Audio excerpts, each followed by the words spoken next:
right after I do kind of a little introduction to where we are and what we're doing today, and it's after that, then we're going to tell a really stupid joke. And we are soliciting stupid jokes from various folks here or on the cruise with us. So if you like really stupid jokes and you want to tune in and hear the stupid joke, then you got to tune in to the dive just before we get to bottom. And first, let me describe the amazing place that we're in right now, and then you get your stupid joke. So, Chris, where are we right now? So right now we are on, is it pronounced Wetmore? Is that how you say it? Wetmore? Seamount. We're at a depth of approximately 2,520 meters. We're in the Johnson Atoll region of the Pacific Remote Islands Marine National Monument. So and Don, I think you can rotate now. We're currently on part of the excuse me, the 2017 leg of our expedition. You can come around fast. And we're soon going to be exploring a ridge along this seamount where we hope to find a lot of very interesting corals and other animals. Yeah, so our project, or this particular cruise, is called La Lima Oka Moana, which means partnership in the sea or with the sea. And we decided to name this cruise because this is a huge partnership between the Global Foundation for Ocean Exploration, which are doing a lot of the engineering. The pilots are all with this group, the videographers as well. And of course the Okeanos crew, all the participating scientists on shore. So it's a huge partnership. Right now we've got Asako Matsumoto tuned into the event log from the Chiba Institute in Japan. We have Tina Molitsova from the Shirshov Institute in Moscow, Timothy Shank from the Woods Hole Oceanographic Institution, Nicole Morin from, I think it's Florida State University. All right. So and we'll get more as we get to the bottom. Just watch the tether. So if you're willing to listen to this first initial thing and hear us talk about the amazing Pacific Remote Islands Marine National Monument, then you get the joke. And here it comes.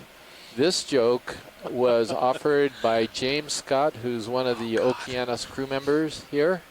And I'm going to ask it right to Chris. So what do you call something sitting on the seafloor that's twitching? I don't know, Chris. What do you call something on the seafloor that's twitching? A nervous wreck. Oh, oh God. So you're gonna get one of these every morning. They are really stupid. And tomorrow morning we're going to give you an offering from Annie White, one of the videographers. She actually has given me two of them, and I'm trying to decide which is the most stupid. Oh. I can, because I'm going to cheat and just come up with one that I heard recently. So, Chris? All right. Which marine invertebrate never wears clothes? Which marine invertebrate? But, oh my goodness, they all wear clothes, don't they? Yes, except for nudibranchs. Oh, Okay, so you see, so we're done with that for today. You see what we're going to do here.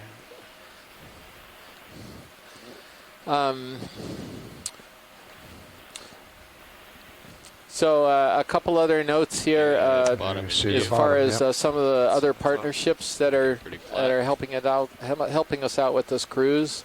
We should mention the NOAA National Marine Fisheries Service, and they've got an Exploration Command Center over at the Inouye Regional Center on Ford Island in Honolulu. We also have partnerships with the NOAA National Ocean Service and the Office of Marine Aviation Operations. So, again, these are some of the groups that are helping us all out, and I'm going to be quiet for a moment because I see the seafloor. Have it on your sonar as well, about 30 Never meters before out. dove on before. You're seeing it for the first time. And starting to get it on Sirius. So. I see one sponge.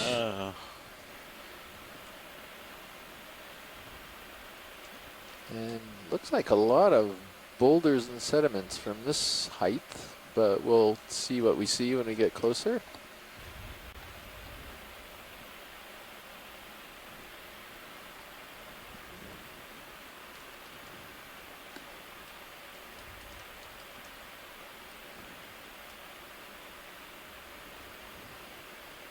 Yeah, so your eyes aren't deceiving you. It is a very narrow ridge. This is why we picked it. And so you actually see it sloping off to both the port and starboard sides, or left and right, at this particular height.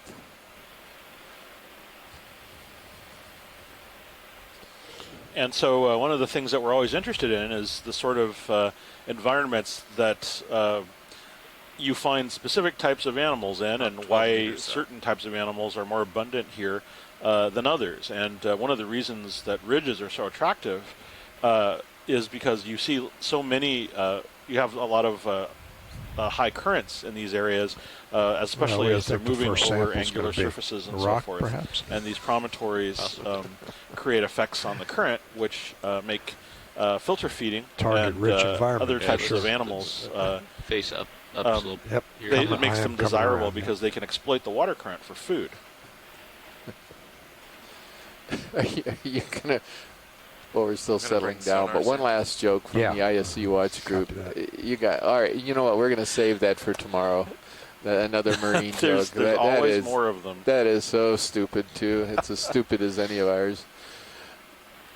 It's brilliant, actually. Yes, it's brilliant. In fact, I got to write this down. I don't know who is there manning the ISA Watch group, but if we have a name, we'll actually credit it to you. Is this Amy, or I'm not sure who would be on ISE Watch 2? Okay, that looks like my upslope heading there, just about 155 maybe. Yeah, copy that. All right, so we can bring out the swing arms. Okay. And get everything ready to go.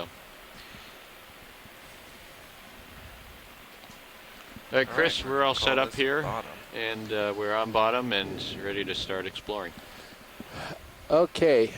Well, we got a couple of missions here. So we've got a sponge right in front of us, and it seems like that's an obvious first choice. And then the other thing we could do real quick is, can you guys introduce yourselves?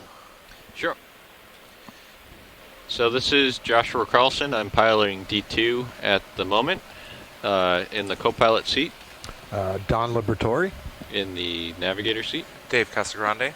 In the shading video seat. Bob Knott. I didn't hear you, Bob. I'm on EXRV. Okay. And in the clipping seat? I'm Emily Narrow, and we are all with the Global Foundation for Ocean Exploration. And this again is Chris Ma from the Smithsonian's National Museum of Natural History, and it's Chris Kelly from the University of Hawaii Ocean and Earth Science and Technology, and next to me is Nicola Rodriguez from the University of Hawaii at Hilo. So that's your control room team. Yes, I do. 260. We're going to settle in and look at the sponge first. Thank you, Bridge. And then pilot, this certainly looks like a good place to try to find our first rock. Yeah, copy that. Come on in, video.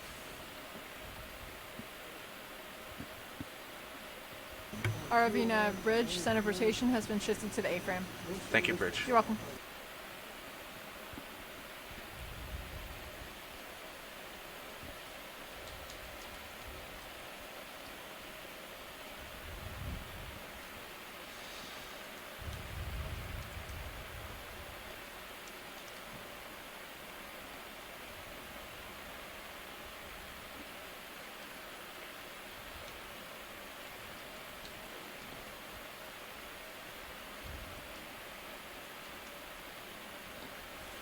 And a sea star. wow, that's almost eerie. The first thing they settle on today, a sea star and a sponge.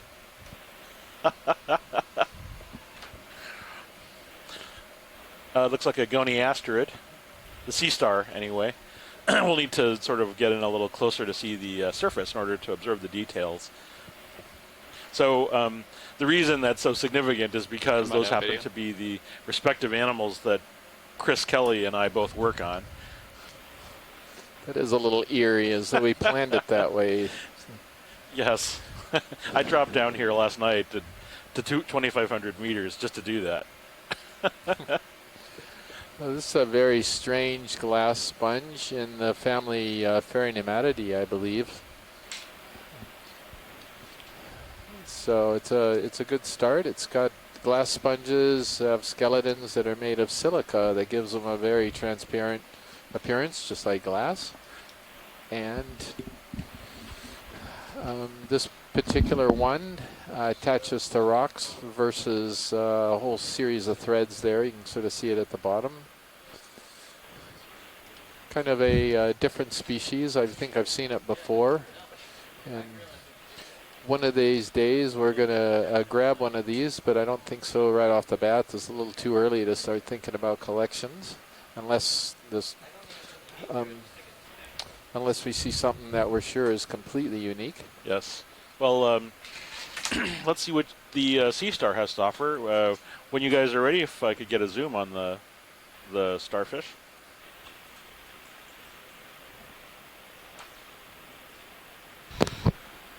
Sure, Chris. Just getting set up here. Just doing a quick shift change. Dan, we just got introductions. I know, man. We get to do it again. All right, you got to do it again. We're gonna get you all mixed up if you don't.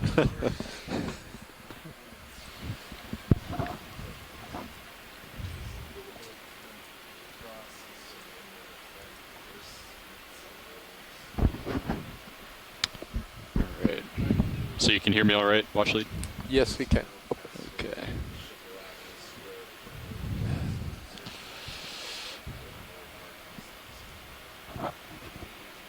All right, so you want to look at the starfish? The sponge first. I called it out first. Okay. We were looking at the sponge. I see. No, you gotta zoom Okay. in. Oh, did he zoom in already? We can zoom in. We can zoom in. That's fine. Yeah. I'm just kidding. Yep. But yeah, eventually the starfish can come. Yeah, and we've got a black coral as well in the background, and Tina Molitsova is watching right now, and so we're going to take a look at that. Yeah, it's absolutely a hexactinellid. You can see beautiful mesh work. Is the ship underway or? Negative. No? This is called a sieve plate that's over the opening, large opening on top. Or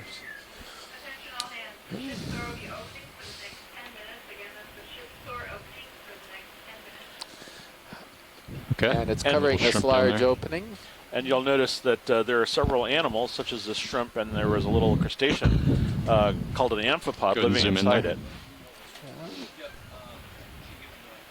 Sponges like these are often sort of ecosystems unto themselves. They have several what's called commensals, animals that essentially use their bodies as habitat. They don't necessarily detract from the organism, but they do find it a useful place to live and to hide and so forth. And several different kinds of animals can live on a large Zoom body out. sponge like this, and sometimes both inside and outside.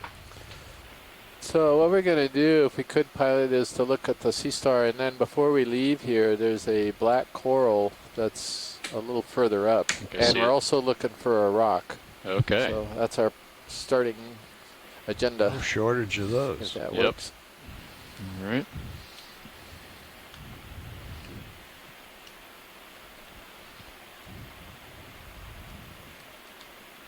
Looks like we're a little light here. Oh, that means you need a heavy rock. That will help.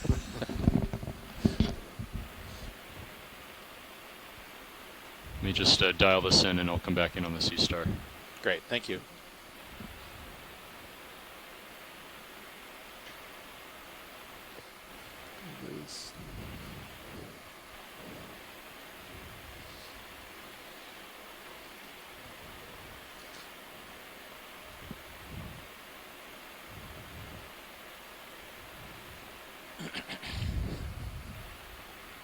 Okay. Okay, coming back in. It's I not can feel the anticipation from Chris Ma back there. Yeah. Yeah, as we're zooming in, Asako Matsumoto is getting into this bad joke thing. So Asako, I would like you to come up with a bad joke if you could from Japan there. And I don't know if you guys have the really poor sense of humor that we do over here, but hoping that you do, and I think you do. We can see if we can get some international really bad jokes. Let's go ahead and zoom in video. Maybe Tina too. Okay, we're zooming in on the I Sea have bailout Star. 260, and we are rotating about the A-frame. Good copy.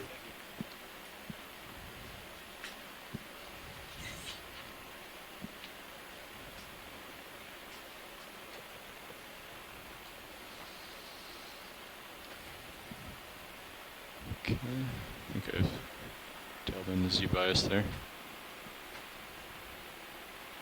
And it looks like it's definitely a goniasterid. I'd say it's probably Maxum. Circeaster, probably a small Circeaster pullus. These are often All right, let's found. come out a bit. Thank you. Should we move the ship a little closer to D2? These are often found feeding on corals of various types. Yeah. Sometimes Roughly smaller what direction is the individuals feed So we on want to go different types of organisms. 80 So to 90 possibly degrees. all of these little white East. encrusted forms might be what these animals eat. Okay. Or perhaps... All right, so we'll just continue upslope then for now. And okay, then so upslope's going to be... Pilot, there's a couple maybe other like things that we 100. could image before we leave. Sure. Yeah, let's We're gonna move head the back. ship closer to D2. Copy. Move Sirius So closer do to D2. 20 meters at 150. Sure. Yeah. All right, back with you, Chris.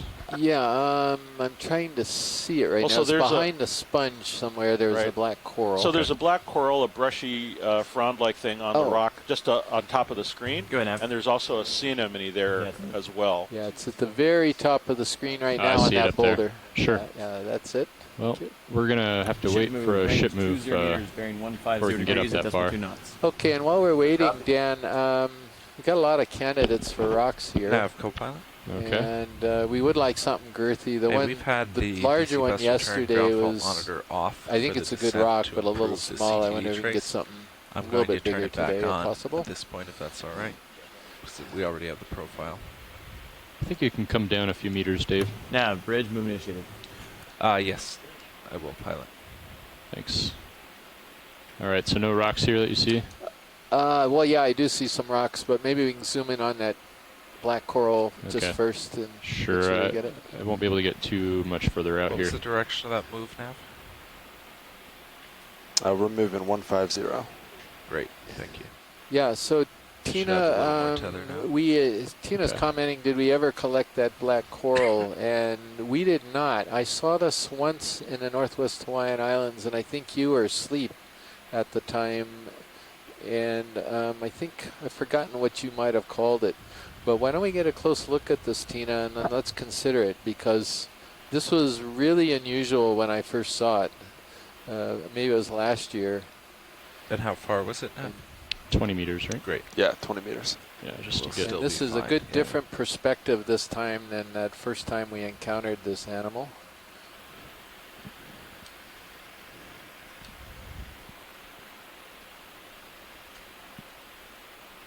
Have we gotten any?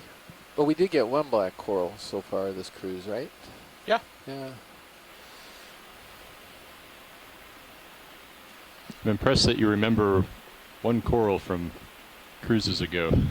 Well, this was an unusual black coral. That's why I remember, because I had no clue what it was when we first came across it. And then Tina threw out a sort of hypothesis, her best guess on what it was.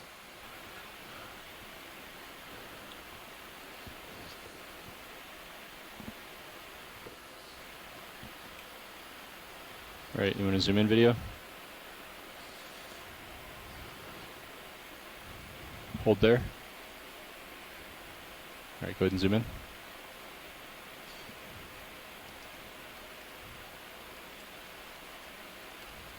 It's got really long, droopy tentacles. These are the enlarged Can you pair play of with the lights, tentacles. co-pilot? Yeah, what would you like?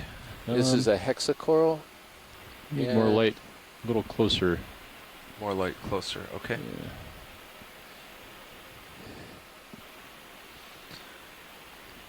And we're getting a very good look at this thing.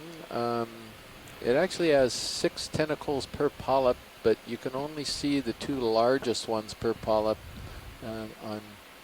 as you look down these branches.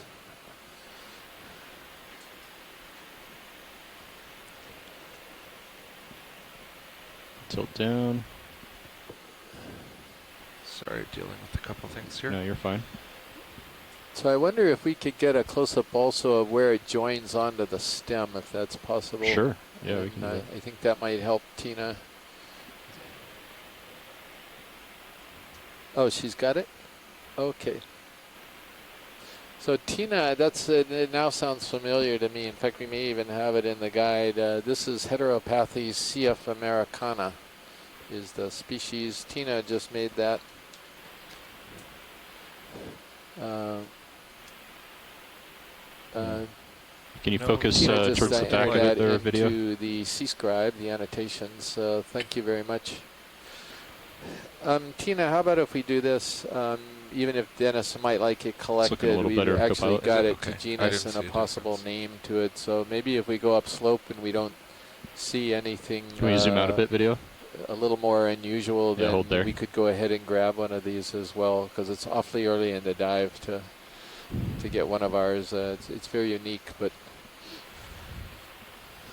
we'll definitely be on the lookout for Antipitherians today. We got Asako plexaurid. By the way, that plexaurid turned completely black in the alcohol last night, Asako. And I took a quick look under a magnifying glass because I know Acanthogorgia does that. Cool looking coral. All right, sure are we all looks set like here, a Chris? plexaurid. I thought I could see. Yes, we can move on. Okay, let's zoom out. I thought I could see a calyx. I think I see a stock sponge up to the port side. I'm sure you're going to want to look at that. Yeah, there was a big stock sponge when we were coming down. There it is. Did I hear the ship is stopped, Nav? Yeah, move just stopped. Okay. And then Dan, let's keep a rock lookout here because you never know what our terrain's going to do, particularly on ridges. Sure. There are a lot of candidates here that are. Yeah, let's keep a close eye on the tethered co-pilot. Yes. It's not a sponge. Oh, No, it's it's not. not. Is that a tunicate? Yes. Oh. So this is, I believe, Culeolus. It's another. I don't know if these are actually predatory or not, but they certainly have a similar appearance, except that they're attached with a stalk.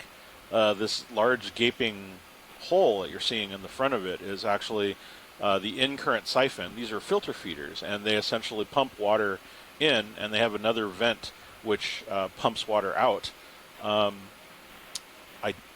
These are actually chordates, believe it or not. These are in the same general phylum of animals that we belong to. They don't have backbones, of course, but they do have other developmental characters that we share with them.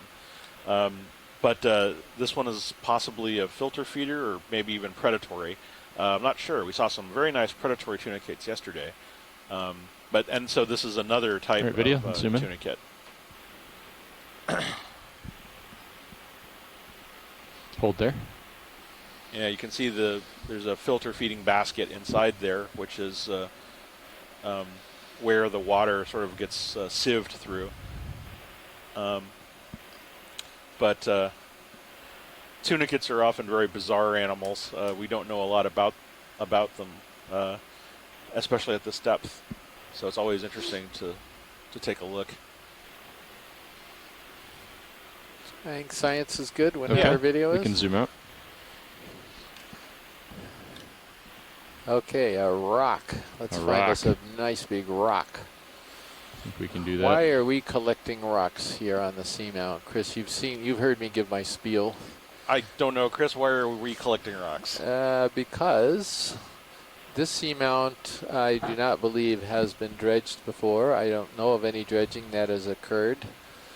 And actually collecting a rock and analyzing its geochemistry. How about that one right in front that just went by the lasers? Or just below the lasers right now. Just is that below. It's not too big. Dan, you're light. You're really light. We'll do something about that here. Not this one that the lasers are on, I assume.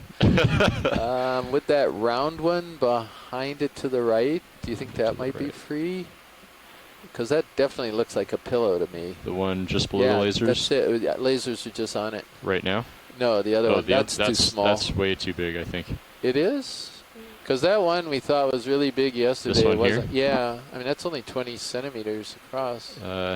Although it looks... I think it's pretty stuck in there, yeah. Yeah, okay.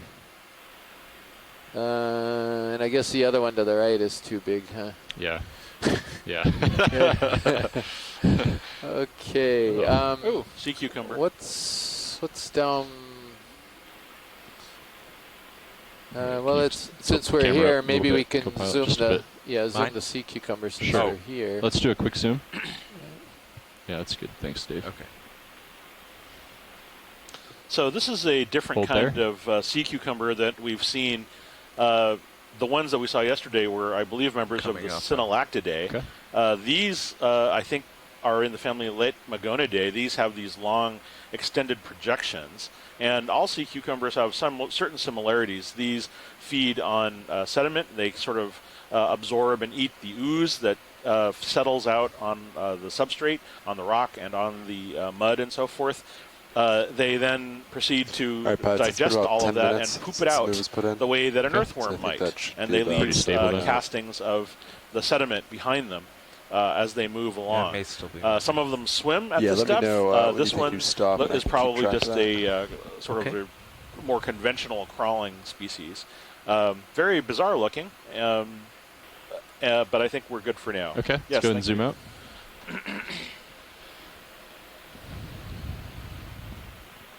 Oh, all right. I'm told that perhaps it looks more like something in the family Dimatidae. I saw a creature there we go. down below here as well. There it is. Is that a crinoid there or what? It might be. Oh yeah, maybe I think it might be a crinoid or a baby Brisingid.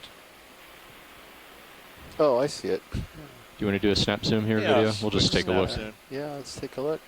Oh It's yeah. a crinoid. Yeah. Oh, yeah, crinoid. Crinoids are also echinoderms. They look very different from that sea cucumber we just looked at, but they're in the same general group. These are filter feeders. They hold their arms up into the water. They're called feather stars. And we may see another morphology of Let's go ahead and this zoom out. Just animal wanted to see what it with a was. stalk later on. All right. Onward, I Yeah. think, find a rock. So I'm this is seeing more loose rocks over to the port side here, so I'll stick to this side of the slope. sure, and the reason this is real of considerable interest to get a rock here, there are clearly pillow formations here, and that's we're looking for lava rocks, and so this is a good hunting area. So there are the lasers. You want something with a little girth, not too flat. So I'll look What about pretty, what about the one behind the one over the above the lasers right now that kind of keep going up beyond this one? I guess it's too big, right? Yeah, that one looks. How about little the big. next one up? That It's one kind of there? with weird. Yeah. Yeah. You want to do a partial zoom video? We'll just That is pillow for sure. hold there. Well, we can give it the bump test. Okay, let's try it. And It you looks got pretty big, but yeah. let's just try it out. Let's go full zoom or full wide. Sorry. Yeah, it just gives us an but I think idea that's of. about it for my motion. Copy that. So this would be like a right there. That Yeah, would be the a 9 tricky minute. part here is we need to lay get back. something. These rocks are so manganese To crusted finish that we swing. need to get something that's Yeah, large it's enough. loose. Yeah. It is. I just saw it move a little bit. We'll keep an eye on the next one too. Yeah. Yeah, I just hit it with my toe and it definitely moved.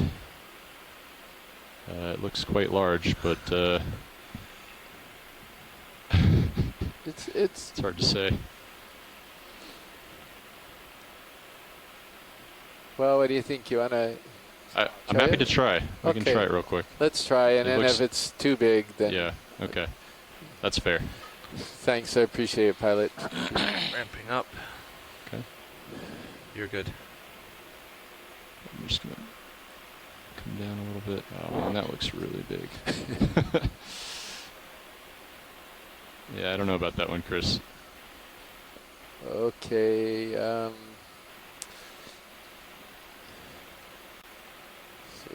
30. Well, if you think it's a no-go right now, then we could go ahead and look for something else. But this is a really perfect area for rock collecting. What do you think, Sean? That looks pretty big to you, right? You know, I thought there was a starfish-shaped rock over to the left. What do you think, Dave? You can try. All right, let's just try it I real think quick. if you can fit your jaws around it, it'll fit in the starboard side. Let's just try it. I'm going to hold my breath while he grabs this. This could be a record if you get it. Oh. All right, hydraulics are up. Yes, you're spun up.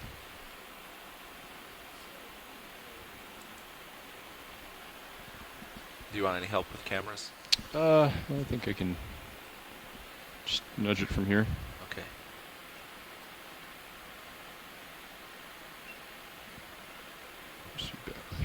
Okay.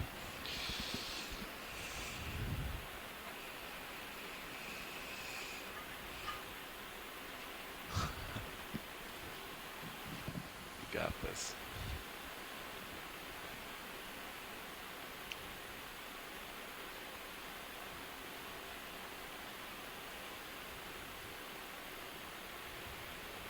Would you like me to wing in?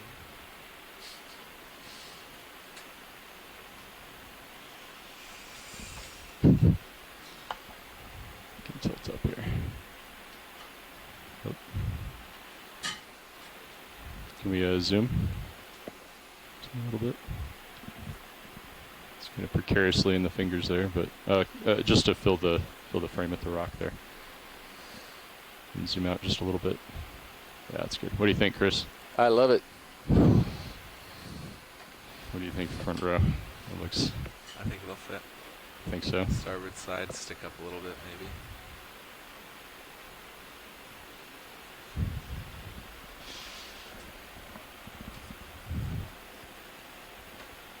I'm looking at that box and.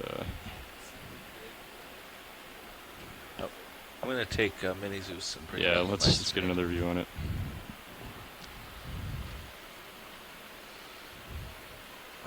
Tilt down a bit.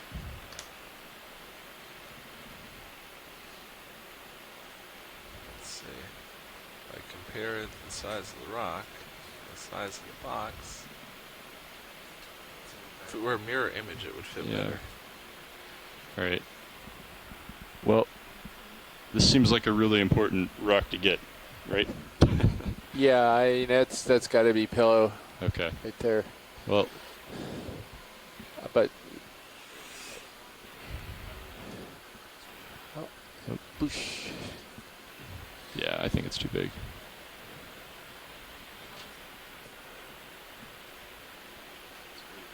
Yeah.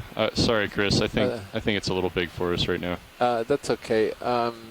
So we would be looking at something around 20 centimeters across. Would that be a better fit? Yeah, I can't see that thing fitting well in the rock box without kind of sticking up out of the side. Okay. It's spinning down. Okay, thanks. Worth a shot, though. Worth a look. Yeah.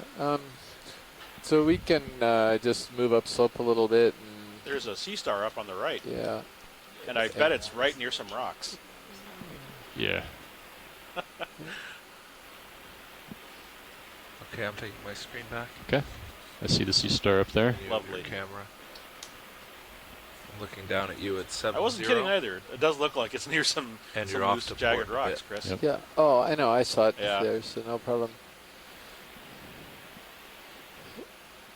There's a very angular rock to the right of the sea star that might work, Dan. That looks a little better to me. Yeah, okay, so let's get the sea star and then we'll check it out. See, the stars will guide you to your path. Very philosophical. Oh, and I have a surprise for you up ahead, Chris, after this. I can see in the manipulator cameras. The manipulator cameras. Yeah, I got it in stereo. You mean which Chris? Sponge Chris. Yeah. Sponge we'll Chris? Just take a peek up here. We have Sponge Chris and Star Chris. Oh yeah, okay. So we'll get to that in a bit. Yeah. All right, setting down.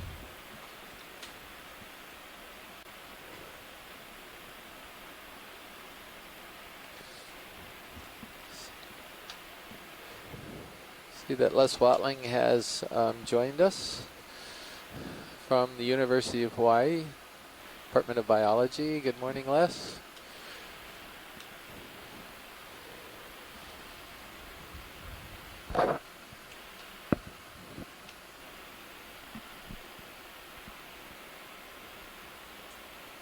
Okay, let's go and zoom in. Hold there. Oh yeah, that's a keeper. So this is the rare instance where my interests coincide with that of the rock collection. This is new. This is something that I've been seeing on the pictures ever since 2 years ago. So it's early, but I'm willing to sort of grab this one and call it a day. Okay. Yeah, I know we're barely down here, but this rock is good too. So yeah, well, we can do a double sample here. I know, unexpected and sudden, but that's efficient. Yeah. All right. So you want to take a? We'll take a. You're sure about the starfish? Oh yeah, okay. Positive. All right, let's zoom out and let's get a look at this rock. Let's pull the other folks here first. Oh, I'm sorry. It's kind of a collective here, right? Do you have a tentative ID on the sea star? Yeah, I think it's a solasterid. It doesn't have a genus, as far as I can tell.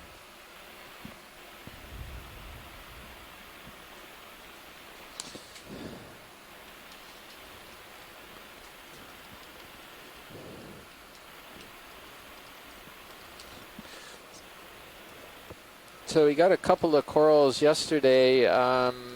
So do we have any objections to going for this unusual sea star? Spinning up. I know that Chris has been excited about this. I think we got some imagery on it earlier this year on a different cruise, and it's been one of these really curious ones. Thank you. So we're gonna go ahead and grab it, and that rock right next to him is right. Which are you going for first? Is a really rock. good one, Okay. I think. Yeah. So. Yeah. So this. I'm sorry. No, go ahead. Oh no, this is a member of the. I think it's a member of the Solastridae or possibly the Ganariidae. It looks very familiar to.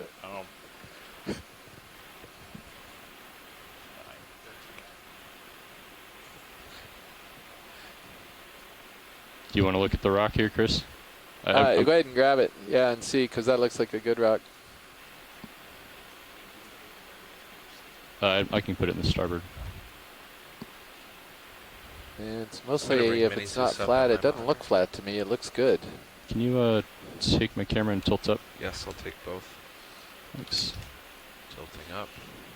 Yeah, that's a nice one. Okay, that looks like a good size to me. Yeah, it's got a lot of good angles on there. Okay.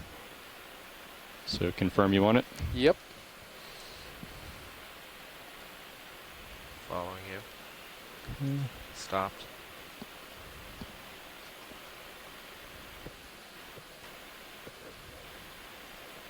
Going forwards, yeah, starboard forward.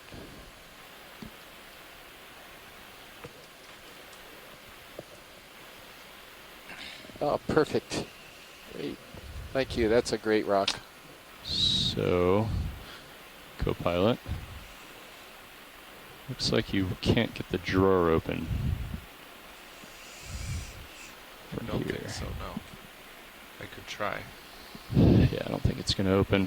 Then bring mini suspect mid. Thanks. So I'm going to have to try to delicately grab it. Yeah, that's not going to open here. Yeah.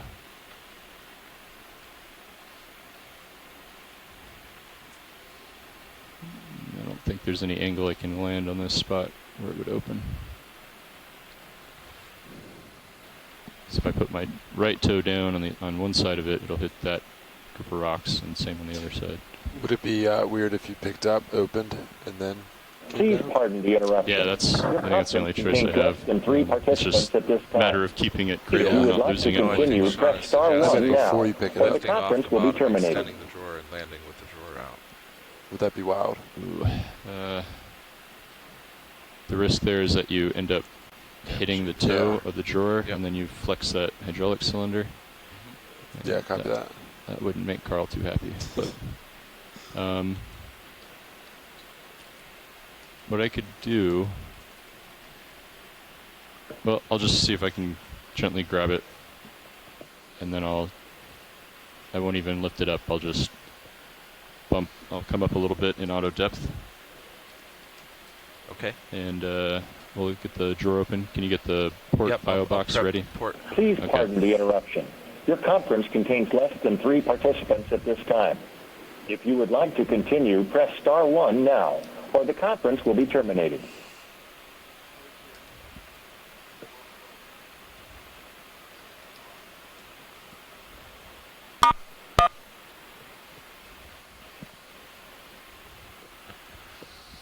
Would you like me to follow you down? Sure.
Okay.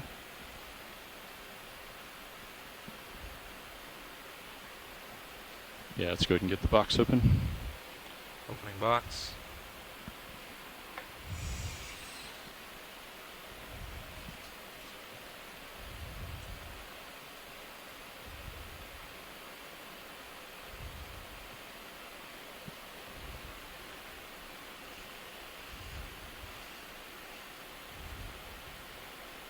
I think I have a little more if you like it.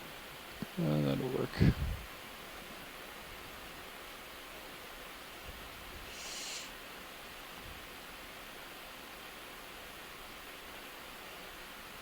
Nice. Okay, let's close it up. Closing. And then if you can Bump to the bottom there. Oh no, we bumped the shilling. Okay. Yeah. Yes, and what else? Rotate the mini Zeus over so I can stow. I think we'll be set. There we go. All right. I say with no hyperbole, Dan, you are a freaking magician.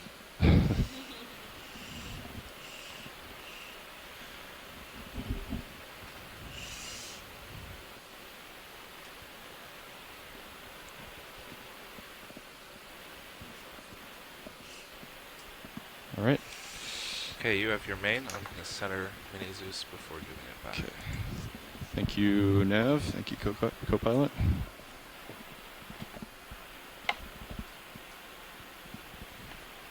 Thanks, John. All right, all set. You have all cameras. I'm taking my screen. Okay, thank you. So that is the reason that's so interesting to me is because it looks very similar to something we saw several years ago. It looks sort of like a cross between two families, something similar to an Antarctic animal that is very familiar. And so it has a lot of intriguing and potentially important characteristics. And so thank you very much to our pilot for grabbing that so ably and so delicately. Much appreciated. Okay, we're coming up on a Bolosoma sponge. It's a glass sponge. It's very characteristic, or it's got very diagnostic characters, in particular that beautiful lemon yellow stock that it's on. It also has a big opening on the I'm going to do a partial zoom. On the side facing us. It's called an osculum. And then it's got the scoop out on the other side. So this is really beautiful. We often call this Bolosoma species B. And they're just stunning. Whenever we can get some of these glass sponges with color on them, the white ones are gorgeous in their own right. But when Get a little tighter zoom. When you get a colorful one like this, it's just really stunning. And hold there. Chris, I noticed that this one doesn't seem to have as many or any animals living in it. Is that typical for this? I think lasers are on. Yeah, there you go. Yeah, so that's a real nice size. Some do, some don't. It's just nice picture. Yeah. Are we happy with this, Chris? Or yes, yes, okay. we are. Let's go full wide, and I've got another surprise for you. Oh my! Look at this it's thing. Got a tall. Violet, really, do you want me to get another short move in? Oh, it's a tall whip. Stand by one. Oh, it's not just the stock. It's actually a whip. Yeah, let's we'll hold off just a minute. There might be a couple things we can look at here. You just can't quickly make up ground right now. Right.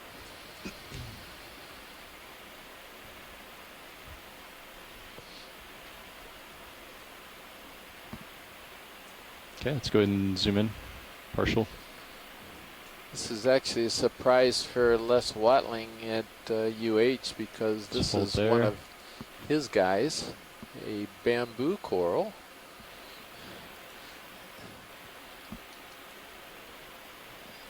Get rid of that laser. Sure. Thanks, Dave. And the bamboo corals are in the family Isididae. They are called that because they have these little black nodes periodically along their branches. This one's kind of faint because it's got a lot of polyps and a lot of tissue covering up this node, but it's kind of a black band, almost like an arm band, if you will, that you'll see it periodically. There's one that's real clear right there, you can see, or you will very shortly when the video catches up to you. Those are called nodes. They're very informative. The distance between the nodes is informative. Whether there are any sub-branching that's occurring at or between the nodes is informative. And even how close the node is to the base. All of this is the information that octocoral specialists studying this family look at to try to figure out what it is. Okay. Are you set on this, Chris? We're good, thank you. I think we can get it like a 20-meter move in, and I'll let's go full wide, and I'll copy that. Start moving up slope here. I think I'm looking roughly up slope at 145. 145. Okay. I'll put it in. 20 meters, 145. I think that looks about right to me as well.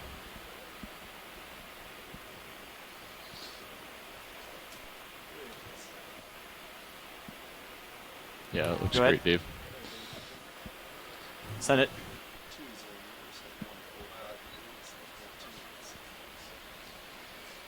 .78. Ship move, range 20 meters, bearing 145 degrees at decimal 2.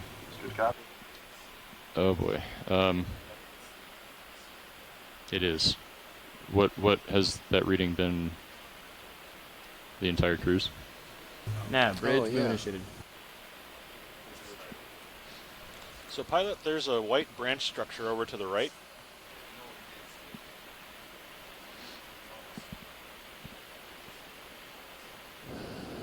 All right, so those of you Should we call Dave right in?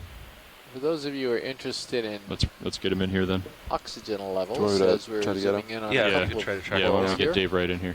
All right, Chris, which one do you want to look at? We'll look at both of them if you don't mind. Sure. Just take your pick which one first. I'm pretty sure I know what both of them are already. Of course, just shut it down. It's not a... Yeah. But we'll go ahead and wait and get a close-up look.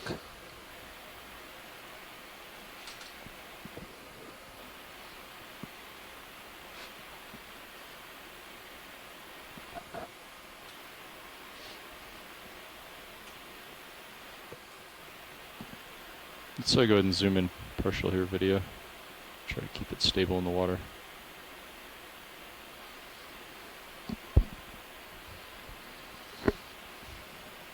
It's got some anemones on it as too. And Sako Matsumoto says Chrysogorgia. Sako, I think this might fit better in the Pleurogorgia militaris or CF militaris. I totally agree that it's a Chrysogorgia. And maybe you were talking about the one down below. that it was definitely Chrysogorgia. So we have 2 members of that family that are here at the moment.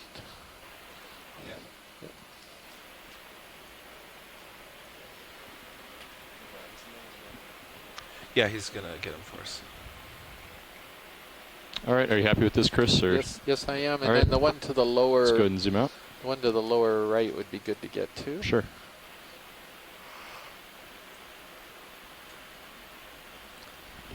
Yeah, and that's exactly what Osako was saying. She saw the Chrysogorgia, this one here, and that's what she was identifying, and I was focusing on the other one. So yeah, we're all on the same page. This is hold there. Almost certainly a Chrysogorgia, but let's see what Les has to say. He's the one who knows a lot about these animals. And it's got a nice squat lobster in it too, which is great.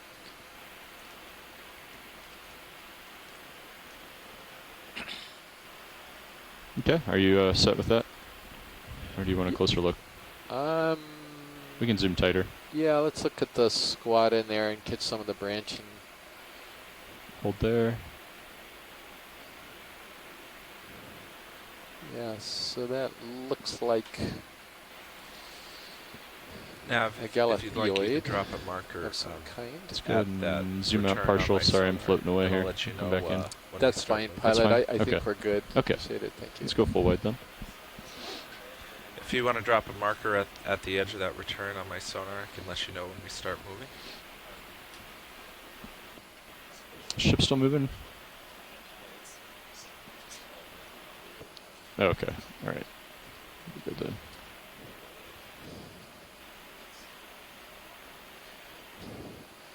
I think I was talking about oxygen levels earlier on, and see if I can find the right screen here.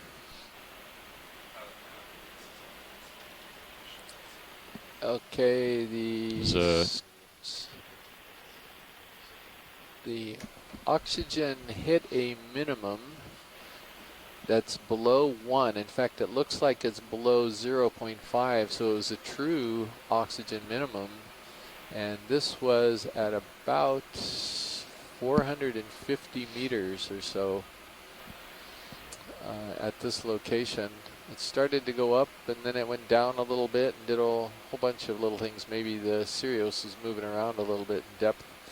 But anyway, is it off now? this is it's off. I haven't seen. This is sort of an amazing minimum here, and right now it's gone Sure. back up because we've got quite a bit deeper.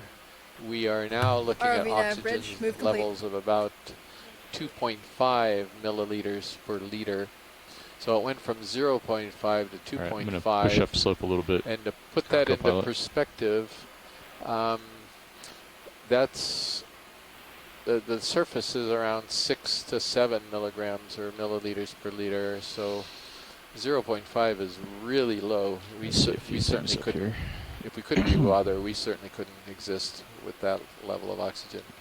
Another small bolosoma we passed, and looks like another Chrysogorgia. Yeah, another Chrysogorgia, and a Calophacus, couple Chrysogorgias.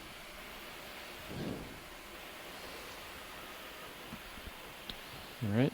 You want a closer look on any of these, or? I think those we're are okay. We just Okay. passed, I think. I think we're just getting up to the top of this ridge here. Yeah. I'm starting to see the other side.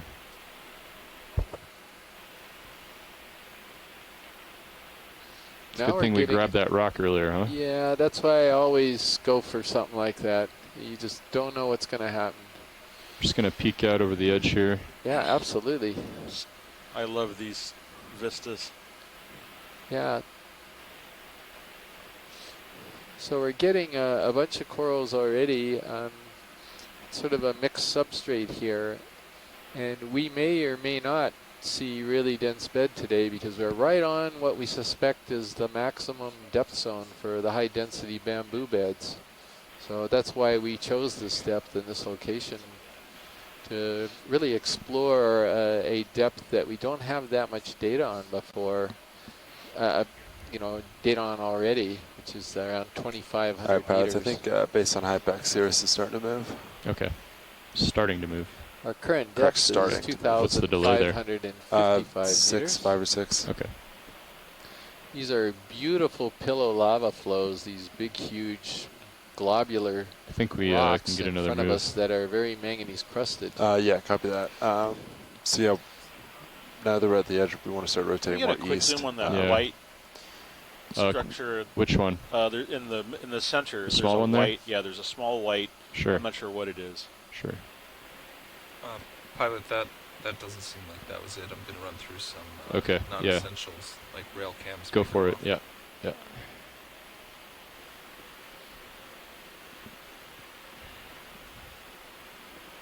All right, let's go ahead and do a partial zoom, get an ID. Come on, be a sponge. Or just a patch of sediment.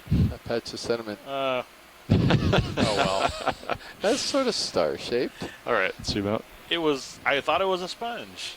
Yeah, amorphous sure you looking. did. Sure you did. I can't get any more starfish today unless it's like Well, you can still look staring at 'em. back at us, huh? Well, not Oh, even no, that's that. true. We're going to get Tina Antipitherian since we denied her Antipitherian and got your sea star like 5 minutes I'm later. looking at like a 130. So we may have to look for some 130? Antipitherians What do you think, today. co-pilot? We try to accommodate everybody here if we can. Absolutely. Fine. To me, it looks like it's a little more to starboard, but Antipitherians 130 it is is. fine. Yeah, I keep in found mind them Cirrus in is going to swing Antipitherian forward yesterday, a little more. Okay. We didn't collect an Antipitherian yesterday. No, I found the She's first gonna get one. close to Oh, you that. saw it. Yeah, that's true. What Yeah. was it? Is it the rail cam? Yeah, it's a rail cam. I'll figure out which one. Okay. All right, yeah, let's get a move. We can do like 140 if you'd rather do that, co-pilot. Either one works. Yeah, which either is fine. Okay. 130. Sure. Split it. Yeah. Great. All right. Thanks for look your at that. patience, That's- Chris. We were just doing a quick troubleshooting session here, but No we've got problem. it figured out. Yeah, I overheard a little bit about that. So yeah, thank you. No problem. Go ahead. And now we're looking at the other slope. You see how narrow Send this it. ridge crest is.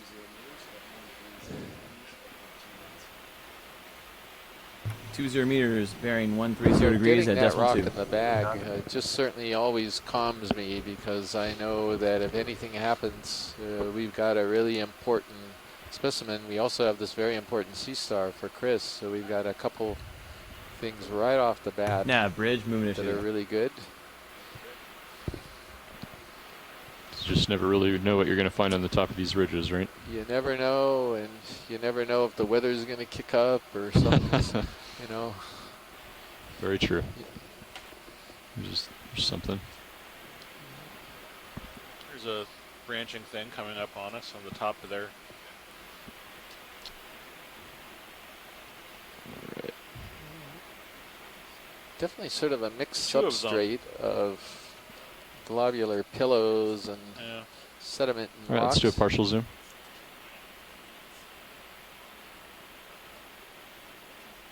Go ahead and hold there. Oh, that's interesting. Oh, it's a sponge stock. It's got a lot of zoanthids or something growing on it, I think. Yeah, If you want interesting. would you like a closer look? I can set down. No, that's fine. I No? think we can move on. Okay, let's zoom out.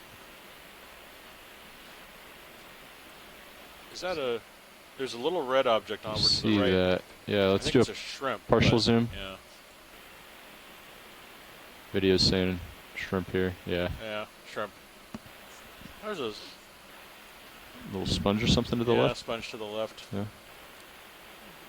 I can go in a little Yeah, tighter, and I'll just yeah. float by here. Is that anything you recognize, Chris? Either one?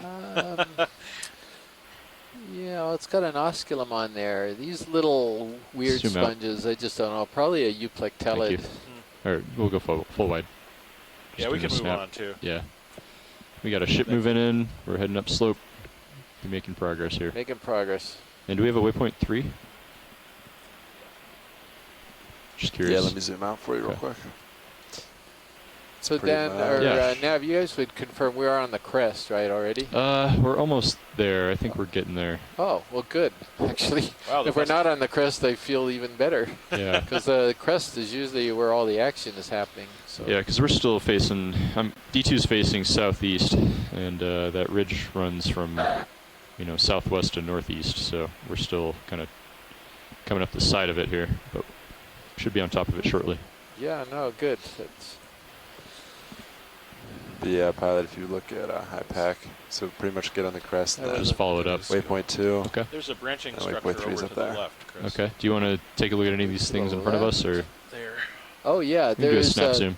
so branching coral to the upper left. Oh, yeah, little sponge. This is another little bolosoma. Nav, if you And have there. downtime, very nice can little you brittle watch star. Okay. It's like an Serial amphiurid, CTD oxygen, which is Okay. usually If the you type think you it's noisy. find on these sediment Copy covered that. I'm sorry, Rocks. D2 CTD. D2 CTD. Yeah, I can bring it up So real quick. it's dropped down to 456. Yep, Oh, you're I'm on okay. it. Got it. Okay. All right, let's zoom out. I'll come over to that branch structure on the left. Yeah, that would be good. We haven't seen that type of colony so far today.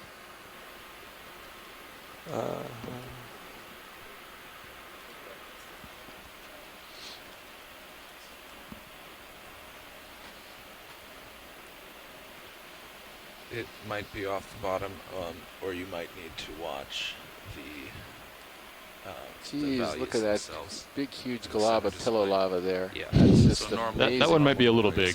Yeah. For the No, I rock d- box. Whenever I look at, whenever I look at this, it's not so much collection. You can actually visualize this thing erupting millions of years ago. Oh, yeah. It's just very, very cool. It's frozen in On the time. oxygen value. This That's thing looks the like it milliliters fell per down liter. slope a little bit from its original eruptive That's on the location. milliliters per liter one, not the percent. But yeah, all of these Thank you. lobes, globular lobes. Okay, you want to do a zoom?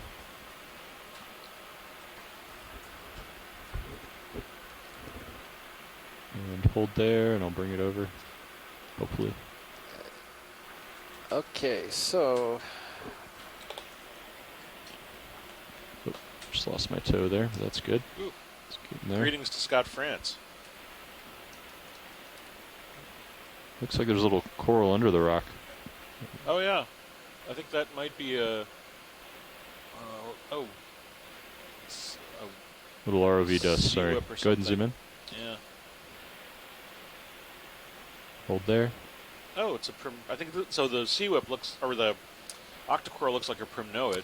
Is that right? yep, that's right. And then the thing under the rock looks like some kind of rock whip, an octocoral, but some kind of whip.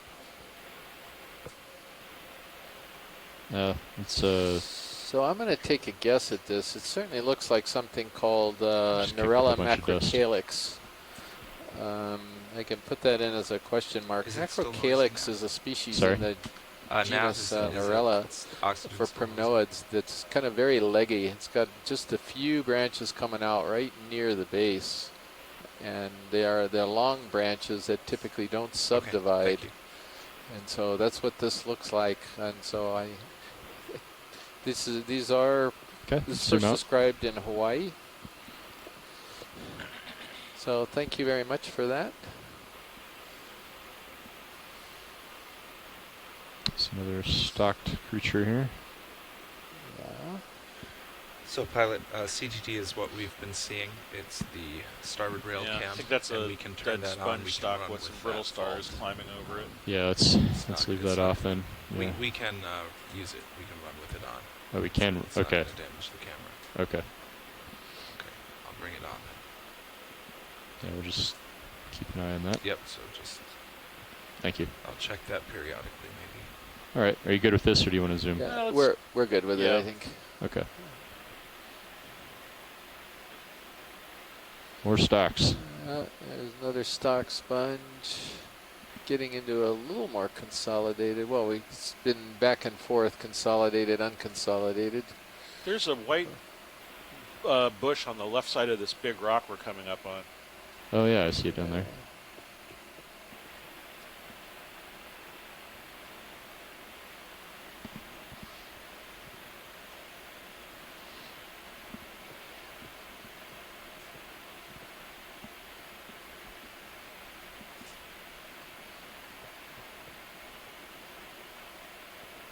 There's actually quite a few things on this rock. Yeah, there's a bunch of chrysogorgids here. I think whatever that is dead. Yeah, looks like a sponge, formerly.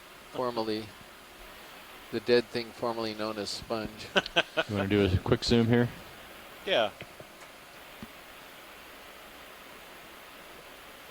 Hold there. Wow, this is okay.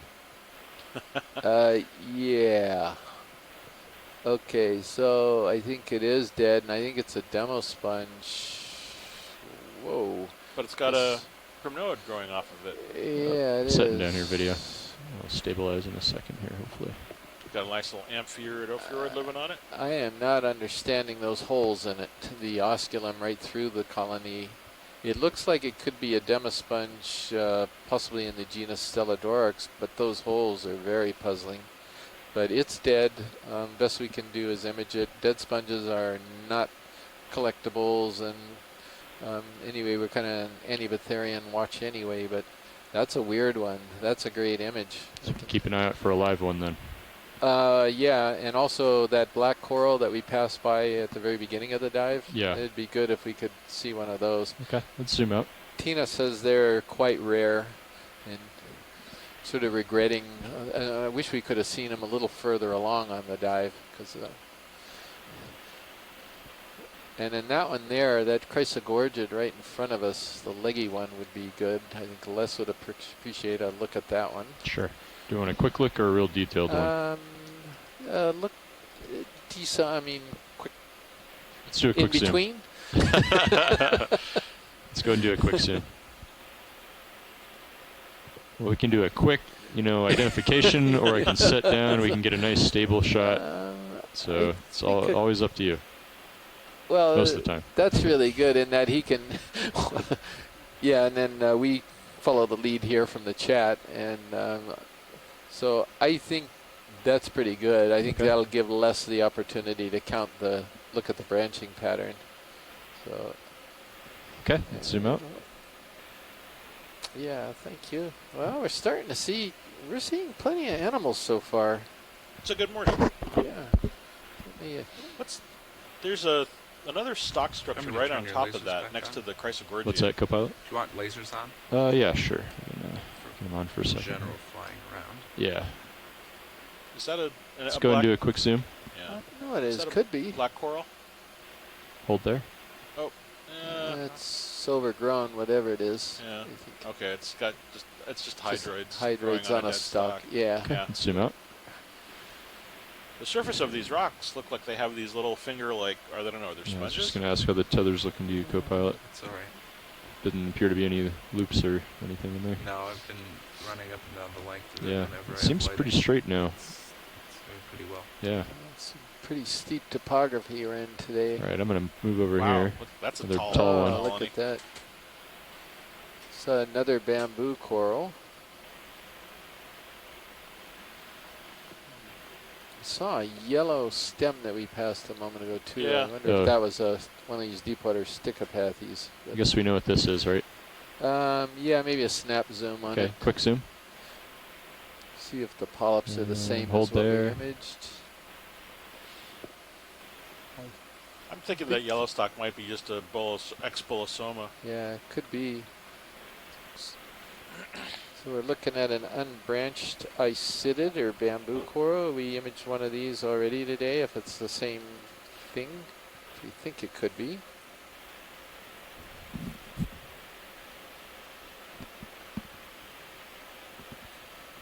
Taller than the ROV here. Wow, really? Okay, zoom out. Great, thank you. Yeah, it I'll certainly look looks at like that. it could be the same When thing. did that move So in that's now? great. All right, there's a yellow stalk to the left. Yeah, as we come around, just a quick snap zoom on it. There's this sort of strange yellow black coral that hangs out down here. I didn't see a curl on it, but it's very slim. Okay. And it was should Thanks, be coming into view. Oh, you see it? Okay. I don't see it yet. Yeah, I don't either. And we don't need to go too far back.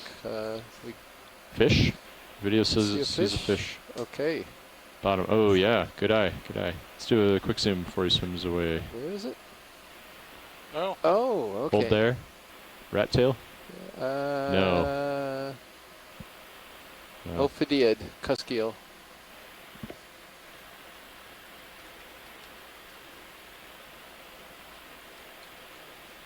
So I could be Basso Kind of Gygus. floating backward a little bit, co-pilot, just so you know. Small one. I see that.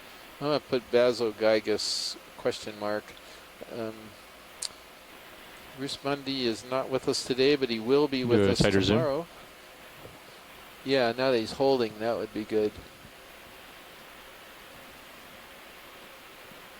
All right, let him go. Yeah, great. Thank you. Good spot. Yeah, nice eye video.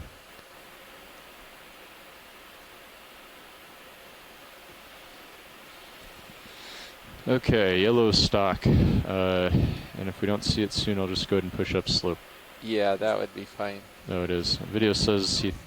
Oh, is that it? No, that was... We saw that earlier. We Saw passed that by. I think we're good. Oh, that's right. Yeah, we're a little further down slope. Yeah. All right, I'll push up.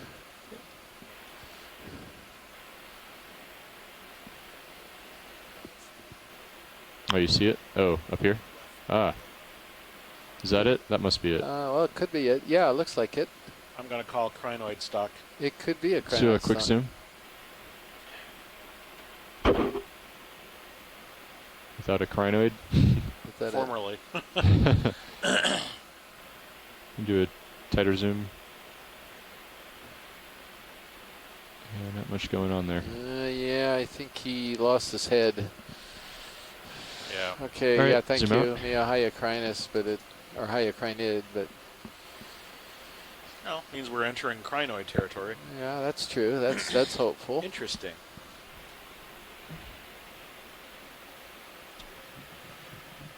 Looks like it's still curving up to the east, which is good.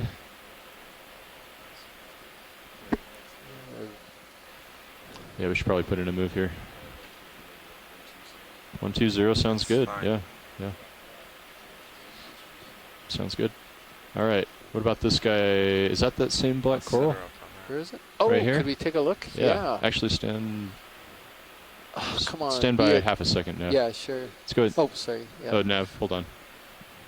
Just a little bit. Let's zoom in. Oh, it is. Okay. I think it is. Yes, it is. Hold there. This would make a really good collection, I think. All right, so Tina, we've got another one of these. And Scott, this is the thing that Tina ID'd as heteropathy CF americana, but it's rare and she's not sure at all what this is. I would throw this out to the group. I would definitely support a collection of this. Let's go full wide video. What do we think here? Just go ahead and sit down until they Scott, decide. Les, Tina, Sako, what do you guys think? Because we need to decide quickly as soon as you can get in, caught up on the video. It's pretty steep and hard to sit down here. That's why I'm sort of rushing people on their decisions.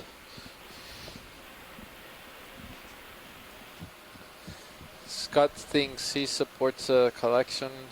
Tina is going to be about 30 seconds behind, I'll bet, because I'll bet she's at home late at night. It's about at least 10 o'clock, if not later, in Moscow right now. Sako also supports the collection. So, yeah, let's go for a pilot if you can get it. Sure. Yeah, and Tina is, yeah, she definitely supports it. Jolly-o. Jolly-o. Any idea where you might want to put this? Everything except that port inner available. Yeah, I think we could. There's no risk of that starfish swimming away, right? The what? The starfish swimming away in the bio box? Oh, no.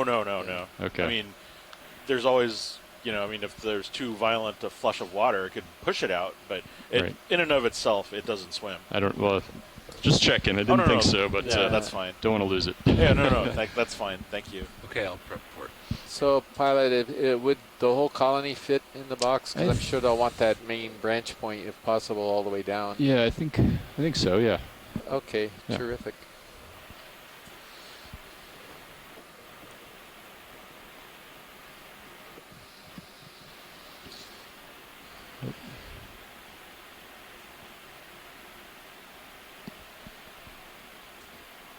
quite good enough of a tow here.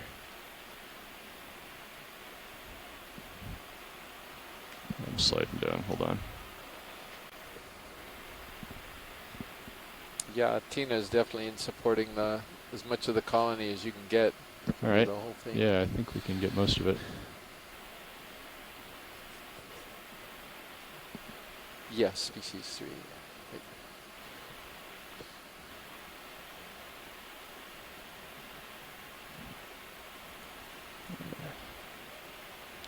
You probably actually get the claws closer to the base if you go from below, right? Well, I think I can get it from above. Okay.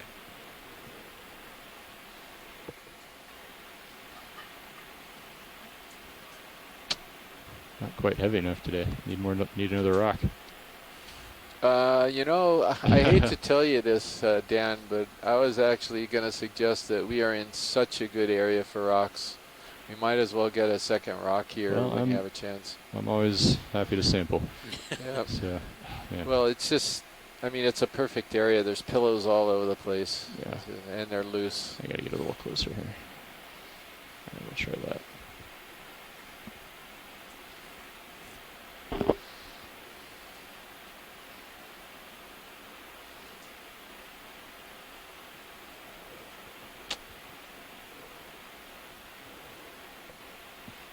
Just can't get stable. All right, I'm gonna try again here.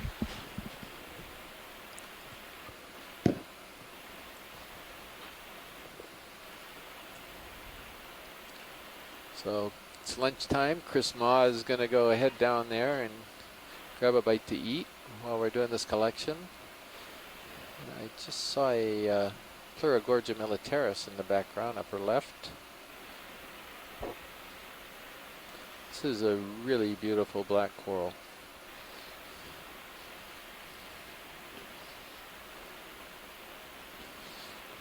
We're going to be a little bit quiet right now to give our front row a little bit of chance to concentrate. It's not exactly an easy collection in this terrain. I'm going to take Mini Zeus. All right. Thank you, Copilot. That is not Mini Zeus. Thanks, Sean.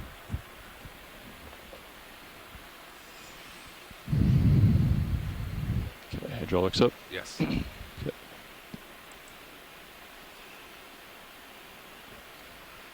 Going over to you.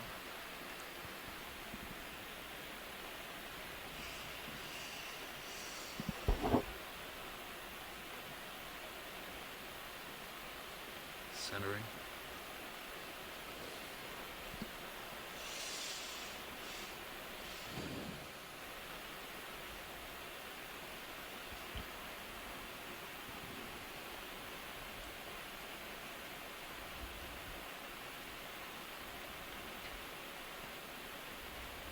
Video, can you comment a little on Mini Zeus? That's good, thank you.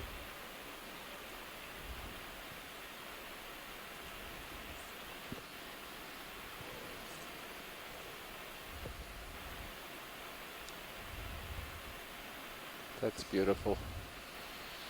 That is a little longer than I thought. That's okay. It'll bend. I don't think we can open the box here. Yeah, I'll come up. It's no problem.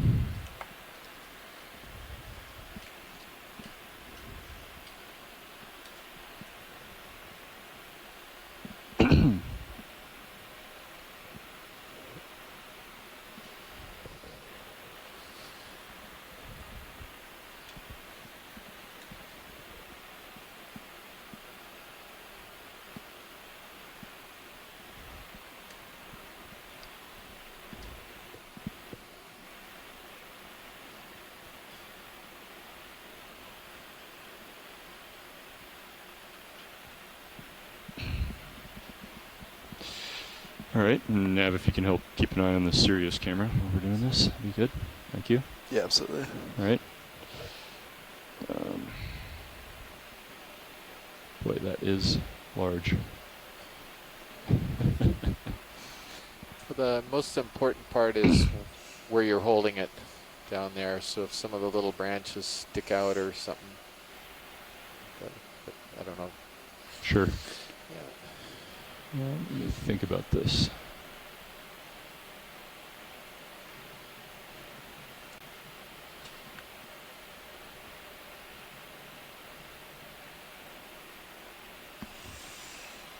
All right. Let's go ahead and open that port bio box nice and slowly. Okay.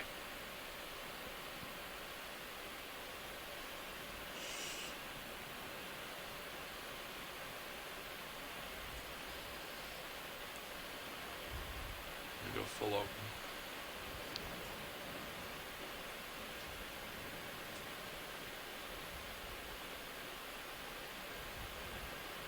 That's it.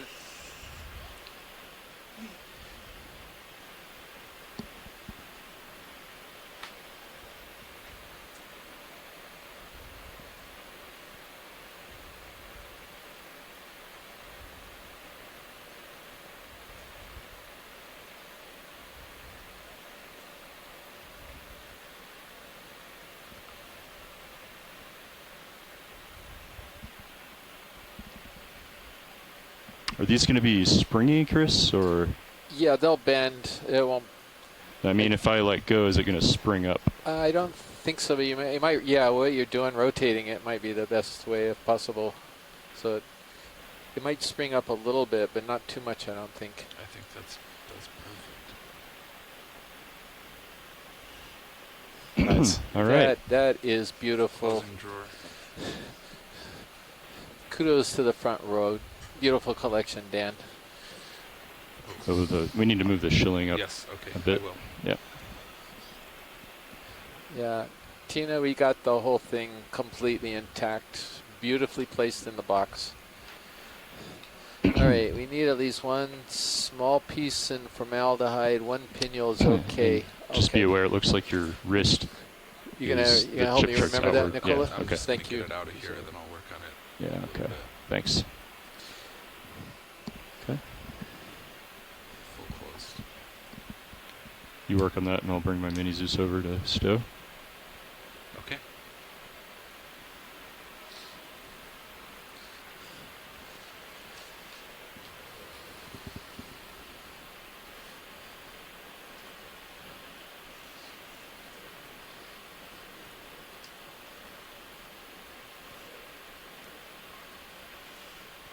Okay, so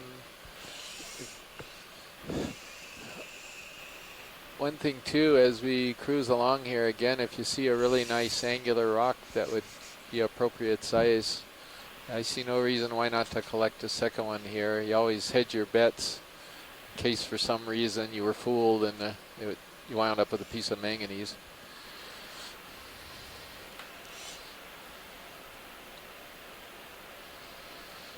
I don't think that piece was. That looked like a really nice chunk of basalt.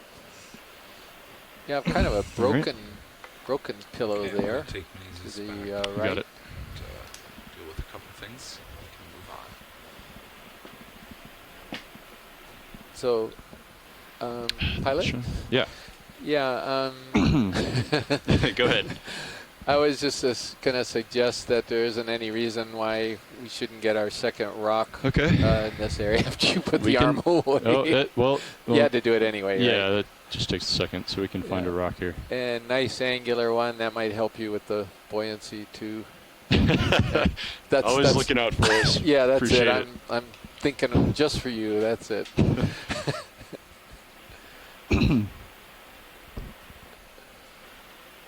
All right, everything's stopping stable, right? Yeah. Correct. Ship is not moving. Not necessarily right at this spot, but if we can.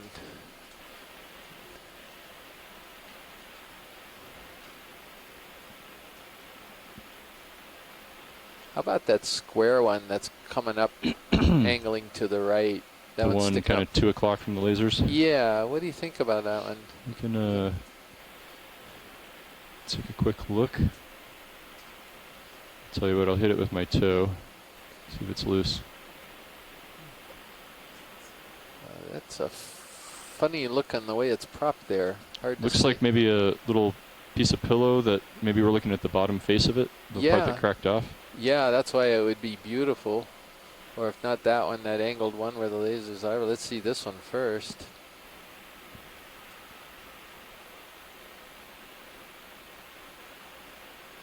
Yep, It's that's loose. How does that look? Would that be okay? Let's get the lasers on it. Get around. I'm taking my screen back for Not now. too big, Dan. It is. It's only 15.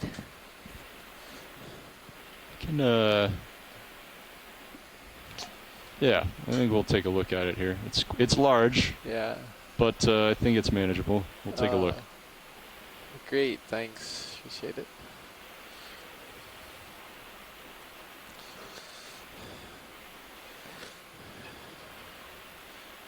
Gonna go for a second rock here, and he's gonna look at this one right in front of us. He nudged it, and it was loose.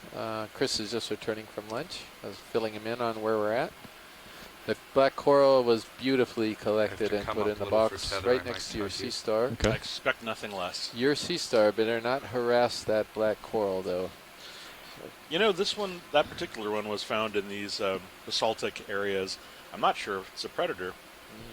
Yeah, am I going to get tugged a little bit? I can put a move towards you, but it'll take a while. Okay. Yeah, well, I'll see if I can get it real quick. It looks like it's pretty stable. It's just a rock. So, not just a rock, but it's it won't run away. That's what I mean. Yeah, sure, that's what you meant. It's not going to run away. I don't see John Smith in the event log right now, so maybe he didn't hear that. Okay, hopefully The not. pilot was just stating that rocks are easier. He was not passing any judgment. No judgment on the rock.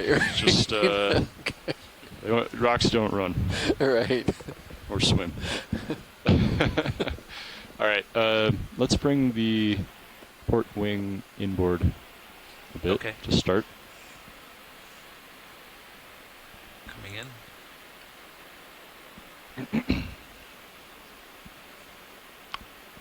Is that good? Yeah, I think that's good for now. Why don't we bring if you want to bring Mini Zeus up, and then yes, I'll do that. You've got control. Get the lid open. Do you want help for deploying, or just keep it here? You can keep it here. There. Yeah.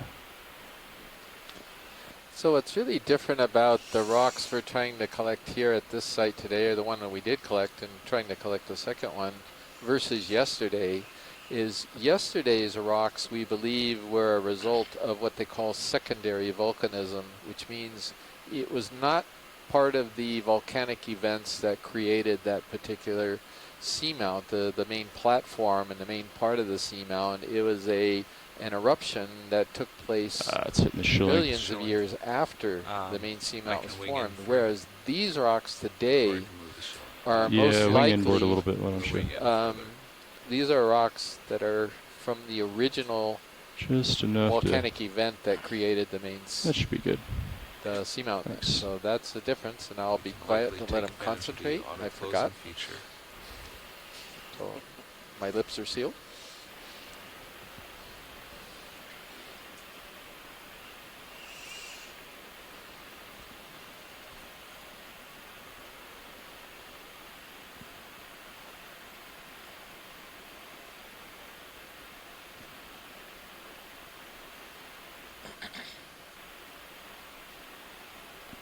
That's a nice looking rock. Yeah, it sure is. All right. Do you want to tilt up and take a look? Yeah, quick look for commensals. Okay. Coming up. I'll laser it. Okay, that's good. I don't know if you can call something on a rock a commensal. It's not like it benefits the rock. I think the word you're looking for is epizoic. Epizoic, thank you very much. Epizoite, I should say. Yeah, that definitely looks like a chunk of pillow there.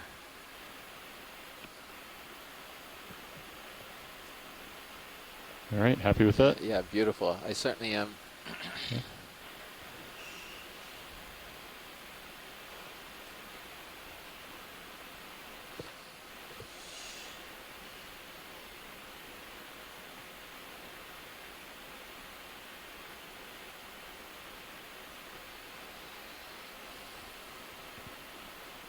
Beautiful. It is in the box.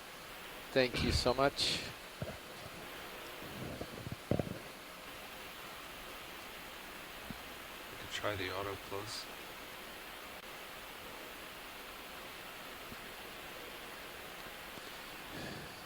And I'm going to sneak out for Right. lunch right now.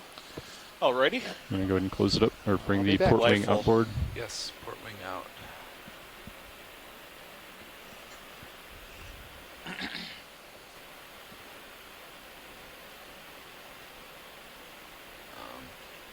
We're hit. The lid isn't all the way closed. I think it's just the rock. rock's too tall. Yeah. And we're hitting the base of the shilling. Okay, you can leave it inboard So just a we'll little leave bit. it That's a little fine. bit. It's not going anywhere. Following you over. Okay, thank you.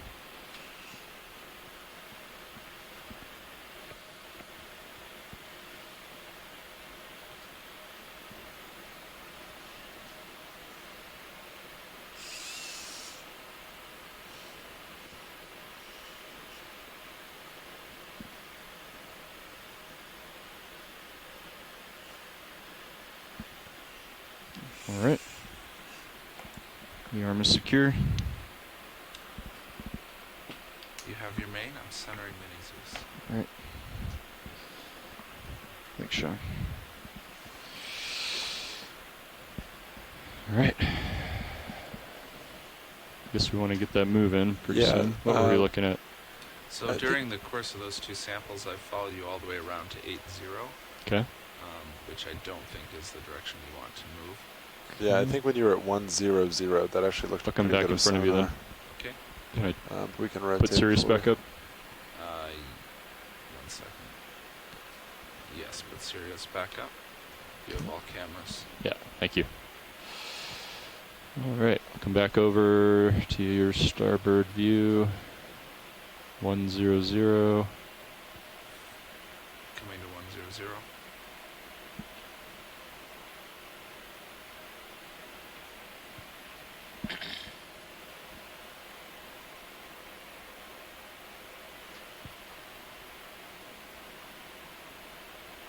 Yeah, we definitely need to move in here. Copy that. I'll, 100 looks good to me. yeah, I'm going to come back towards you a little bit, Dave. Okay. Now put in, do you still want just 20 meters? We could do maybe 30. I think we do. You do 30. I think we do 30. Yeah, I'm stretched out, Copy. and we 30 can push up meters, slope a little bit. 100 coming up. Go ahead, Nav. Are you ready for a ship move? Yes. 30 meters at 100 degrees at 0.2 knots. Let's have a look at that white spot on Sure. the rock At there. 100, If you are speed available 0.2. Good to copy. do that.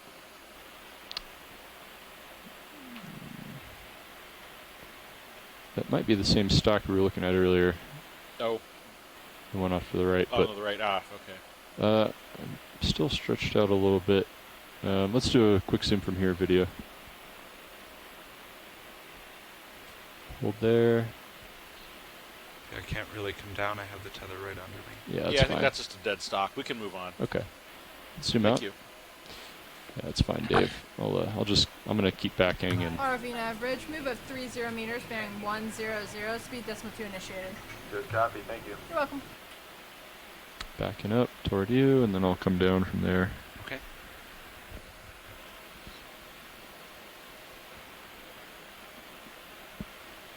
All right, this is looking better. All right, you can tilt down and maybe come down a couple meters. I'll come down as I'm able. Oh, there's a little stocked, I think it's a crinoid on that rock right to the right side. Right to the right side. Yeah, so there's that big rock, and then there's like a little bridge, and then there's a little rock next to that bridge, and then it's on the little rock.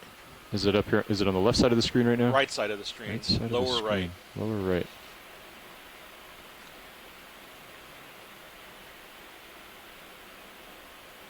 Don't quite see. So your lasers are just, so we can just proceed down a little further and then to the left.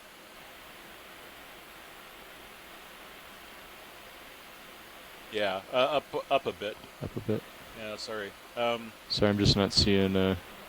It's. We can do a partial zoom. Yeah, it was really. Hold there. Yeah, that's it. Right there. Wow, good eyes, Chris. Yeah. Oh wow. Okay. Is that a sponge? Yeah, that's a cladorhizid sponge. So this is these are predatory sponges. The deep sea is filled with interesting surprises. Most sponges are filter feeders. This one actually uses those spines around the edge to capture tiny food. And I think if we zoom in on those spines, we might even see some prey. Oh, there's a little. There's something trying to get away. Yeah. So I think those are little crustaceans that have been impaled. Let's zoom out. I'm going to try to sit down. Oh, What's yeah. that? You have some tether. Okay. I'm going to get a little closer and. Yeah, they're a treat. And it's big enough to actually see. How too. did you see that? Yes, I'm impressed. It's my They have spidey one of sense. the video monitors back there now. Okay, you can zoom in.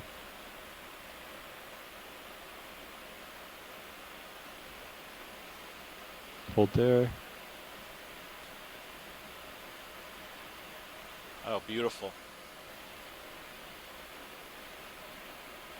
Yeah, and so there are little crustaceans, I think, stuck on those little radiating, I guess they're spines. And these, I think we saw one just earlier twitching on one of them, trying to get loose. But these are eventually digested by the animal. I'm not sure if it's moved to some place where they're absorbed by the sort of cellular mechanisms or what, but definitely that's a nice one. Yeah, there's definitely sort of an impaled amphipod or something on the tip there. I see two of them there. Yeah.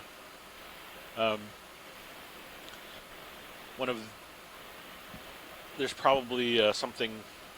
I'll have to look up more about these. Yeah, but we're when you're done with the video, we can move on. Okay. Just gonna see if I can get a tighter look on that. Wow, that's lovely. Wow, and you can see it just the prey are just strewn all over the feeding spines. So sponges are relatively simple animals. They don't actually have true tissues, so a lot of the food that's digested actually happens at sort of a cellular level. The organic material is digested by the cells rather than by any specific tissue. I don't think there's any reason to. Okay, so Les corrects me and he says that it's caught with a sticky substance. But however, okay, we can zoom out. Yeah, they're That's good. definitely Nice view.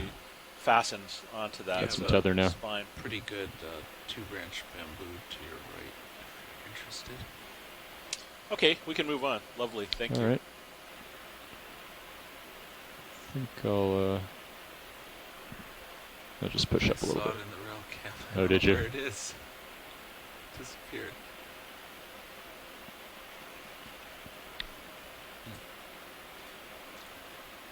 I don't know. Mirage.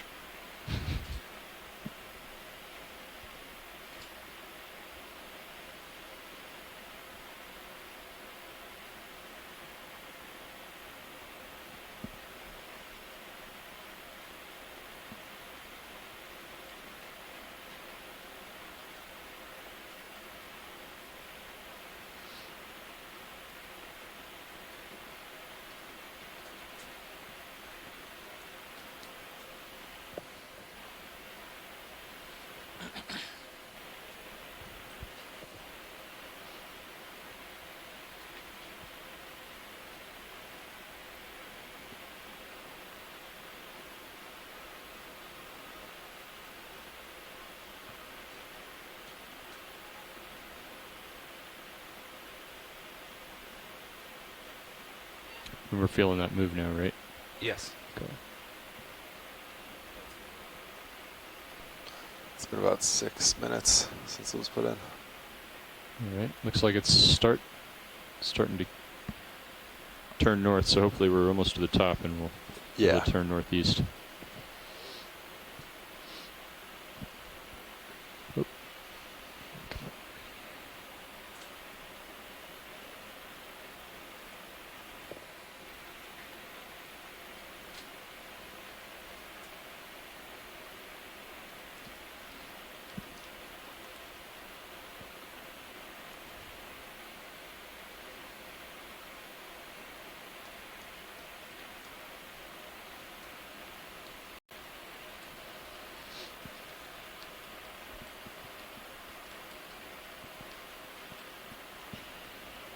Pretty barren here, right? There's a few creatures here and there, but... Oh, I think they're around. They're just kind of hidden away. This is actually, I think, a really good place to find critters. Okay. We can do a partial zoom here. You see a dead stock, I think. Yeah. They're just sort of tucked away on the rocks and so Yeah, forth. yeah, sure. Yeah, it's sort of a, looks like a dead looks like a dead bamboo coral. Okay. Zoom out. Yeah, looks like another dead sponge next to it. Oh, there was a rock there that had a brown oval on it in the center. Brown oval. To the left. Okay. So more to the left. And then up, right there. Oh, sorry, center, further up on the center of the screen. Okay. Let's do a partial zoom. RV nav bridge, move complete. Hold there. Is it that one up there? Yeah, there's like a brown thing with see it. Let's do zoom in. yeah. Further. That's not it. Oh no, that's it. It's just a bunch of stuff on the rock. It's a brown smudge spot on the rock. All right. Darn it. Okay. Zoom out. It is my curse, but also Coming my up, power. Dave. Yep. We can zoom in on D2's sonar.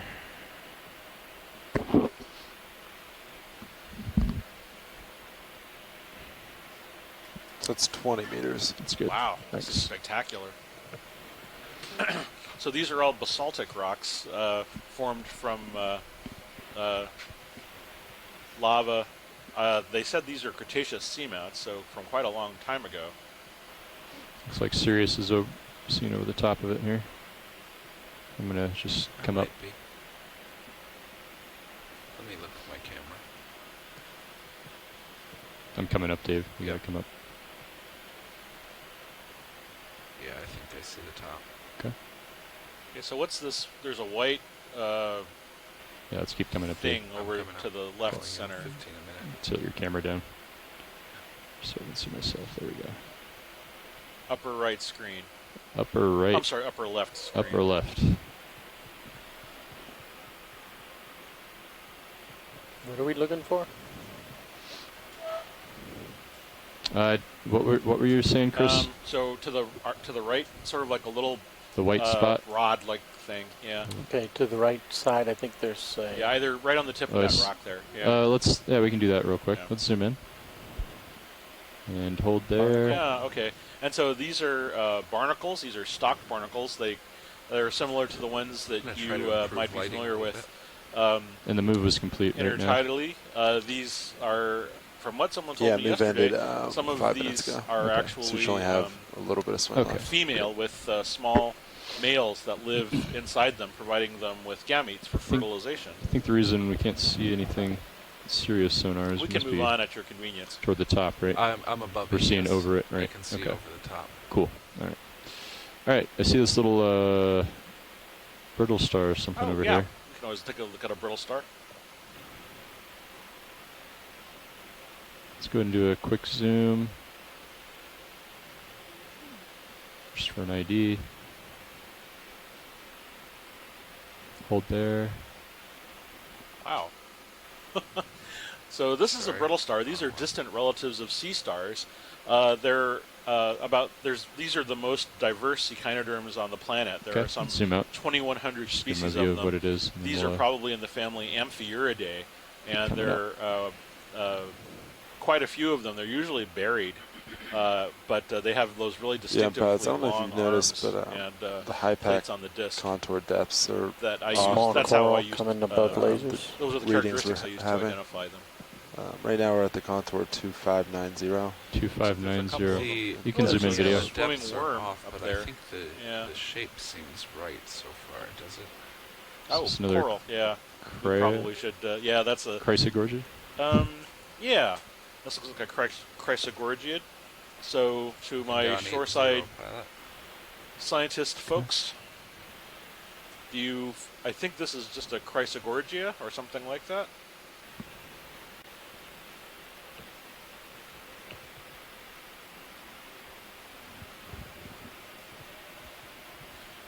Okay. Yeah, I think we can move go and on. zoom out. Yeah. We've seen a few of these. And I'm just excited here because I think we're about at the top of the ridge. Yes, I think we're slowly ascending. Oh, this is that pillow lava, that pillow rock that Chris was excited about. It's gorgeous. ROV Nav, Bridge. Hey, Bridge guy. Yes, just want to confirm, bailout 260 degrees. Good copy. So over to the right, I Thank think you. there's a, might be a crinoid, something with a stock. Oh, or just the sponge. The yellow thing or the white thing? The white thing in the background next to the... What about this yellow one? Any interest in that? Oh yeah, we can look at the yellow thing. We'll do a quick snap zoom while we're heading over there. Swimming white shrimp next to that. Yeah, go ahead and zoom in on the shrimp, actually. Yeah, why not? Or that's a worm. Oh yeah, the worm. Let's do the worm. He's swimming away, though. Ooh, that's really nice. Yeah, so I'm not sure which group of polychaetes. This is what's called a polychaete. They have sort of little legs that have hairs on them. That's where the kita comes. The word kita comes from. They're Latin. Yeah. And they have little paddles. He's swimming away, They Roland. can swim away on their own. It's okay. Yeah, great. Thank you. Let's do a quick snap zoom on the yellow stock, and then I think nothing of interest here. Yeah, I think that's a dead sponge. Yeah. All right, zoom out, and we'll go look at that white stock up ahead. Yeah, I think there's a big one in the.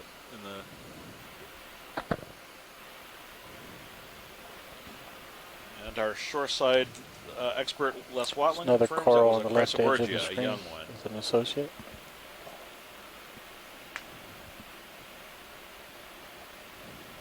Yeah. So large stock in the background on the right. This is another stocked glass sponge, I think, the one we have the lasers on it. Yeah. Should we get a nice detailed view of this one? Let's get a snap zoom. Snap zoom? Yeah, we can move. We can move. All right, zoom through in this video. area, I think, until we see something that is. Hold there. Oh, wow, that's a little different from what I usually. Huh. Should look at the neck where So it separates aside there. from the fact that this is a glass sponge, I think this is something I'm going to leave to Chris later on. Yeah, I'm going to sit down here for a second. Oh, okay. Yeah.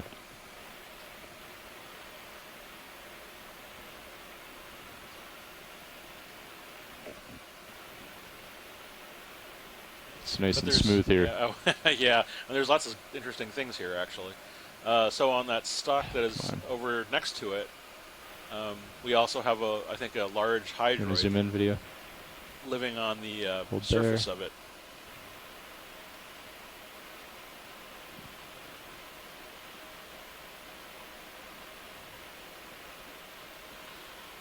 So it looks like the yeah. Looks like there's a large open cavity down along the stock. I don't know if that's natural or not. Huh. Curious. All right, let's zoom out. I don't have a good foothold here. Just on that stock that was the dead stock that was next to it, there's a sort of large hydroid at the base of it.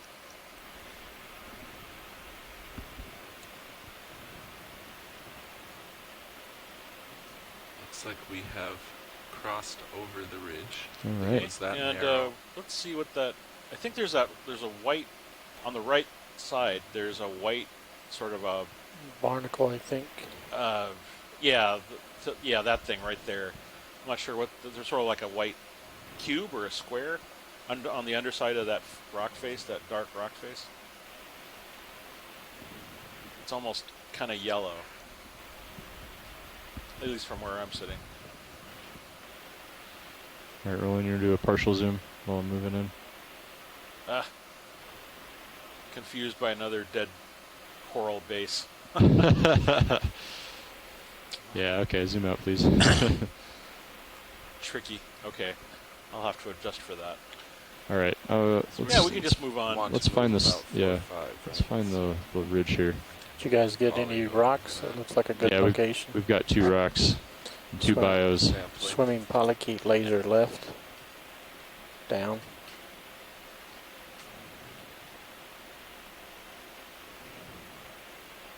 So the ridge should be roughly what bearing, Sean? Just curious. Following you over. Gotcha. 90 on the heading. Maybe about 4550 according to There's a high sea star pack. on the left there. But we might have to rotate, go on forward the a top little of more that before we big see that. Right pillow next to that looks lasers. like a bone. Well, we have to go look at that. It's kind of lavender. I don't quite see it. You want to do a partial zoom? I don't quite see it there. Oh, It's white. tricked by the White stuff on episodes the again. left edge I'm of the sorry. screen. I So it's not a sea star. No, it's this big orange, sort of this big white Okay. puddle of Let's get a stuff. Sorry. Yeah, let's find our Becoming the boy who direction cried up the wolf. ridge here. What do you think? Zero.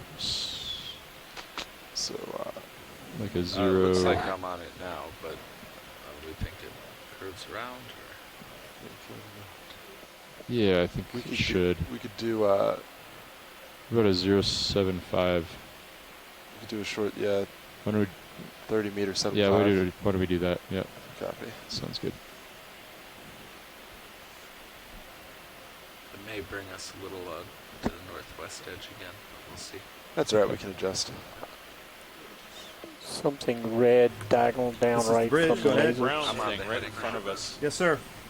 Yeah. 30 meters at Okay, zoom in. 0.75 degrees at 0.2 knots. Hold there. Oh, sea cucumber. Oh. 30 He's full, meters isn't he? range, 0.75 Yeah. degrees. So bearing, what we're seeing is a sea cucumber with a really transparent body. These feed on the sediment, and they absorb organic materials out of the stuff that Looks they like eat. it's got a different type of mouth. You can see all of that because Here, I'll move the in, Ron. body's completely see-through, You wanna and zoom what you're out, I'll looking move at in. is the gut. We're going to. You say we're going to zoom in again? Yeah, we'll get a Okay. little closer here. Super tiny. There's a small one, huh? Yeah. Oh yeah, tiny thing. He's hungry.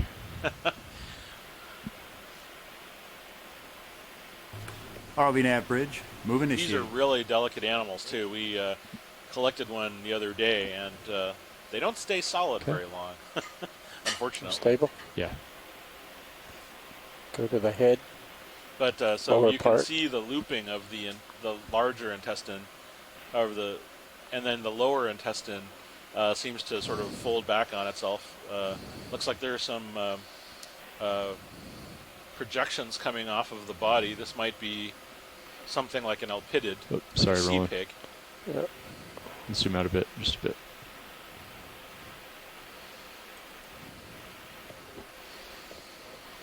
But that sort of funnel-shaped structure on the bottom, that's the mouth. And Sorry, I'm sighing about my laptop. I just got back from lunch and my laptop just froze. So I will not sigh into the microphone anymore. Sorry. yeah, for super so tight? the tail end of this is literally just the pre-poop remains of the sediment that's been on this rock. Sometimes you can find them little trails of where these sea cucumbers have been as they proceed along the bottom. Some of these will swim, Yeah, and just as they I think swim, my tether's pulling me a little bit. they'll just Yeah. take off and leave their sediment castings behind. But these are sort of like what earthworms do. They sort of clear off all the organic materials on the sediment, and that sediment then video's becomes clear. Okay, a zoom better out. place for That burrowing move's underway, animals. so I should have some more tether here pretty soon. I'm out pretty far rolling. Yep. Getting tugged around. Okay, let's move on.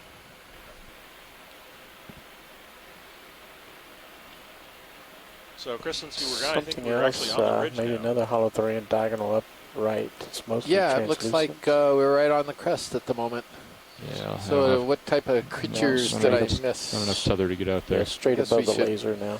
Mostly, I don't have enough tether to get we out saw there. some swimming polychaetes, a couple we'll of be dead up there soon. skeletons. Oh, we saw a cloudorhizid sponge, a really nice one. Okay. So I'm just looking at HiPAC now, and maybe we should try to make some tracks up along the crest there a little bit if we. Yeah, we we've can see if we can find a community. we've got a move underway right now. Great, thank you. Great, thank you. But there's been a bunch of sponges and some Chrysogorgia skeletons and small. What did we say? 075? Is that right? Correct. Current move 075. Okay. But we expect more northeast.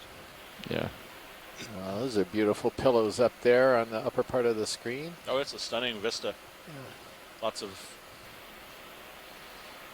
basaltic magma pillow formations. I You can't see down believe there, that I'm going Roland? to have to start everything again. Pigeon, the Sea Scribe. Sorry, I didn't have a mic. Don't see anything special. It's a borrowed Is it a computer. shark I down really there? appreciate having it, but I Where are you seeing? Zoom in. Right next to the lasers. Oh yeah, red. occasionally a freezing shrimp. is not a big Okay, we deal, can zoom just out. because it's better than my laptop that I brought along with me that froze permanently the second day in on this cruise. So I really appreciate Kelly Elliott yielding one of her backup laptops for me to use. I know Murphy's Law, sometimes it happens. I was on a research trip in Paris when my laptop crashed a few years ago. I think That that, was very might be a different thing right coming next to lasers, to the left of the stick, like almost touching the stick. You can do a partial. Rock shadow. It's like another coral, maybe Yeah. Primnoid, I think. You are Full right. zoom. Primnoid. Maybe a very young Norella or Okay. something. It's possible. Yeah. Should be fine. I'll keep moving.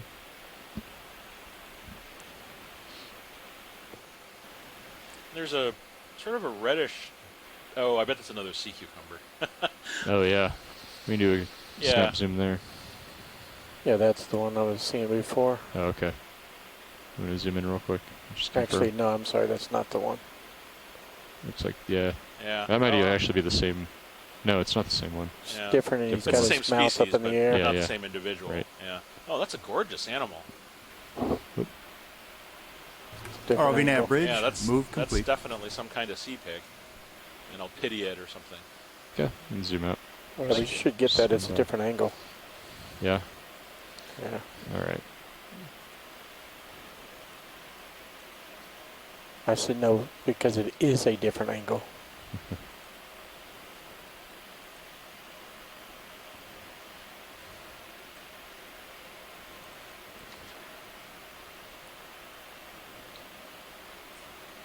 Ship has stopped now. Yeah, the move just ended. And that was in. So yeah, Cirrus Okay, should wanna be go in? moving. Still have time.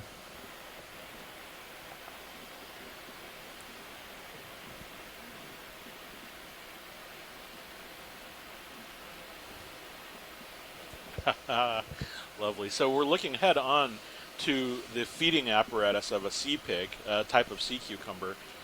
These are not the sort of more conventional white ones that are seen in other media. This one's actually transparent, kind of reddish. You can see all of the feeding arms around the mouth, and you can see from the mouth the intestine and what it's been eating, and it just sort of goes down along the body and then loops into the lower intestine towards the rear of the animal. So in the past, I've had colleagues who tell me that they're unable to tell the front end from the back end of a sea cucumber, and this is the best way to tell, is to look at where Videos they've across been the bridge, eating. go ahead. That's beautiful. Okay, Thank and you. zoom out. Looks like it would be off our starboard quarter. Starboard quarter copy. All right, thank you.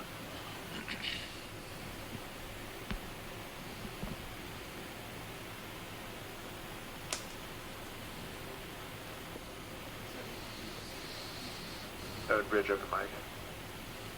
Thank you. And I'll push out a little bit, Dave, and we can try to get a bearing on this ridge here. Sure.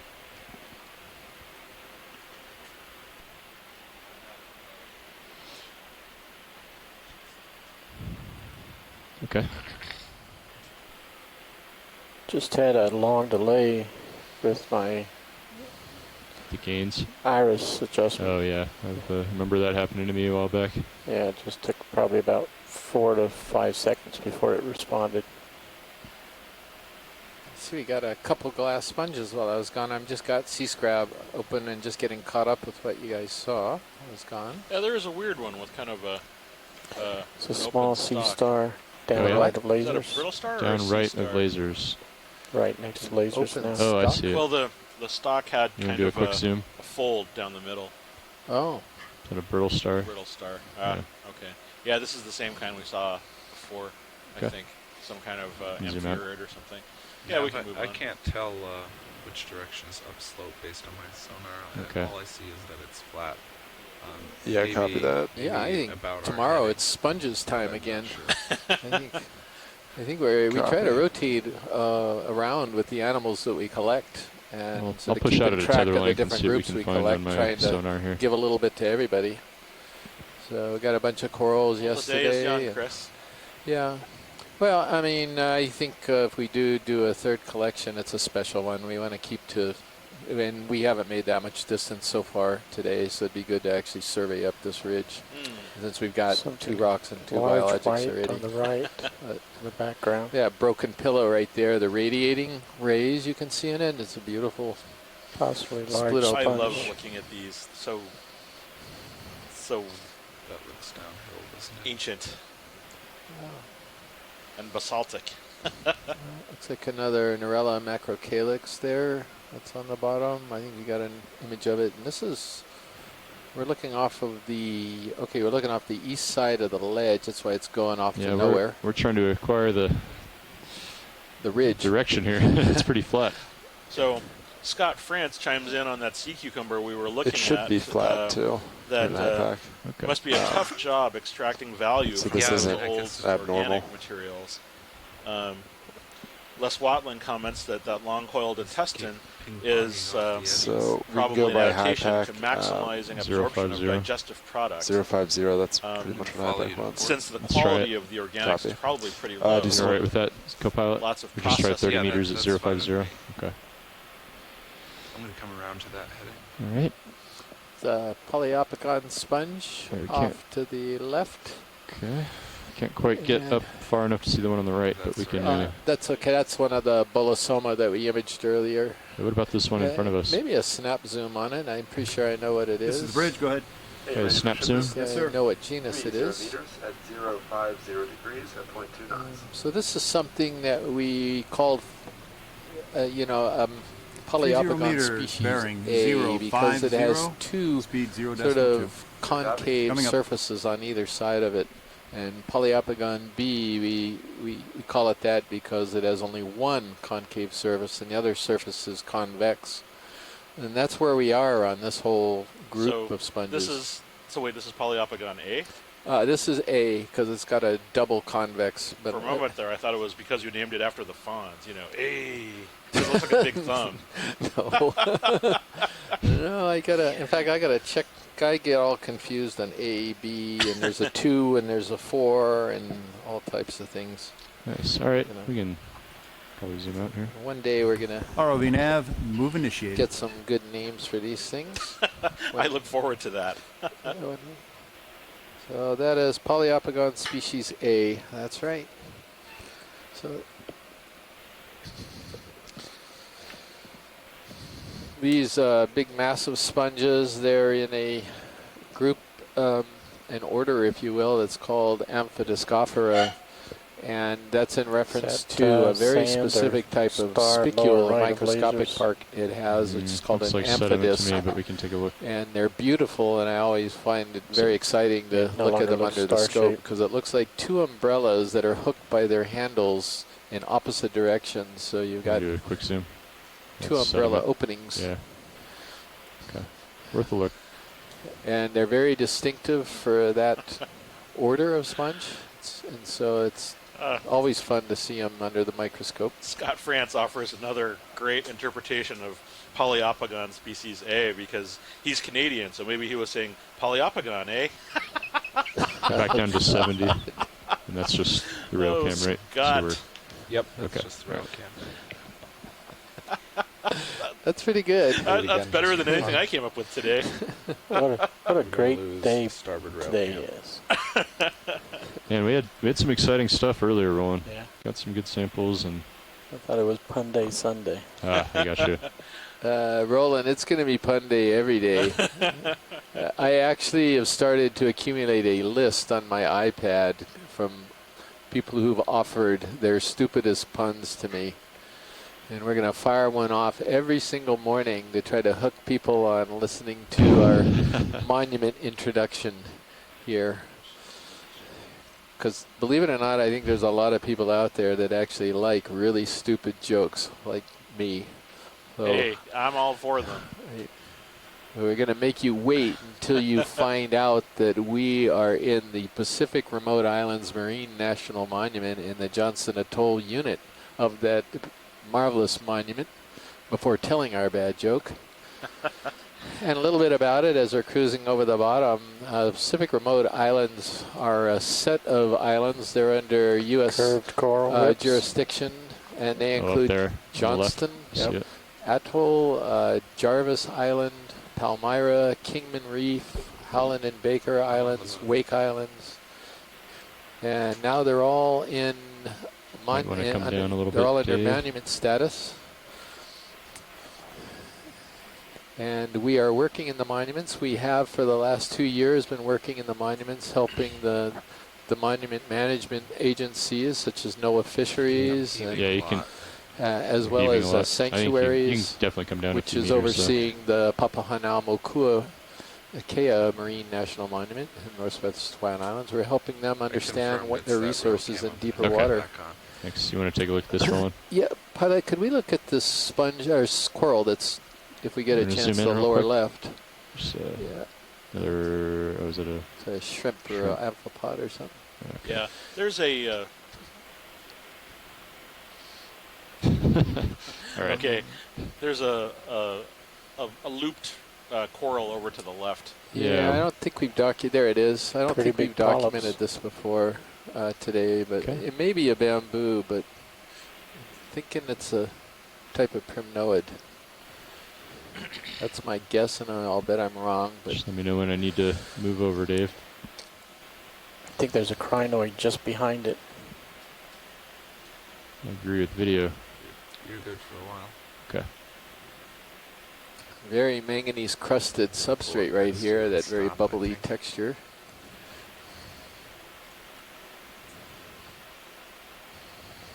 Slight left, and you'd frame that crinoid behind the coral. Is it a bamboo? No, it's a bamboo coral, isn't it? Nice. Yeah, it is a bamboo coral. Huh. I was thinking it was Candidella from a distance there without the polyps on the stalk. Maybe it's a young one of the ones that we've already seen. 2 for 1. Oh, and there's I think that's a Brisingidon that, wait, I'm going to stop before we see it. No, crinoid. Crinoid. Okay. Yeah, so it's got some needles in between the spines. I think Scott and Les would probably go to the older name, maybe the Lepidopsis group for now, until they revise the family, which they're working on right now. That's my guess. We're probably good for science whenever you get a This is a good videos position. Let's get some good stuff on this guy. Okay. ROV nav, move completed. We are now at 2,520 meters. Full screen. Sure. Lepidopsis sea clade. Thank you, Scott France. That's Scott France. Lasers are clear. Who's calling in from home, but he's with the University of Louisiana at Lafayette. So thank you very much, Scott.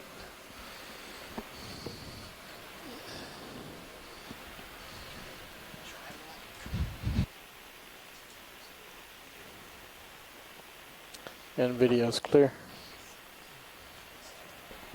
Okay, all right, Roland. We're doing a little change out of seats up front, so we're going to be pausing just for a moment while they do that. Dave Wright's going to jump in here, Roland, in just a second. Thank you, Dan. Great flying with you again. You too, Roland.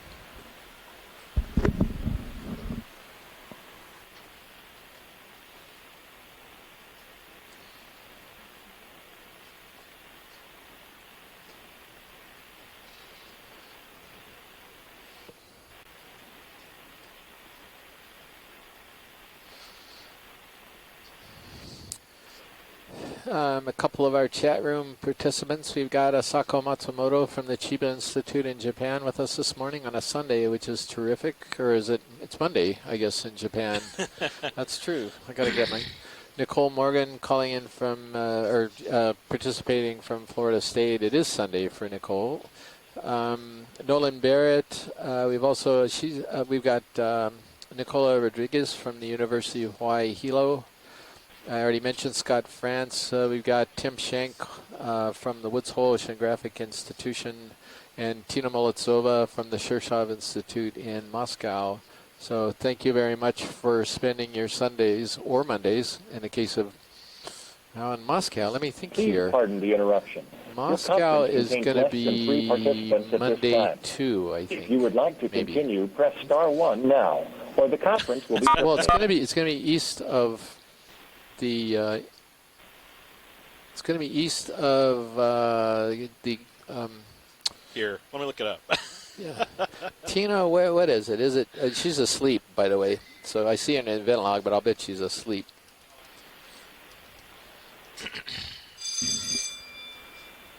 It's 1 a.m. in Moscow at the moment. 1 a.m. on what day, though? Do you hear me? Monday, July Monday, 24th. yeah. So it's Monday. I hear you, Fernando. Okay, sounds good. I got you too, loud and clear.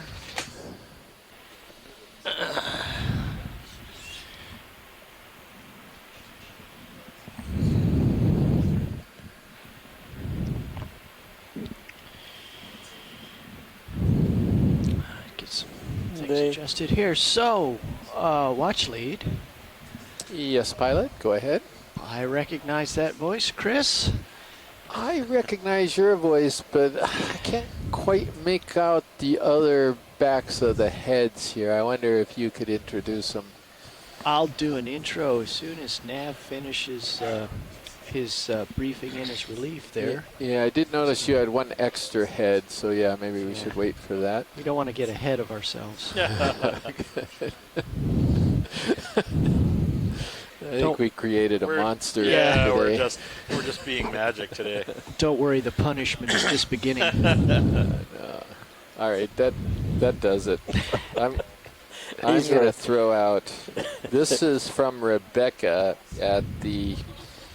Excuse me, I'll bring this up. She's at the ISC Watch 2. She's from URI, University of Rhode Island, and this was her offering. Okay, Dave, you need to answer this, please, while we're waiting. How many tickles does it take to make a squid laugh? They have 8 arms and 2 tentacles. No, you're wrong. I said, how many tickles does it take to make a squid laugh? And it's 10 tickles. It's O-pun season. Okay. And the volley is fired back. Thank you very much for that, Rebecca. Dave, when last discussed, we were making tracks. So I think we're good. If you'd like to introduce yourselves. Let's see, I'm going to spin out a turn here and head off to the northeast. I have you at 90. Yeah, I'm going to...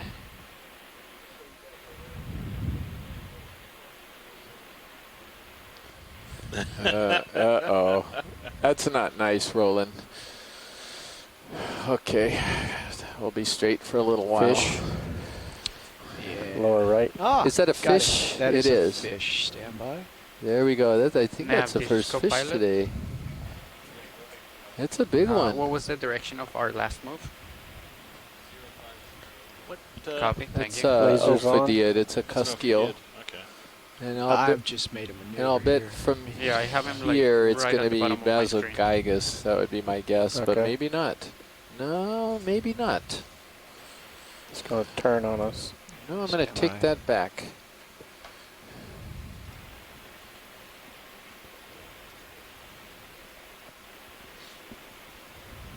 Nav, are we moving? We're not, right? Copy, thank you. You know, if I didn't know any better, I'd think that it was just about to go after that sea cucumber. Oh, no. He's kind of freaked out from the lights a little bit. So it's got a scooped head and it's big. Stand by.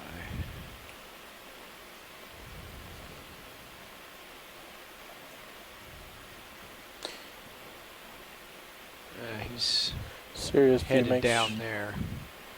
Watch out your Yep. tether See pilot. that? Pull up a little bit and let me get things straightened out here. Copy. Pulling up. I think the float is well above me. Let's see, I'll lateral over. Yep, we're okay that away. Spin around. Did they just put a turn in your... Well, no, it just took out the one I just put in because I went the wrong way. But things are better now. So, where do we want to go from here now? So let's take a quick look at the sort of two-branched thing that's on the rock that is to our left side. Straight below lasers? It's like a V-shaped pair of branches. Okay. Where is waypoint 3? Well, that Okay. fish I think I am going to keep to Bezogigas, possibly Walker Eye. That's scooped out. I was busily trying to look it up. This looks like that forked Norella, maybe, the Primnoid 2 branch.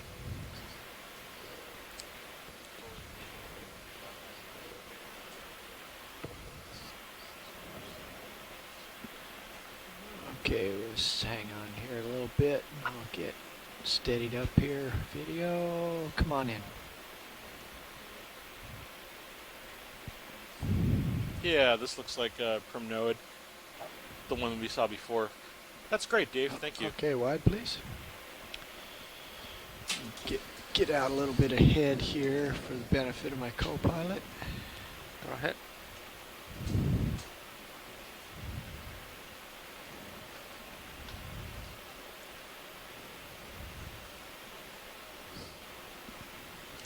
So what I see is the trend of this feature is much more to the southeast. I think this might be just a local high. Yeah, well, maybe we can stick on the local high of a good pilot, because there's a depression where waypoint 3 is located, and I was debating whether or not we ought to go there. We were sticking to the east side. But there, it looks like there was some slumping of the ridge in that, along that edge on the east. But the trend is definitely northeast if we can keep going that way. Of course, I'm pointed south, so let me turn around northeast and see if I can find some up in that direction.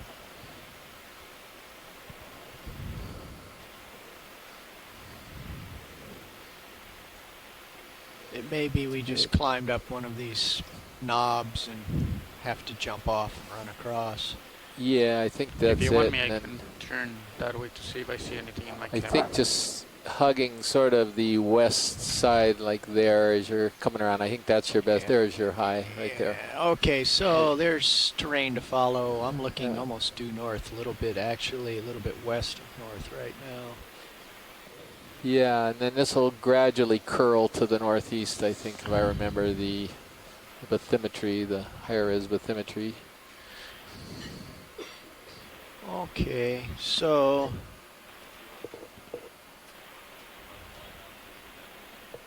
yeah, let's all right, I'll start turning. I tell you what, you have a negative turn in, so why don't you come clockwise to line up with me. Okay, turning clockwise. Well, you have to go all the way around.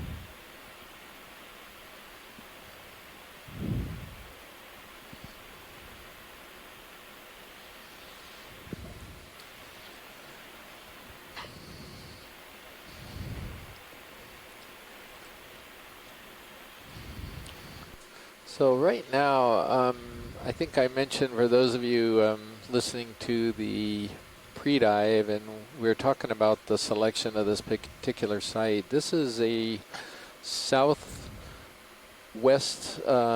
extending rift zone ridge coming off of a seamount that's tentatively named as Wetmore Seamount.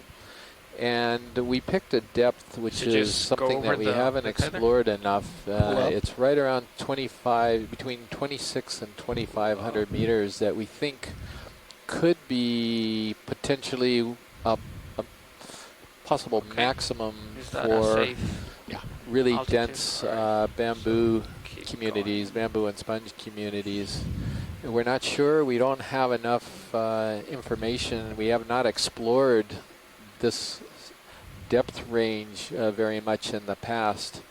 So when we were doing our pre-dive meetings about the various sites and where to go, there was a decision made to, try between 26 to 2,500 meters and try to get some more information on that.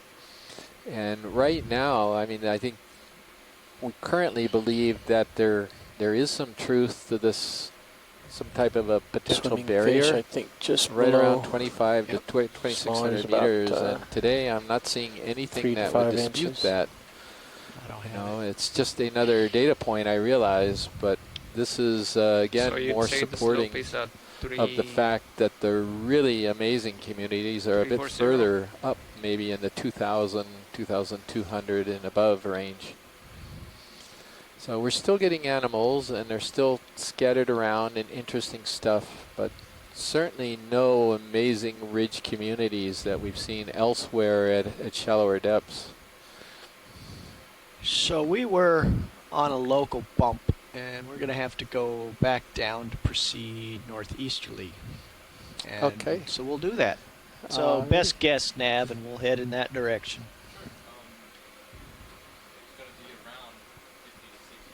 Let's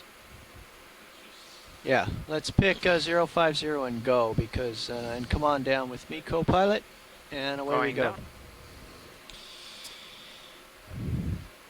We just ended up on the top of a bump, and have to carry on. Yeah, and maybe since we're not very far from our actual landing site, maybe we can make some tracks for a little while here, and then once we get a little further upslope, we can take a look at some of the small stuff again. But we could do a little bit of community ecology for a while, just to get some distance going, if that's okay with everybody. Sure. So you can line up with me, Fernando, and away we'll go. Okay.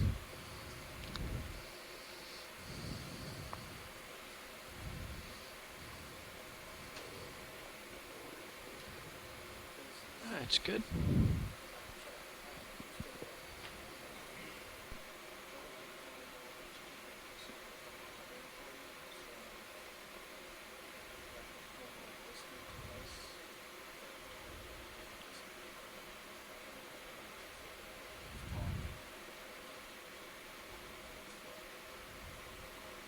Understood. Thank you. Thank you.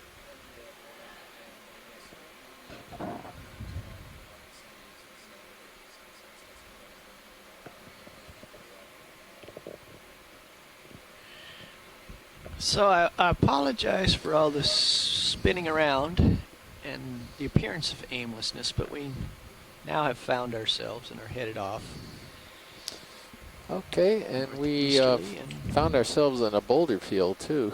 That's It's a large whip coil yeah, coming okay. straight ahead. Yeah, working on it. yeah, Roland, I think we ought to make some tracks here, at least to get a little distance. As I said, I don't think we've made very much distance at all from our waypoint, if we're okay with that. Yeah, I'll just report it out. You and the pilots make the call to do it or not. Yeah.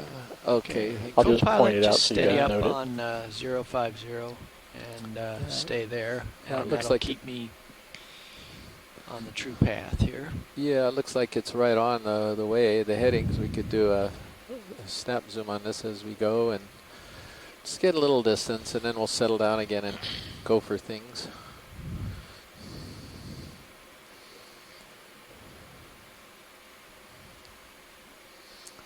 Got a small glass sponge on the right, this whip coral in front of us. These are bamboo corals that I think we've imaged several times today already. Let's Looks like snap it's the on same this thing. video just to get a quick ID.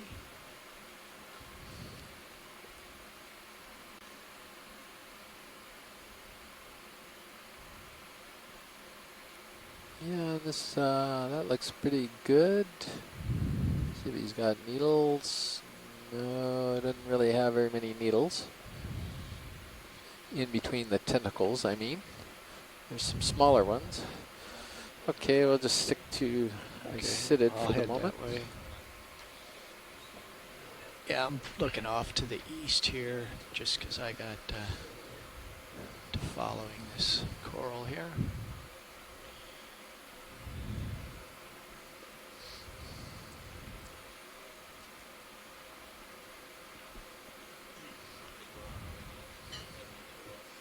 Yeah, we need a... No, let's put in a long one to get to some new territory. Oh, I see. Okay. Well, all right. Well, yeah, 50. Anything less than a tether length isn't going to show us new territory.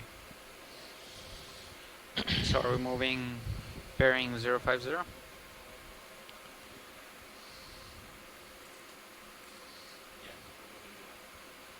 Copy.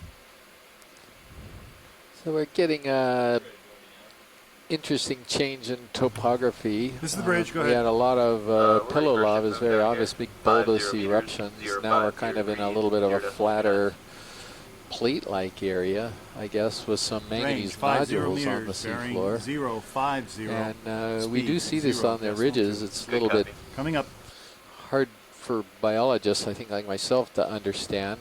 Ridge, I always thought would be really solid all the way along it, and that's just not the case. You see a lot of loose stuff on a very narrow crest, and makes you kind of wonder, again, how it's able to remain stable. There had to have been a lot of earthquakes and other things over millions of years that the seamount's been around that probably shook up a lot of the stuff, and landsliding and ROV nav, various other phenomena. Sometimes it's hard to realize that we are looking at an extremely minute point in time here on these seamounts that are presumably 70 to 80 million years old. So you just see this one little point. It's sometimes hard to sort of trace back everything that's happened at this site over that incredible amount of time.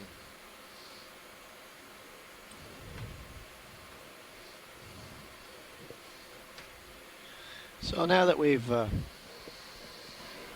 settled into the new watch, I'll make some introductions.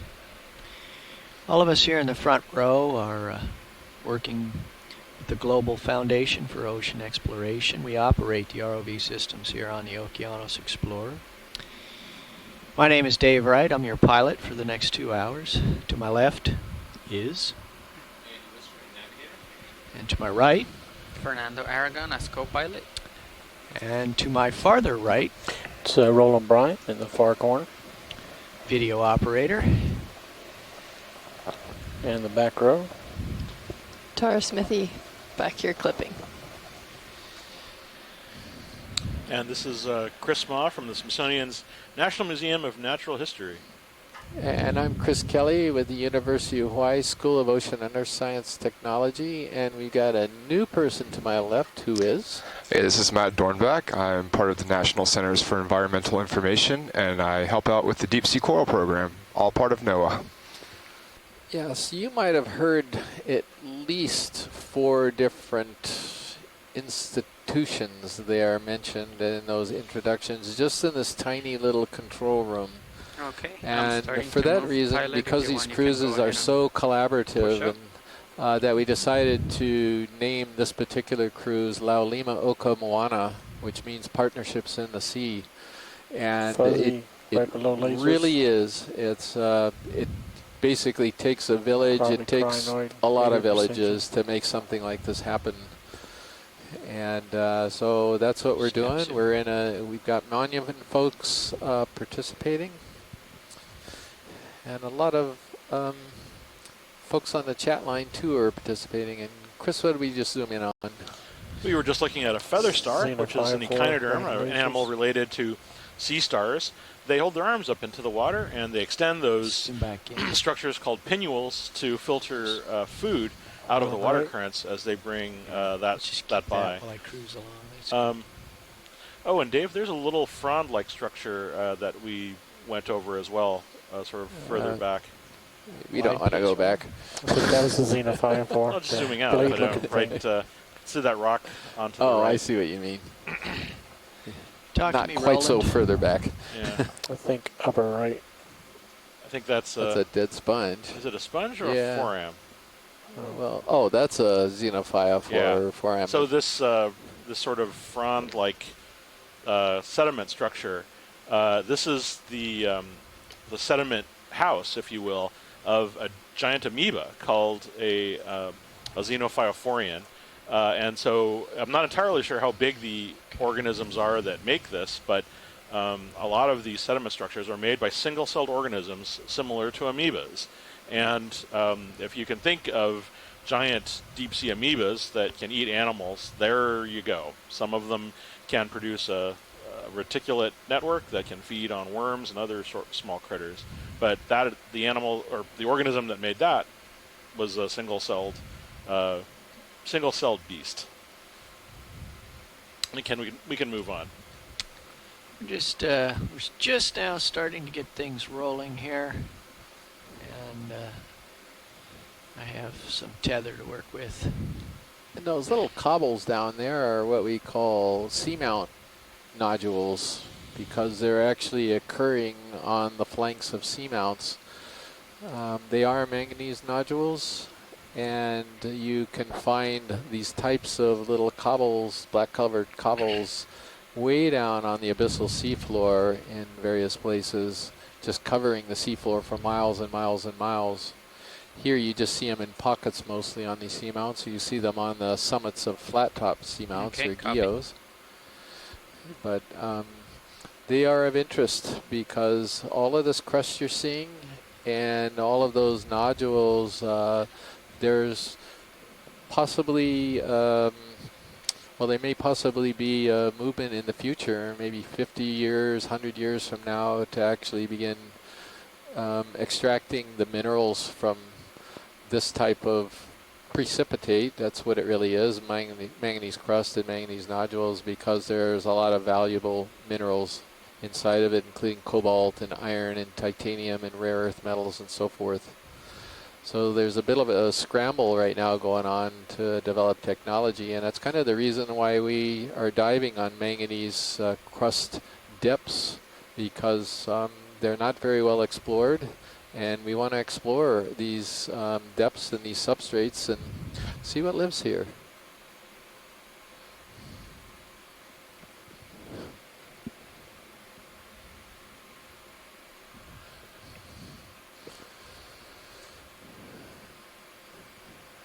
We're getting a little more consolidation up ahead. Looks like a small ridge-like formation in front of us.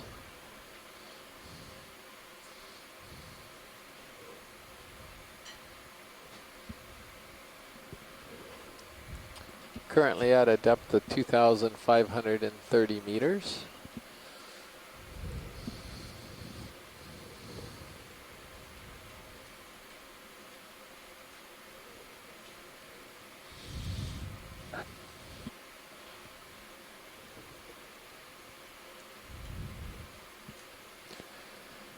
And let's see, our current oxygen levels are about 2.5 milliliters per liter. And since Scott and Les and perhaps some others, Tina maybe as well, joined us after I described the oxygen minimum today, we actually hit the minimum somewhere around 450 meters or so on the way down, and the oxygen got below 0.5 milliliters per liter, so it was definitely anoxic on the way down, and it fairly quickly moved back up above 1. It was actually, well, not very quickly, I guess. It moved back above 1 milliliter per liter at around 1,000 meters depth. So there are folks out there paying attention to that, including the the midwater folks who are very interested in noting oxygen. Could do a snap zoom on the sponge if that's possible, and if not, I'm pretty sure it's okay. Come on in, Roland. Yeah, it's one of these Fariny matted, I believe, sponges, and possibly in the genus Poliopogon. What's this down below here? What's the little... ROV nav bridge, move complete. Copy, thank you. What is that? Max zoom. Yeah, let me move over there a little bit, Roland. Tracking. You're gonna have to come wide a second. Get the picture here. Yeah, I'm too I think high. there's a little coral on the rock in the upper left-hand corner as well. Yeah, I'll be headed over there.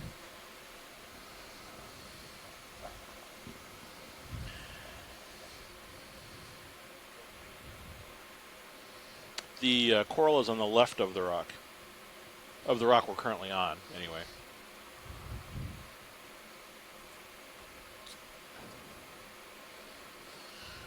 Those little red dots are lasers. Again, we periodically point that out to folks who are just joining us, and they're separated by 10 centimeters. That's how we get an idea of how big things are down there. Might let the geologists know that that rock is too big for us to collect. Someone just connected to the conference call, so I'm going to reattach it. Okay. Something that looks like a little barnacle, but what is this kind of green thing? Oh, it's a dead stalk from something like one of the corals we've been seeing. There's all these little... Chrysogorgia, maybe. Yeah, there's all these little tiny frond-like things that are on the surface of the rock that might also be protists or some small organism. Yeah, and the white thing is just a barnacle. Okay. Yeah. I didn't know whether it was attached to some kind of... Oh, yeah, they're... creature. Oh, yeah, it is a creature. So good call. But let's head up to the left there. Okay, and I think why? there's a little triangular thing hanging off of that boulder, and I believe that was a coral. Oh, I see a starfish. A starfish or brittle star? Well, brittle star. Yeah. I'm sorry. Oh, we can forego the brittle star. But the coral is, I think, what we... Okay. What is a... This little spike over here? Yeah. I got you.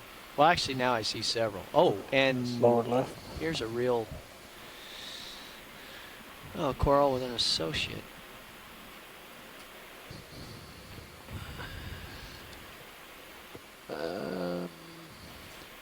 How... Is that a Chrysogorgid or is that a... Come on in, video. Not too sure what that is. Yep, it's a Chrysogorgid.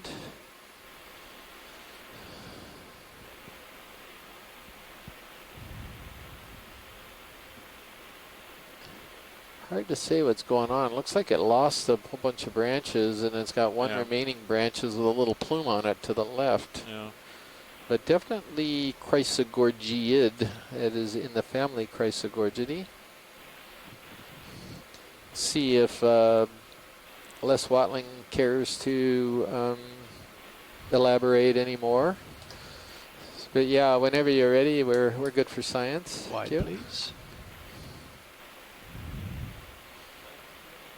Yeah, I'm curious to see what that coral is in the upper right-hand corner. Yeah, no problem. There's another big whip in the background. Okay, We've imaged pilot, a bunch of those today already.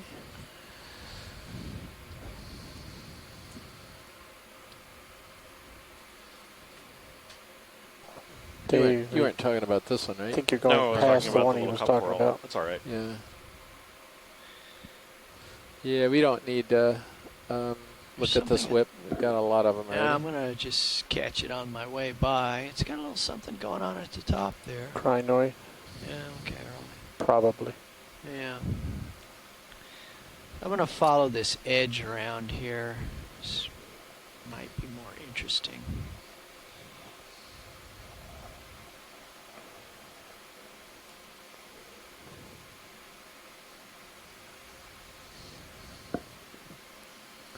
And another, the yellow Bolosoma sponges that we saw even upon landing on the site early today.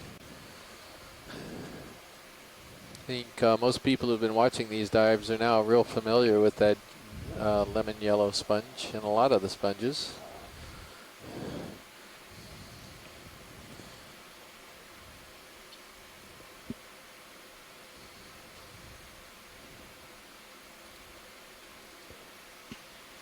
It's pretty sparse here, but things are trying to make a go of it. Yeah, it's kind of the typical community that you would see at deeper depths where there's things. It's just not a whole lot of them, and that's what we've been noticing the past few years. You can go down to 3,000, you can go down to 4,000, even 5,000 meters or more, and there's always life. But there isn't these amazing, I called them at one point deep sea cities. In fact, I called them that on a Wake Up with Al Roker in 2015, because they're so dense and they're so populated with animals that I just couldn't come up with a better name for it. They're not gardens, you know, they're forests. I think we're almost getting I don't ready know what for you want to call them. another ship move. But this type of community is a little more typical of deeper communities. So there's, no matter what depth you go, something's figured it out and how to make a living. So I'm at the northwest edge of this kind of ridgy thing, so the next move should have more east in it to keep us up on top here, I think.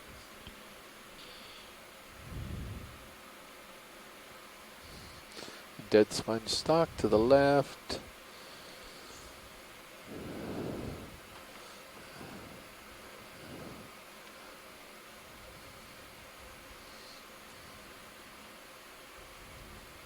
I think you're reaching the end of your tether, pilot. I think you're right, Fernando.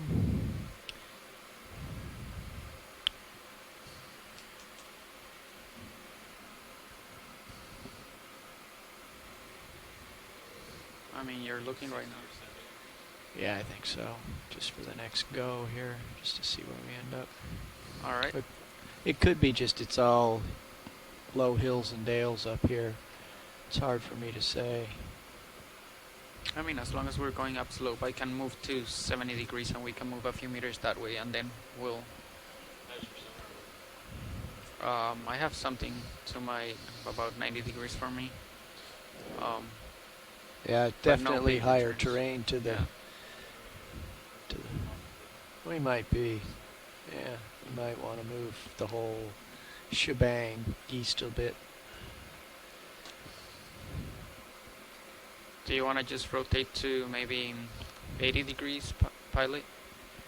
I'll come to zero. I'm almost there now. All right. But you know, in the near field, I see an edge. Yeah, I think that's your east edge right there. It's just kind of funny terrain with a lot of ups and downs, and should be a very, very narrow ridge. In which case, I would say that this away is it 060. Yeah, and that's looking up slope along the ridge.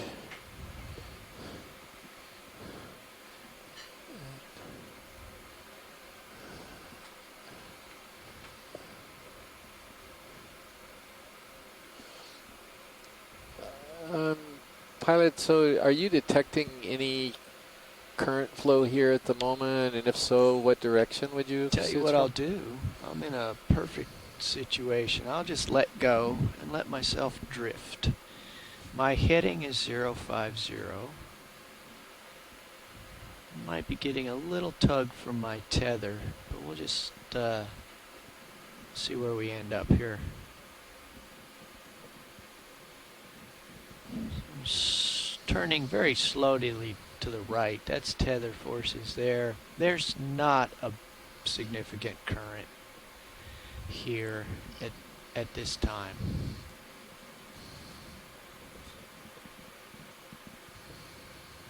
Yeah, the fact that I'm not neither rising nor sinking is due to the balance of forces between what floats me, syntactic foam. It's essentially an incompressible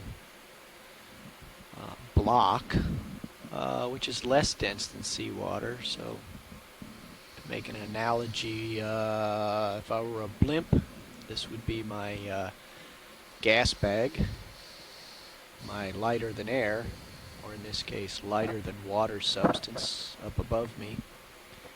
Below it hangs many thousands of pounds of metal and some propellers. And right now, the propellers that point up and down are turning at about 18% of their maximum. And what they're doing is they're pushing back against that upward flotation force. Turning to 060. So that it neither rise nor sink. Well, it certainly looks like there's, as you said, almost no current. You know, sometimes we're down here and you can see the corals and everything bending over and just waving. I'd be okay but with here, that. we're just here, just sitting here. You can sit here all day. It's like having a deep sea hammock. Yeah. Nothing much. Sure am. Okay, I'm center on 060 pilot. This is the bridge. Go ahead. Ready for a move, please. 30 meters, bearing 060, 0.2 knots. Range, 30 meters. Can we zoom bearing in on some of 060, these objects? speed 0.2 knots. Sort of around the coming up. thick ridge there. Like Yeah. there's a I see something right in front of brown us. something. Zoom. Here, video. Okay, looks like an urchin or an anemone. Yeah. Ah, there you go. In the sand. Oh, dandelion. Oh, jackpot. Oh, that's very Sit cool. down very Come close. out Good of- eyes, yeah, come Chris. on out, Roland. I got plenty of time to go look at that. Very easy on the thrusters. Yeah.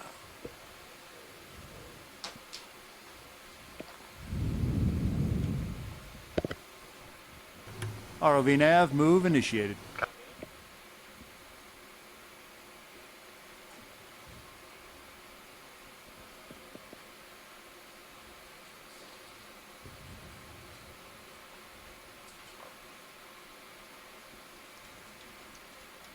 Is he pulling in? Okay, you can zoom. Trying to figure out where this thing is in the Okeanos guide. So for those of you who are tuning in, this is what's called a benthic siphonophore. For those of you who tuned in yesterday to watch our midwater dives, siphonophores are more commonly associated with swimming and sort of gelatinous bodies that live in the pelagic three-dimensional watery space. But there are groups of them that are very specialized into these unusual forms that live along the bottom, and so these are suspended by all of these tentacles or extensions, and it looks like they actually use them to. I'm not sure, but I think these are the feeding tentacles.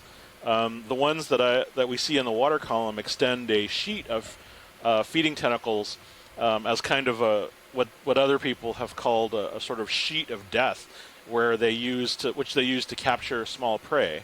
But these seem suspended. You can see the four pulsing structures here that in a swimming siphonophore would be what they use to actually swim through the water.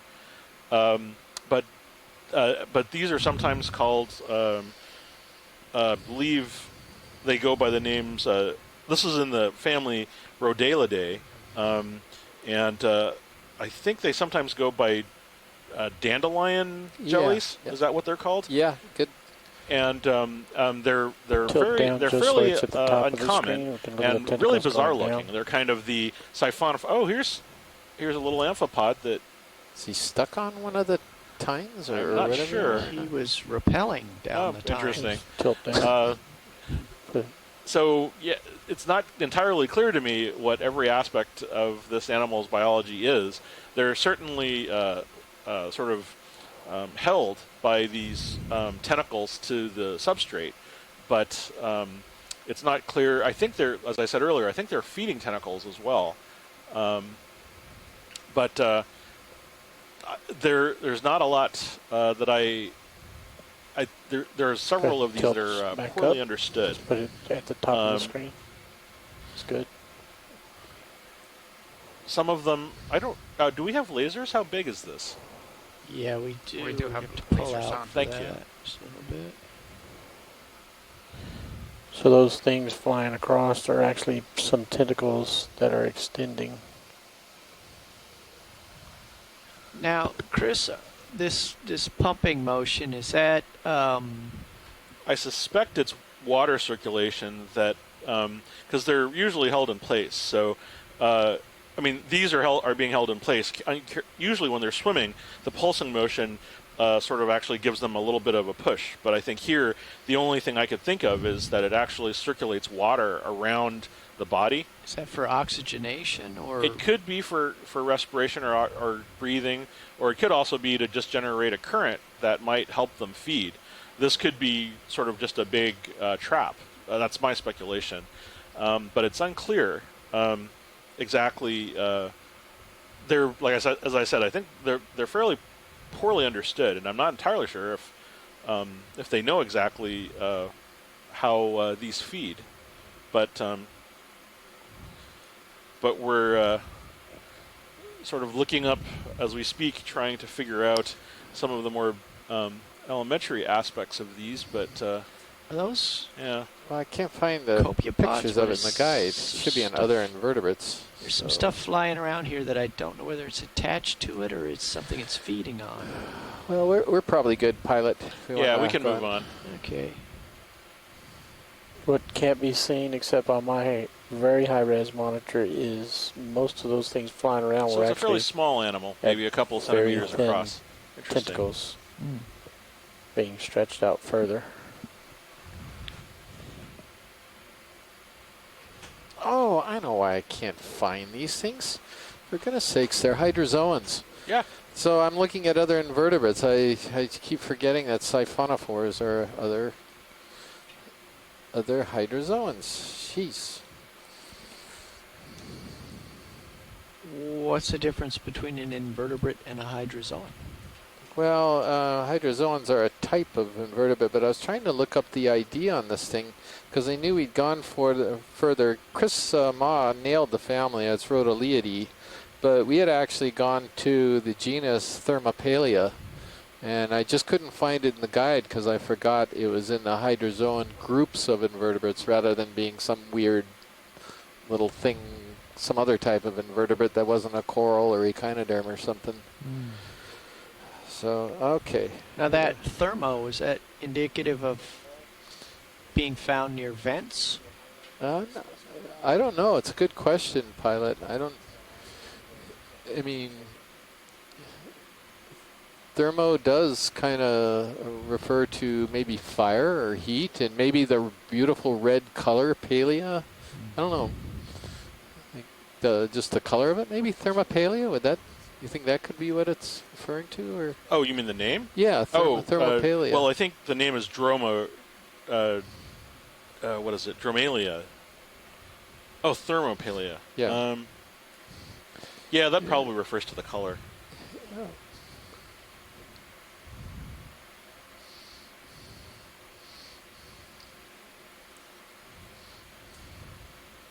Something floating in the water, top left edge of screen. I see it. I also see... No, that's not a starfish. We can... Oh, it wasn't. I think he said other than was. Well, it was a squiggle of sand. Yeah. Starship-shaped squiggle of sand. No, I thought you were blasphemous there for a moment. Just saying, it was just a starfish. I have the utmost respect for starfish. That's like saying this is just mucus. Yeah. Video's clear. Okay, wide. But I'm going to go look, because whatever it is, it's not just a rock. And there goes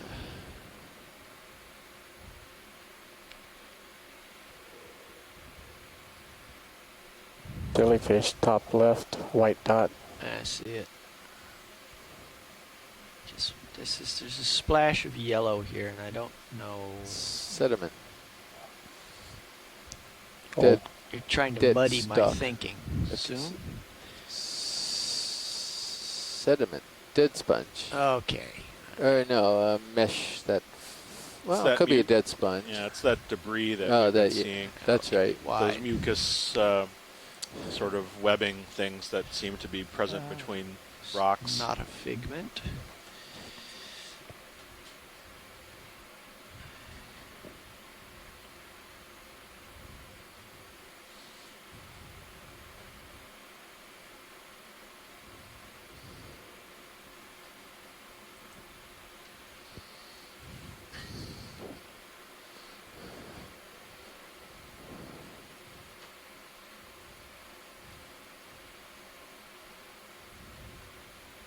There's a candelabra top left.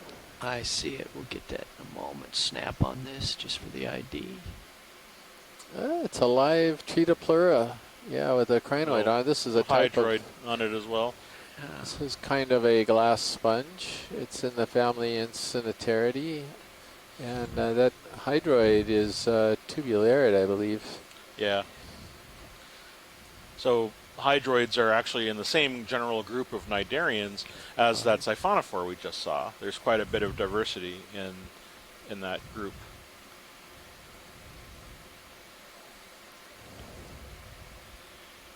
And we can zoom on the coral.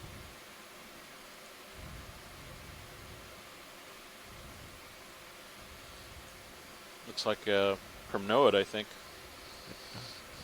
I don't have the tether to get over there right now. I think you're right. We'll just call that a primnoid. Okay. Now we're not done with that move.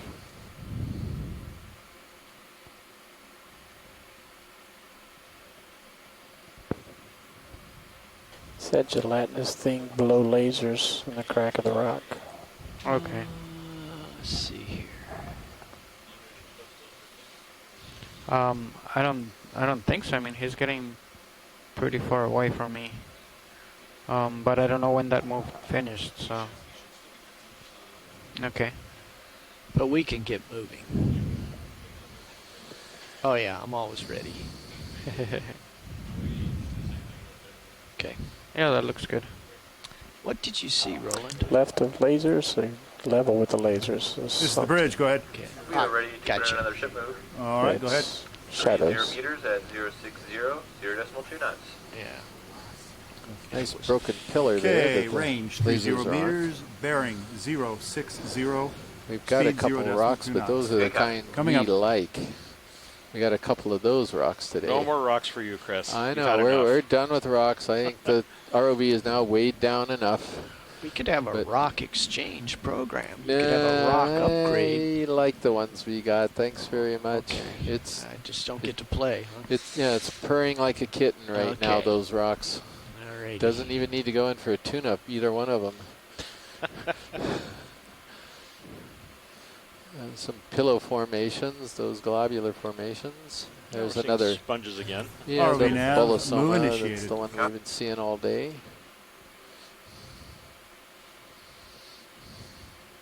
It's just a sponge. It is just a sponge. It is just a sponge. That's right. Yeah. Is that I can say that I can mock my research interest since I'm very interested in sponges. Something's up on that boulder upslope a bit. Sure it is. Yeah. Zoom here from here, Roland. We'll get a. No, it's another. I want to say a primnoid. Yeah, probably. I think you're right. Maybe a Narella. We'll have another chance to look at it in a little bit when we get up there. Let's come wide.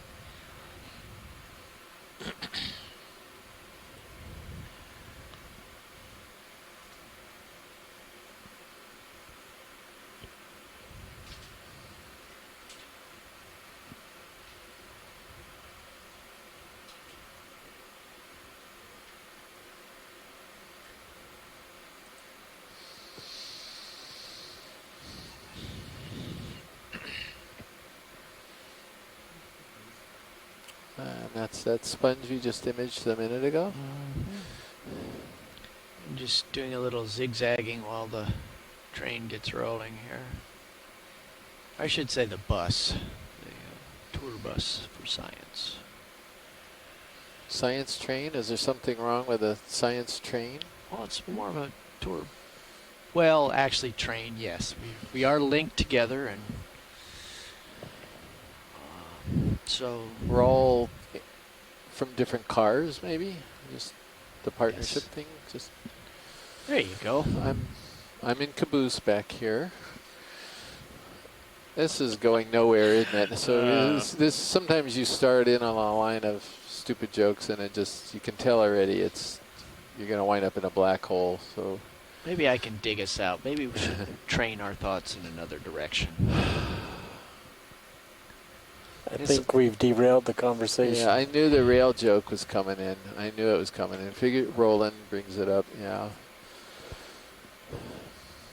This is what happens when there's not enough biology to keep you interested. You took the words right out of my mouth.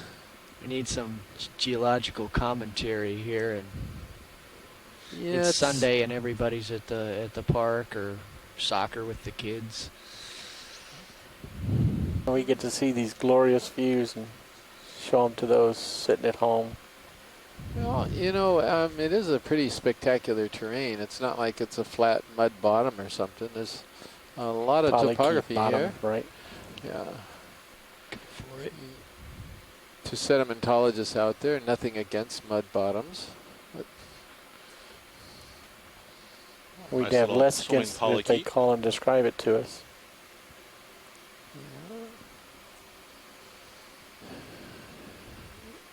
On Sundays, the geologists are out with their picks and they're up on the hills, I think, picking out rocks. Probably not. I'm kind of enjoying my Sunday here, just looking at a bizarre new seamount that has never been explored before. That's a pretty great way to spend your Sunday. This is called Wetmore. It's, I don't know, it looks just as wet as some of the other seamounts we've been to. But it's potentially called Wetmore, and I am not going to tell you the origin of that name because I'm going to lure Dr. John Smith onto the phone probably tomorrow to describe some of the proposed names that he has submitted for these seamounts. What are the two white things in the image? The sediment? Yeah, it's just channel sand. This looks very young, and it looks like it broke up older lavas or basalts because it's angular, and then you see pillows, so something looks like it pushed out. Did look like it sort of split open, doesn't it, Pilot? Right there. And if we engage in enough speculative geology, pretty soon somebody back home will jump out of their chair and get on the phone to set us straight. I get your plan, and I like to do that too. Let's see. Okay, so Les is saying that the regional oceanography suggests that the prevailing current direction should be east to west. Yep, I'm aware of that. And maybe when we get to the top of this feature, we can find out if that is true or went off bottom. Another polychaete left. Yeah. So right now, Les, we're kind of in a current lull, so I'm hoping that it'll pick up a little bit. But we haven't seen much of anything at all here today. So I'm a little bit, I find that a little bit curious, given that we are on a sharp ridge where we should get probably more current flow, or at least I was expecting more. I would expect it to be just ripping across here, but it's not. It's not. Yeah, it's just curious. So the question is, what's to the east of us on the tens to hundreds of miles scale? Not a whole lot. We're kind of in one of our southernmost seamounts. There are some other seamounts here, but they're all spaced out a bit. We are on sort of the southwestern side of a fairly large seamount. Coming down. It just went away.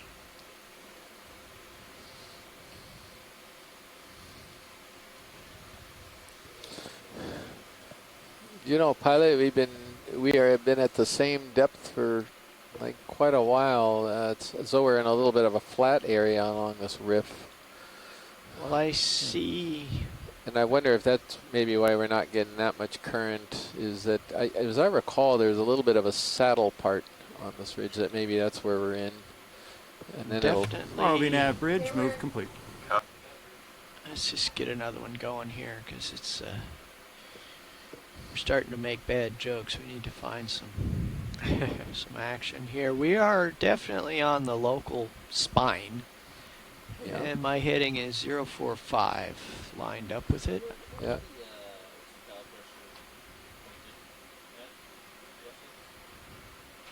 So you think I should move to 050, 045, or should I stay at 060?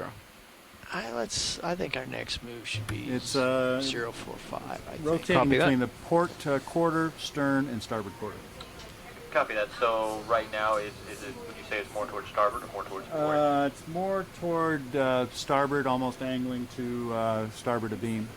Copy that. Thank you. We're just taking notes down here because we're checking a couple of our instruments. Right, it's now port quarter. Copy that. Thank you. Okay. Yeah, that thing spins around pretty quick. Navigator. Next move, let's make it at 045. I'm gonna turn right now, line up with 045 with the pilot, and copy that. Got another Bolosoma sponge off to the left. Yeah, we don't need to wait for us to the swing to come out. We just keep it moving. Okay. Copy. I'll keep my eyes on sonar. A lot of I don't see anything though. lavas we're in a here local you're high. seeing on the floor. These are very old, eruptive. Hey, Got it, I got Dave, it, got it. got it. Yeah. So we've The fun got a is to nice the left. sea cucumber in view, and more than that, we've got a nice feeding trace that is left behind on the rock. Come on down. This is the bridge. Go ahead. We are ready for another ship move. All right, go ahead. 30 meters, bearing 045, speed 0.29. You're getting pulled quite a bit. Come down a That's lot. range 30 meters, bearing 045, speed 0.2. Good copy. Coming up. Down.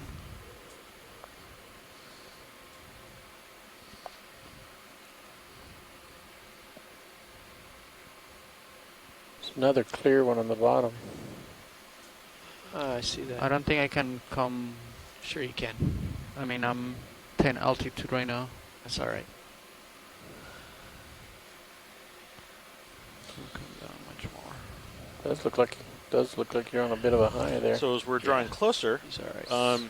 you can notice that there's the rock itself is covered with a white band of sediment and probably ROV nav organic bridge, material that's been moving deposited as the water falls upon the surface.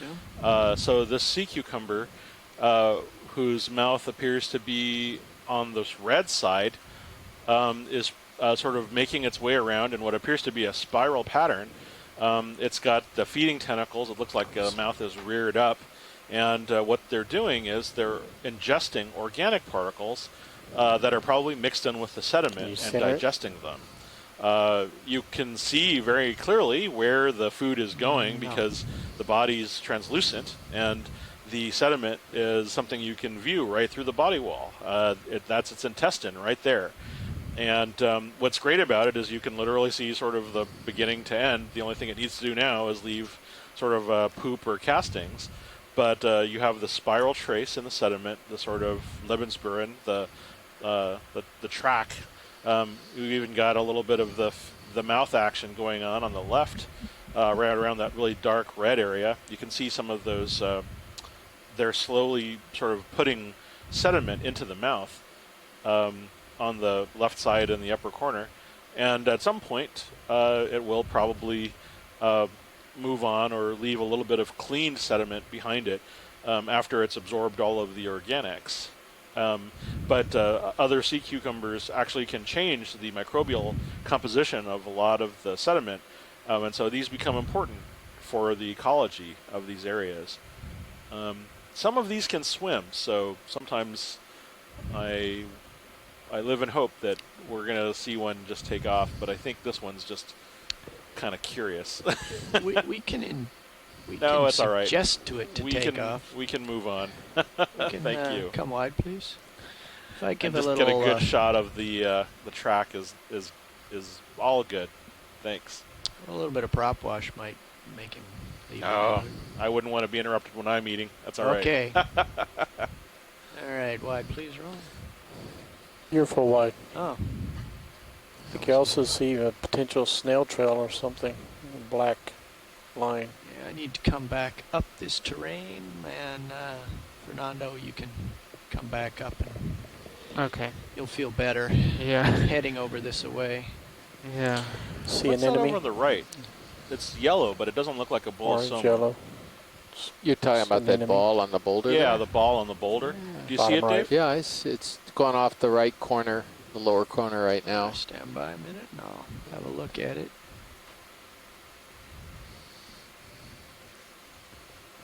Just come over Could this be a way. dead sponge, but No, I'm I not think so it's a sure. big sea I see anemone. it. Yeah, I think you're right. Okay. I think it's a big sea anemone is right. We can approach.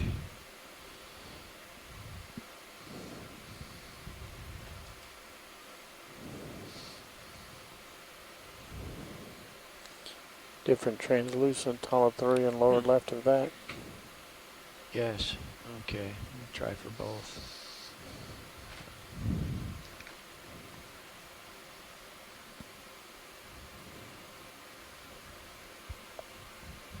It's a good angle on the anemone.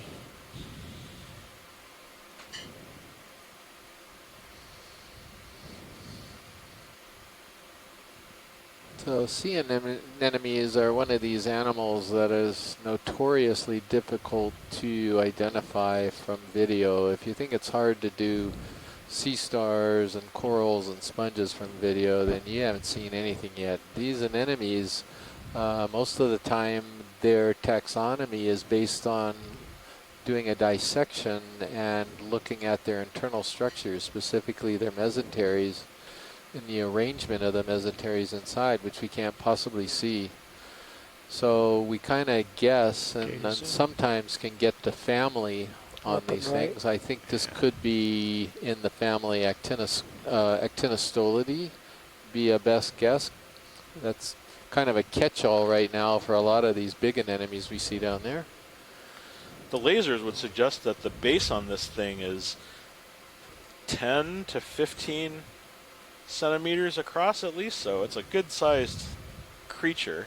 So sea anemones are usually predatory. All of these tentacles are essentially filled with stinging cells, and so in other situations I would expect them to be feeding on something like fish.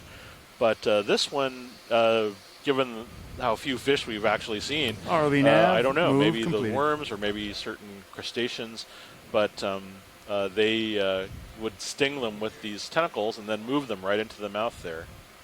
Copy. There is, by the way, sea anemones basically, like a lot of other cnidarians, they don't have an anus. It's just the mouth opens up into what's called the gastrovascular cavity, and so the food goes in the mouth, it's digested, and then just comes out the same hole. So they're neat animals. We can pull out when you're ready. Video's clear. Okay, wide roll.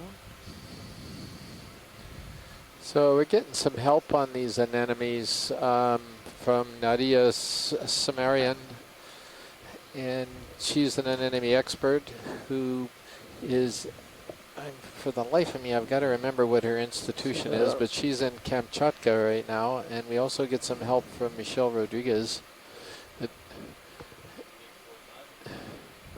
And we got a little distracted. There's a sea anemone or sea cucumber down there, as well as a small bolosoma sponge, it looks like. Either one looks fine to me. Okay to zoom, Roland. Another synelectid, huh, Chris? Yeah. Well, this one's different from the one we just looked at. by my reckoning. Maybe, yeah. 40 But would same be better family though, since right? she's on that side and I think so, yeah. the slope seems to be going up that way.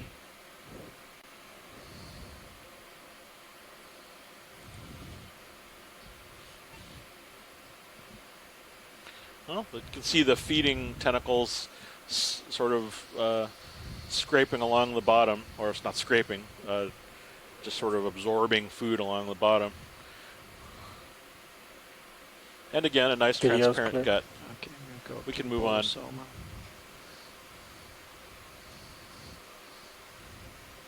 Oh, there it is over there to the left. Yeah, we've got We've this already. got It's just a small. Bazillion of them. Wide, Yeah, please. gazillion of them. Little bolosomas. These are the little Or glass even if you want to sponge make that it we 0.35. White Is thing that a fish or straight no? ahead is different. Some kind of, looking. are you talking about that white? Yeah, it's on the rock. Yeah. Let's see what he sees right here. I think it's Okay. just a We can dead snap? stock. Oh, yeah, snap. That looks dead sponge. Yeah, dead sponge stock. Okay, wide, please. Got Got a branches. couple Hey, of crinoids that on rock has all these trails on it. Trails. Barnacle, Yeah, white notice all of strips. the patterns that are on the surface of it. Are those stoloniferous octocorals or Let's possibly have a look. tunicates? I think they could be stylasterids. Oh, really? Yeah, the ones that are sticking up a little bit. Yeah. Oh, that's But that's a interesting. guess. I'm just trying to see if I can get okay. an eye for them. Yeah, you see how These they're could be barnacles also, the Barnacles, yeah. smaller ones. yeah, they're forming interesting patterns on the surface. Yeah. And I'm not seeing anything sticking up right now. Okay, I thought I we'll was, go so I'll for bet zoom. these are all barnacles. Dead barnacles even. Yeah, Are they? yeah, Yeah, they are. dead barnacles. So this was a good place to be some time ago, and now it's not. I wonder. You know, there's no current here now. Maybe there was, once upon a time. There could have been, but the other thing that concerns me, Good shot Pilot, right there. is the fact that usually in pretty good communities we see a lot of dead members on the seafloor because there's multiple generations that have lived there. And we've seen a couple of dead things this morning, but not a whole lot. So I'm a little concerned. I'm concerned in that we're probably going to see this for the rest of the dive, but I'm also kind of happy that this is supporting the 2,500 meter Clear. possible boundary, if there is a boundary. But then you never know, because this area just might not get a whole lot of current flow, and that's all that's going on, even though it's a great ridge. Who knows? All we can do is continue to explore, continue to get more information, and eventually we'll understand it a little better. Well, it looks like we've come up on another little hummock here, and we'll have to descend to continue on this course. It's the part that kind of surprises us. The multi-beam bathymetry, the data we look at to pick sites, it's usually gridded at 20 meter resolution maximum at these depths, and it just doesn't pick up these little lumps and ups and downs. So we don't see this. Sometimes we're surprised seeing a lot of these ups and downs and little flow features and cones. I think that's what's going on here. It's just a lot of smaller topography that all kind of got smoothed in our maps. Yes, we are. Yeah. So I'm going to line that up was with a little burst 040 of pilot. diversity, so I think in a purely naive, optimistic sense that things will Bridge, pick go up. ahead. Ready for ship move, please. I live for hope. There you go. That's more Yeah. comfortable. We'll We're looking see at 30 meters many, at many more things. 040 degrees, 0.2 knots. Well, I would love to be 30 meters, bearing 040. proved wrong, and I imagine 040. everybody else that's coming up, looking at this possible boundary would love to be proved wrong as well. I'd just love to see great communities at any depth, frankly.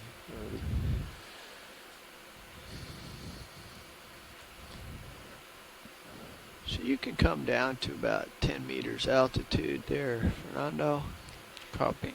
And you're still up on the top there. Yep. And you'll catch up shortly.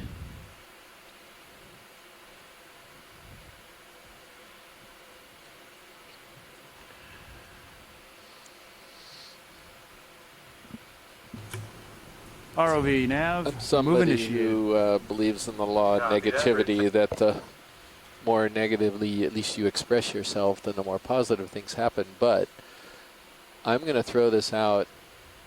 We're going to do another ridge tomorrow, and I'll bet it's better. Let's be careful with the tether right there. I'm just saying, I think it's better. It's a different orientation.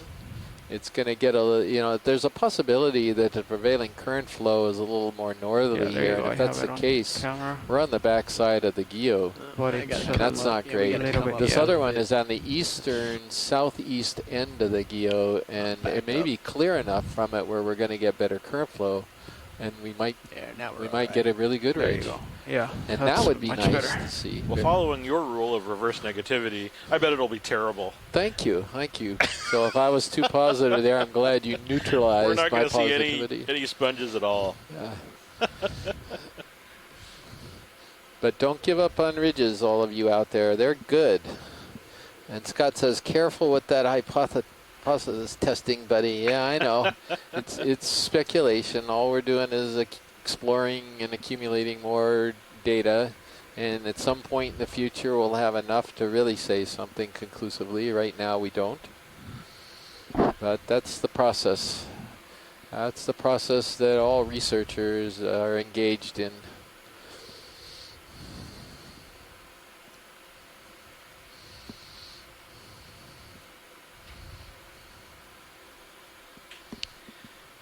So pardon the murk, when we go downhill we have to adjust our clearance over the terrain so we're not basically dragging our leash around the shrubbery, to use the dog walking analogy.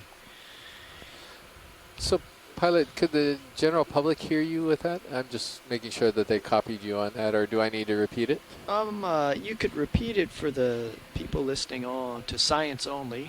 Oh, okay. I'm in the right channel. ROV pilots appear on the right channel of the stereo, and you appear on the left, and they can turn the knob depending on their interest. Okay, well, I was just going to let everybody know why we're so high here. With all of these ups and downs, when we go over a little topographic high, which apparently are abundant on this ridge, then the ROV's got to get far enough along and out far enough to clear its backside from this topographic high before it can get down again. And so that's what's going on. This is not just a straight shot ridge. This is mound by depression by mound by depression, and it's been going on all day. But anyway, if you're noticing this and wondering why we're periodically getting so high up in the water, that's it. And Scott just concurred that he can hear you on the video stream. I think he's at home, so he's listening to the public feed.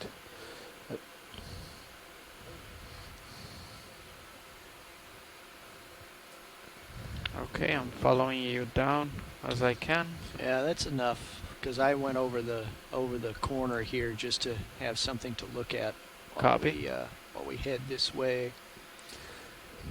Yeah, so a point that Scott's made here in the event lot, Scott France from the University of Louisiana, Lafayette, is that we are exploring. We're exploring in as scientific a way as we absolutely can to get as much value out of the explorations. But what we're really doing here is we're hopefully coming up with enough observations where people can start to potentially come up with hypotheses. But we're not testing these hypotheses right now. And that's, I may have misled some people thinking that we're accumulating, we've got a couple of hypotheses out there regarding a possible boundary for these high density communities.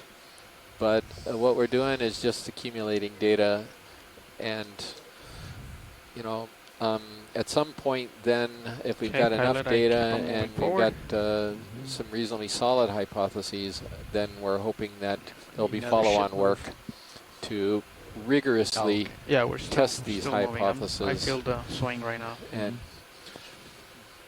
Yep. determine their value. So that's the process.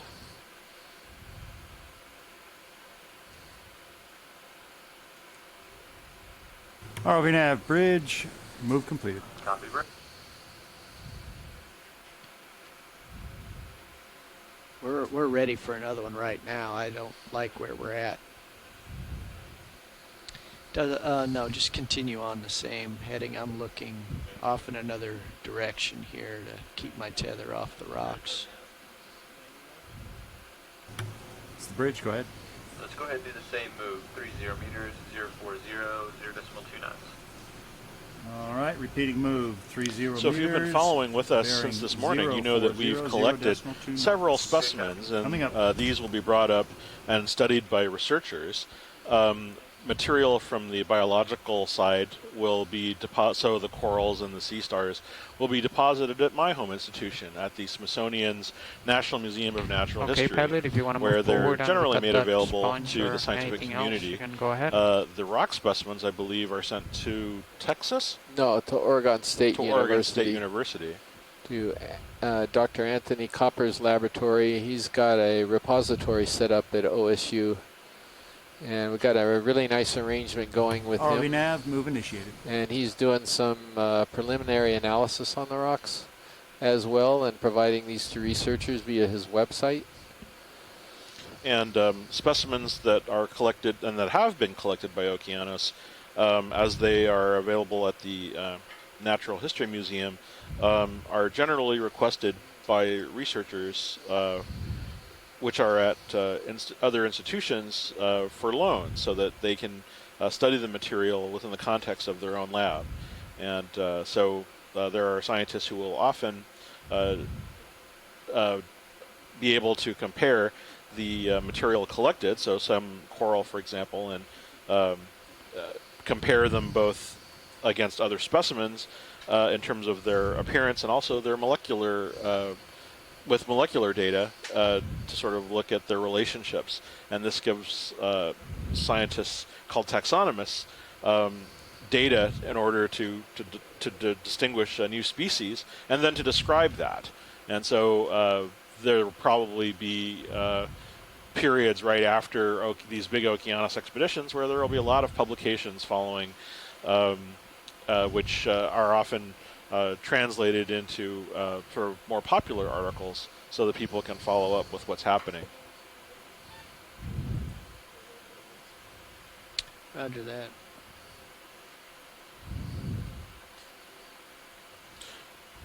Many of you may remember from several expeditions ago that we saw, for example, several attempts to collect a small white sea star that I kind of coined a cookie star, or in the family Goniasteridae.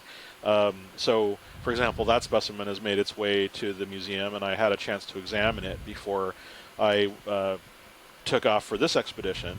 And it turns out that that sea star is a new genus and species, and so that will be published at some point as I get all of my ducks in a row and get that paper ready for publication. Repeat.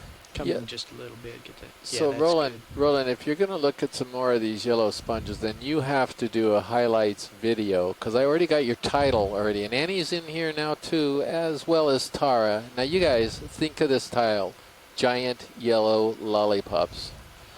Huh? And he's doing some really nice circular videography, and I could talk about these things. And the first time I saw them, I mean, they're shaking their heads yes. I don't know if that's like just bobbing no up and down, or is that actually saying yes, you might consider it.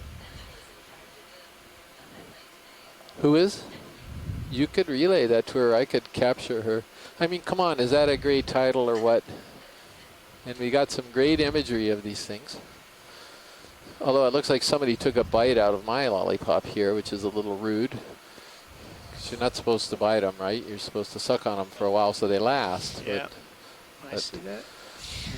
How many bites does it take to get to the center of your sponge? Well, I don't know. It might take some. I'm not sure there's a Tootsie Roll in the center of it, but hey, Roland, you'd agree, wouldn't you? That would be a great highlights. Maybe if I didn't see that dandelion pulsing. Oh, jeez. My sponges get no respect whatsoever. Okay, fine. I'll do my own highlights.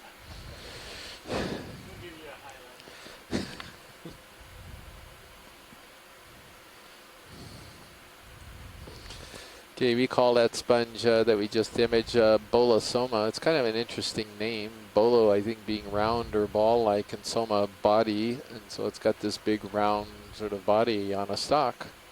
That's our best guess as the origin of the name. I think we were in Indonesia when we saw one that was almost a meter across. Yeah, and that pilot, they probably didn't make a highlights reel then either, did it? Oh, I think it. It absolutely did. Did it? Yeah, and I think Roland was sitting in the chair, directing me as he often does. And, it's in the can somewhere. Okay, I'm gonna look for it. I've had many good chauffeurs along my rides. What are these interesting things? Sediment geological geological structures. Pillows? Huh. Oh, okay. I thought they were depressions. They're rocks. My mistake. Yeah, we've come down off a pretty big ridge. Large whip to the right. Protuberance of straight ahead. Lava there. Yeah, there's some stuff out there.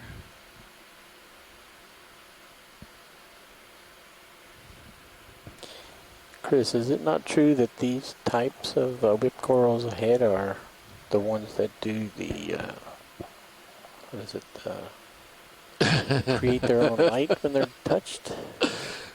I don't know. I mean, I'm certainly would be up for this little experiment if you wanted to give it a go, but I don't know if Dave's willing to turn off the lights. Complete.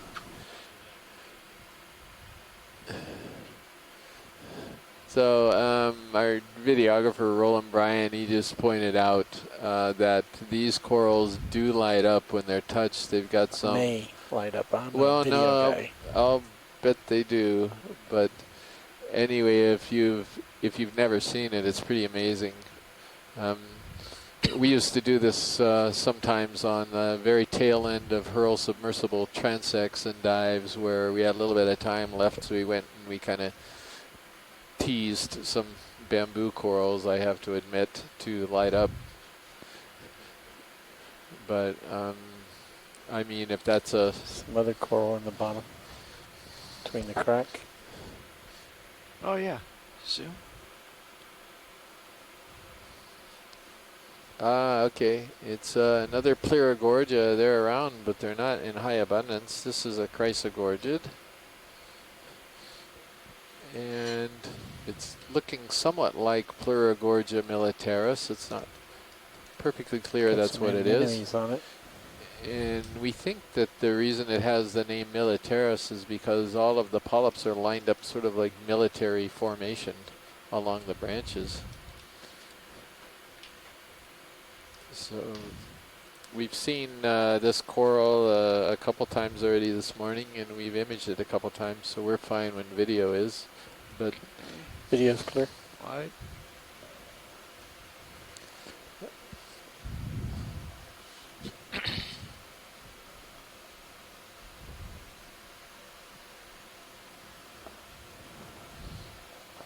Crinoid on the base of the whip.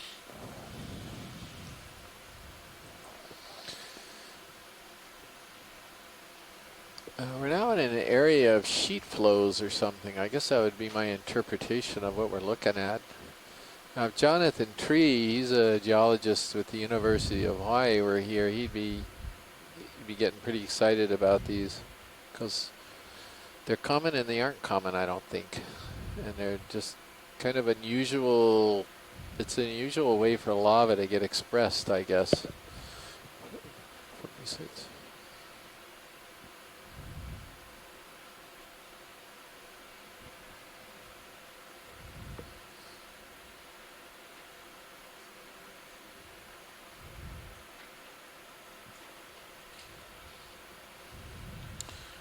Hey, Dave. There's Yeah. a track there. Do you Oh. see anything attached to it? I'll go look.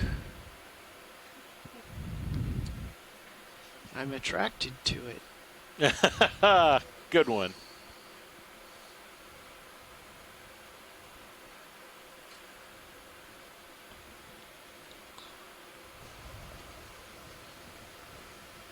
Oh, you know what? I think that's a meandering.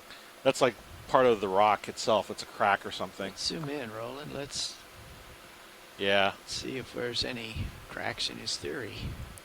I think that one in the center screen coming. Yeah, that's a. Oh no, wait. Yeah, see, this is probably. Oh, I'm sorry. It is a track, but it's probably where a sea cucumber has been. So if we scroll down a bit, you'll see how there are these big kind of wider sediment patches. That's probably where a sea cucumber has dumped its cleaned sediment after feeding and perhaps moved on or swam away. A lot of the sea cucumbers down here can actually swim, and if we're lucky, we'll get to see one at some point. Okay, cool. Thank you. One, please. Coral inside the crevice. It I looks like see a. it. See it? So here's one of these mesh bags that's got a lot of brittle stars on it down there, I think.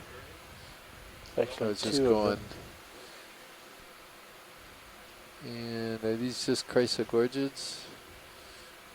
Maybe a sea pen, Roland. I think that's what we're looking at. Could take a look at that. snap. I don't think we've seen one of these already today. Yes, it is. Chrysogorgid to the right, and a sea pen or penatulation right there in the sediment. What's that right in the middle? A little more zoom. Is that a shell? What is Could be some type of a gastropod. that thing? Not much, but let's go back to the sea pen if we can get a good look at it. So I think this is, I'm going to put a name on it just so it describes its look. It's something I think that's called protoptilum, or it's related, that usually have a single elongate stalk, and then they tend to be red, and then they'll have transparent polyps coming off of the main stem. It doesn't have any branches or leaves coming off of it. I have So you at if 80 it's, degrees, pilot. even if that name is incorrect, it describes what it looked like. These are, all of these names are considered sort of morphotypes. We just try to be as descriptive as possible. But it would not surprise me at all if that is the correct genus for that group. I'm going to check on what Nav, family do you happen it is. to know 'cause how maybe long we ago can- the ship stopped? I think it's Protoptility. Copy that. I'll look that up right now. Yep, it's family Oh, you can put it in Protoptility, now. and Yeah, I I can think put it I in can- as No, it's good. Very quickly. Protoptilum Don't lose question the mark. momentum. Looks like another pirouette victim. Yep. Candidate, not victim. When you fly, it's definitely just a candidate. Just zoom the skids Bridge, out of the right? way. Ready That's for good. another ship move, please. We have another 30 meters, 040, 0.2 knots. We have another giant yellow lollipop. 30 And meters. I can't believe it. Somebody 040 bit out of this one degrees too. bearing. That's a joke, of course. 0.2 knots. Nobody bit out of the sponge. It's Coming up. pristine. So I better be careful about joking. But it's got an osculum up on top and this concave face on the other side, and almost looks like it is an osculum in the back of it too. Well, the interesting thing is I think it's facing the same way as the other one. Yeah, they may line up in the current if they're whatever current there is.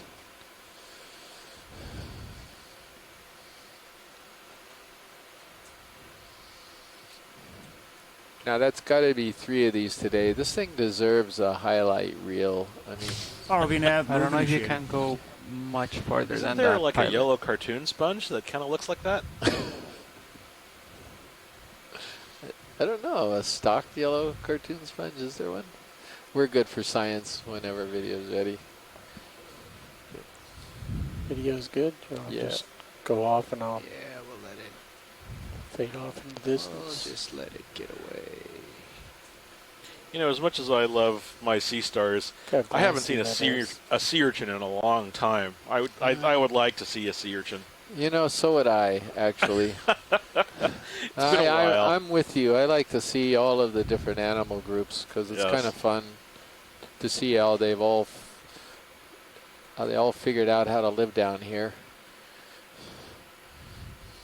Oh, now we got a little uphill in front of us. This is the bridge. Go ahead. Hey, I just want to check with you. Where's your bow thruster now-ish?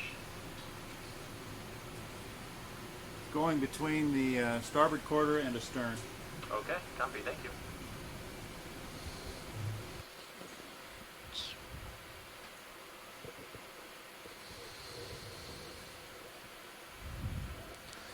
And so let's see. I better check the event log here. Is Ken Sulak on? Oh man, I am way behind on the event log. Sorry guys. Let me take a look here.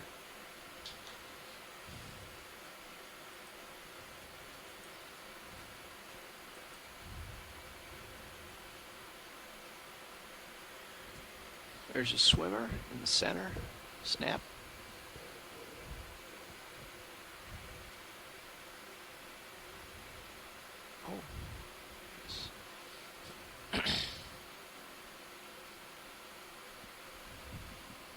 Get awesome footage of this would be good. Never seen it myself.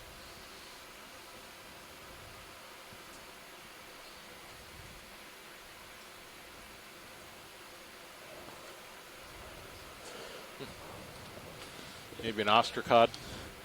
Yeah, so Ken Sulak. Oh yeah, it's an ostracod. Neat. Little You bivalve just crustacean initiated a move, right? with little swimming appendages. Yeah, I mean, when that move finishes, if there's nothing strong, we can keep No, I know. I don't know them very well. Yeah, but I'm sorry. Yeah, they're crustaceans. Or something similar to it. I'm always ready.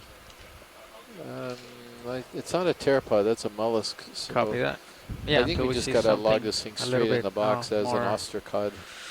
More to see. We can move on. Good video. Okay. And I was going to say that Ken Sulak has gotten into this discussion about exploration and science and the difference. And he's got in his head, he's got sort of a 4-step process there. The first step in science is the observation or exploration, which we're doing now.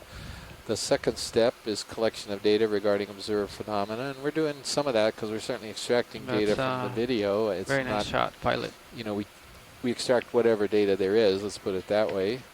The next step is pattern recognition or correlation, and then hypothesis formation regarding the potential cause and effect is the 4th step. So thank you very much, Ken. That's a pretty good way to view the whole process that scientists are following. A little bit more detailed and broken out. Okay, wide please. Nice, tracking something so small. It's out there a bit.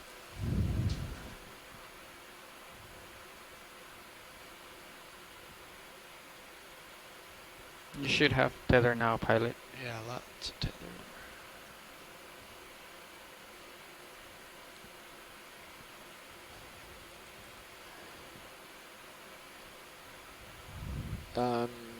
See what else we got here. So Scott was also potentially on board with the protoptilum, but he also pointed out that they are hard to differentiate from anthoptilum. ROV nav, so move thank complete. you, Scott. That was at CPEN we saw a little while ago. I'm just getting caught up.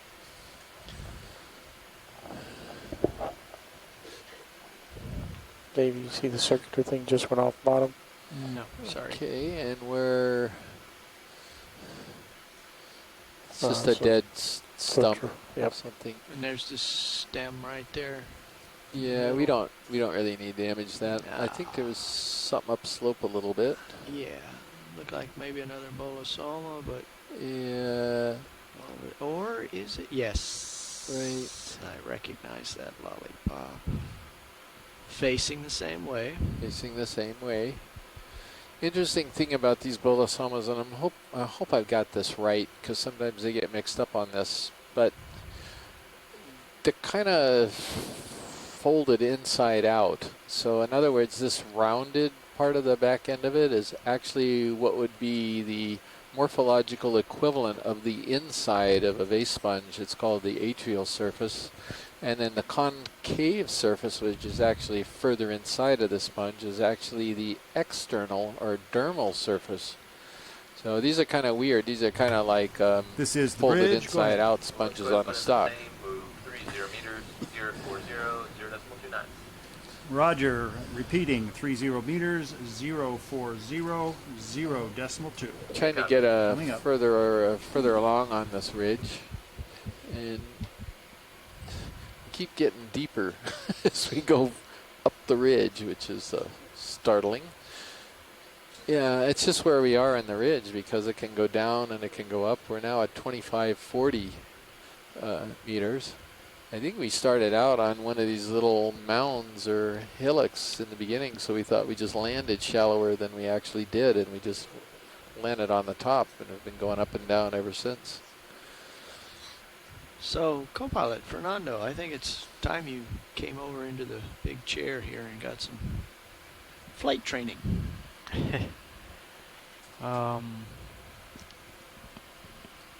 Yes. Sure. Why not? Yes. Let me just bring it up a little bit. ROV nav, move initiated.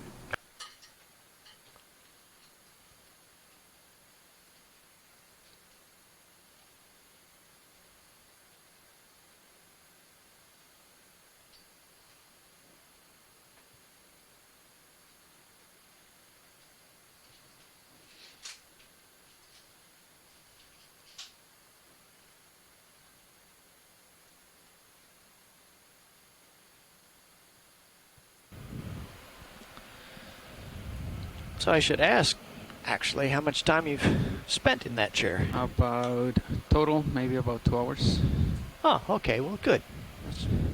I should have put you there sooner. I thought I'd flown with you for longer than 2 hours. No, I think it's been 2 hours tops. Okay, watch lead. Can you hear me? This is science. Go ahead.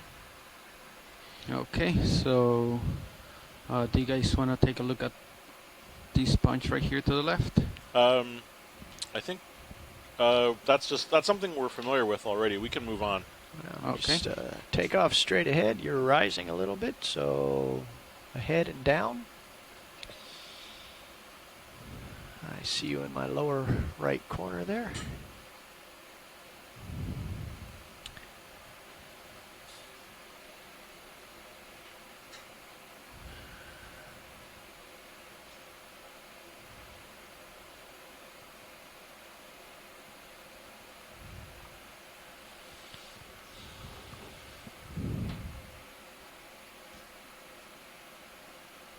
That's good heading. Just carry on up the hill. Okay. Spiral coral at the top left. Copy that. I'll point them out. You and science decide whether to look at them or not. Copy. Is that a starfish just right of lasers? Oh, okay. So let me just come down a little bit.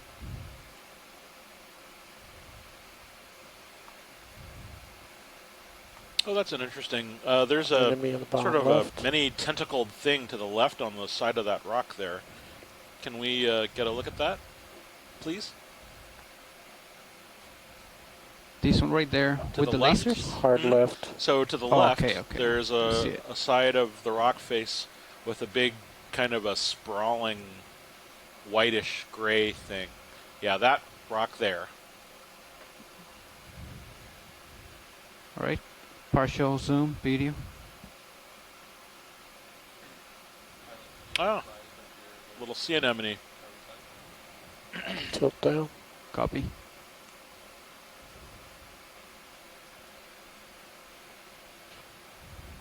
Oh, maybe even a Serianthid.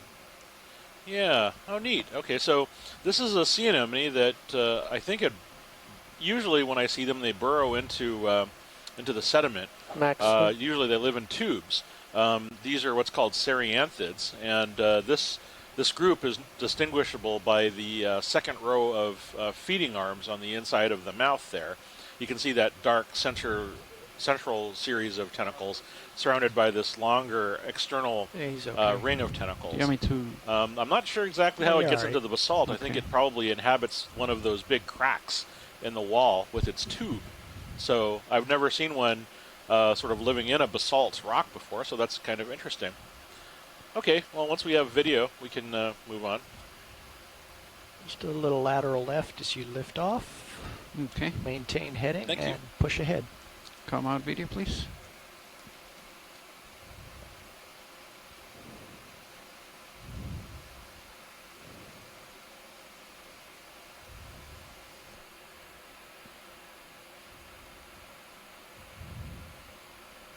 Science, are you interested in these? We can move up. We can continue moving forward. I think those are just feather stars. We've seen those before. Yeah, Copy. and similarly, the bamboo coral, I think, is something we've seen before as well. Okay.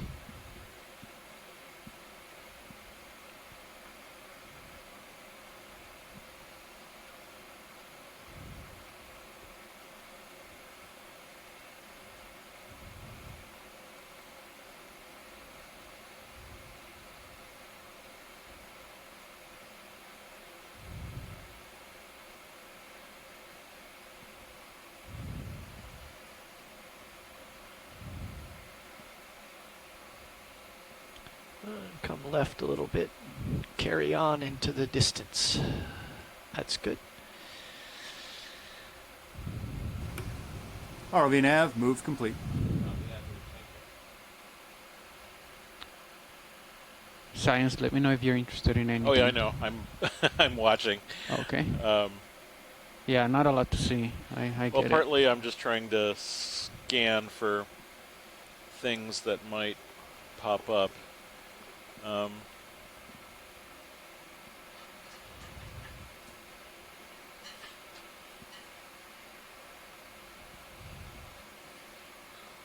Let's go ahead to that stock structure up in the dark up there in the back.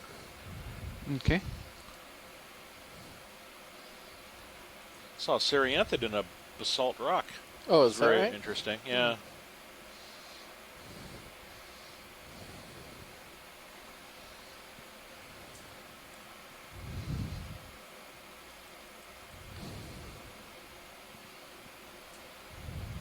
I'm betting Bolosoma.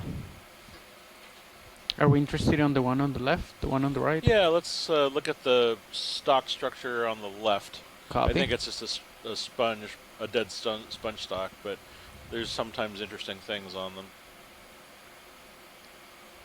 them. Was this a red cereanthid? Is that what Les is talking about? It was purple from what I could tell. Purple, but it was in the rocks. Yeah, it was actually in the rock.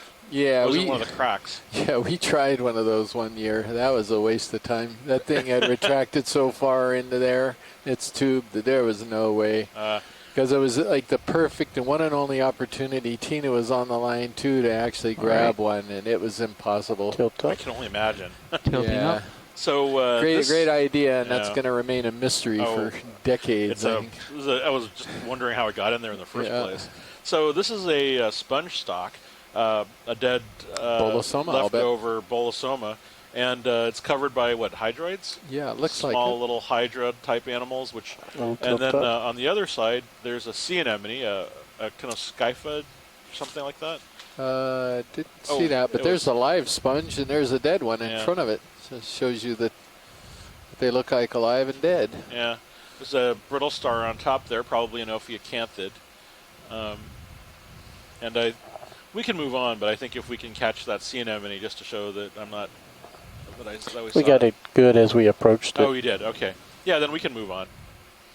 It was a nice shot showing the two. Yeah. The two together there, alive and dead bolosoma.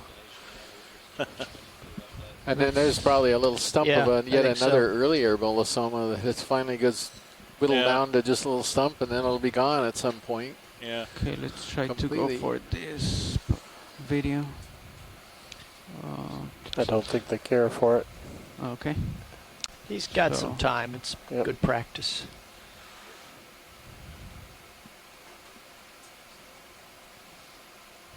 Yeah. Partial zoom in.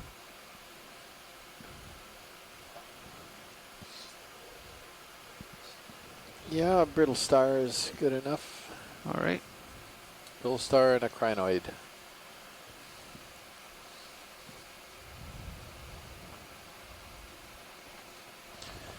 Video's clear.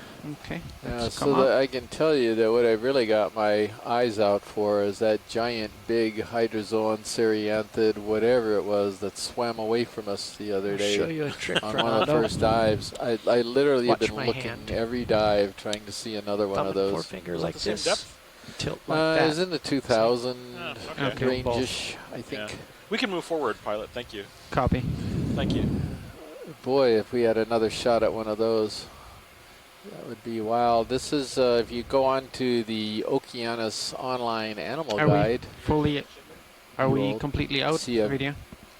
big, huge animal Yeah, which sure, is full listed as Ceryantheria, There you go. question mark, I think. But it's the bridge. Go ahead. curious animal that we tried to grab and it escaped, and none of us knew that it was going All to right, take go off. ahead. 30 meters at That was an 050, unexpected move, I must 0.29. admit. Yeah. Range 30 meters, bearing 050, speed 0.2. Good copy. Thank you. And coming up.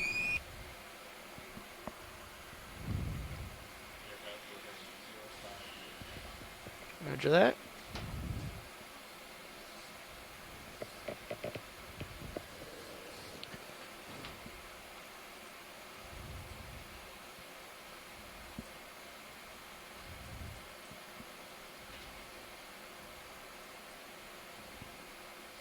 And we've got a sponge coming up, and this is Polyopogon. We've RV nav, seen move the initiated. sponge before at least 2 or 3 times and got some good images, so we could probably pass on this one, pilot. Copy. He's run out of tether, so he's going to practice on Go this ahead while he and, waits for us to you catch note up. it, or shall I note it, Matt? You got it. Okay, thank you.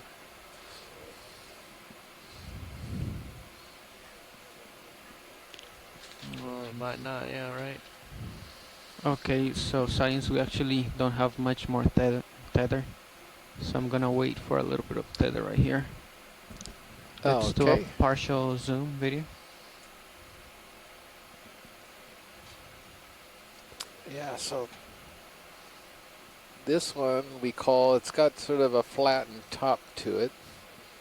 And what letter of do we call this particular species of Polyopogon, because they're undescribed species? And this one we call, let's see, Polyopogon species D.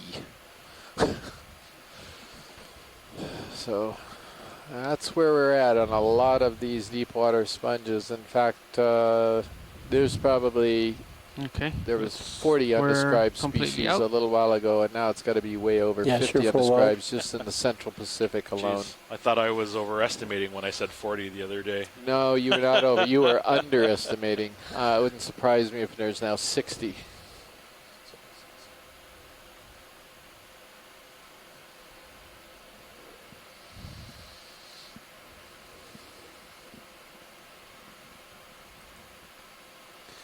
All right, I'm going to throw out a prediction. Another holothurian, I And this- think maybe in that crevice to the bottom right, Bottom right. next to the sticks. Maybe not, it's just smooth rock. And this prediction is tomorrow. I'm looking at this ridge that we're going to dive on. Our start point is currently Do at a partial zoom. 2,100 meters. Yeah, I think that's a And rock. it is an southeasterly facing ridge, and I'll bet we're going to find stuff all over that ridge, unlike today, which is deeper, and it's also on the southwest side of the Seamount.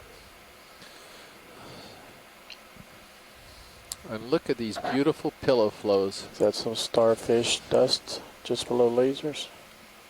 Or shaped dust? Yeah, it's just dust.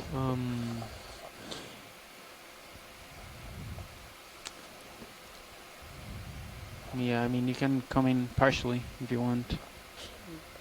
It's the bottom of the screen.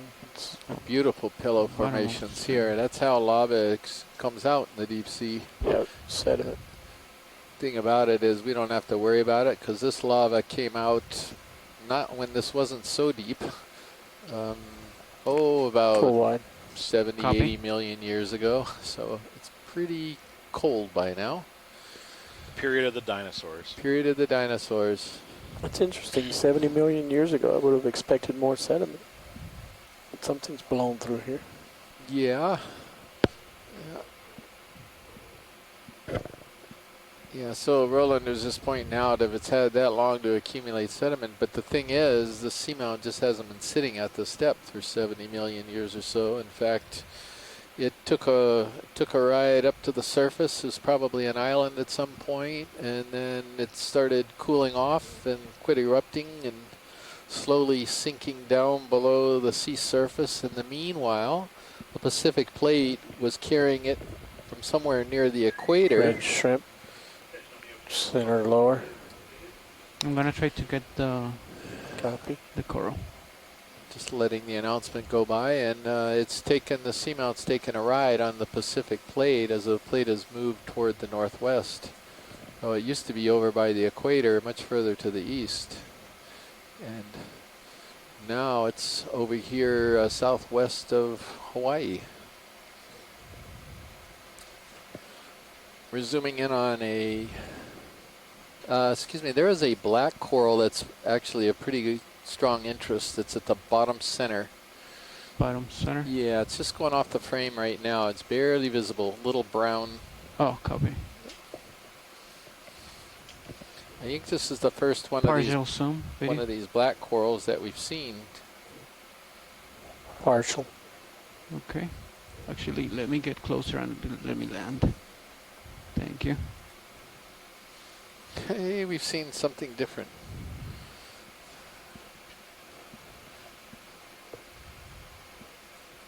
All right, come in video.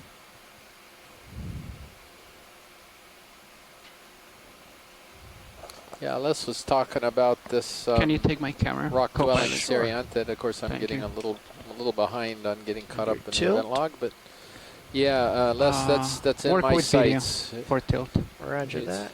They may have Tilting some up. video on that on the website of what it was doing, but they certainly have some still Spinning pictures right on their to the website ground. of that event.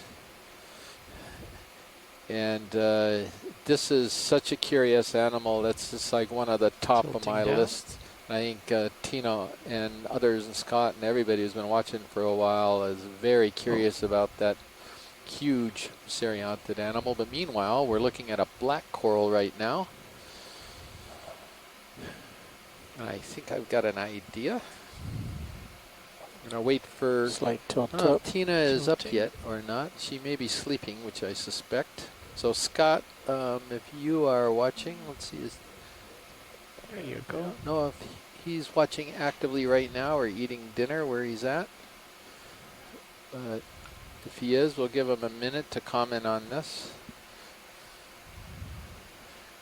I think it's heteropathes, but I'm not positive.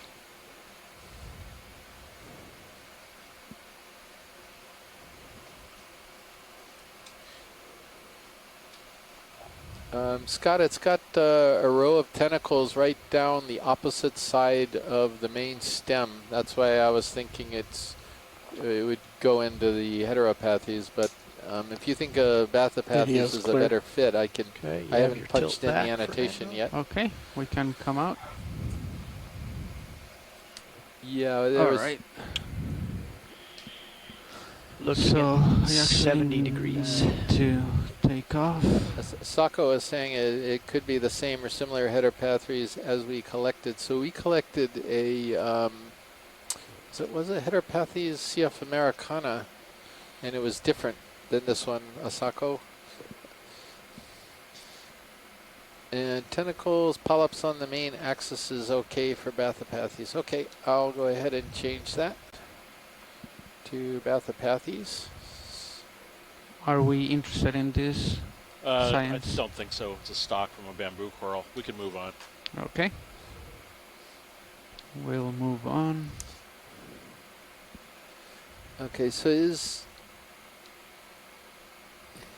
point and Asako's point is the question on that other coral, and we could look at it more closely from still images, is whether there were just tentacles on the opposite side of that coral we were just looking at, or whether there's short little branches on there. Because if it's branches, it's one thing. If it was just tentacles, it's different. So might be able to determine that. Coral down at the bottom. Copy.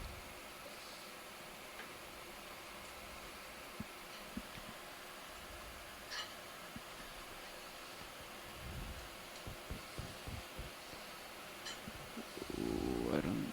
Okay, let's try this. Where is it, Matt? The one that they're looking at right now?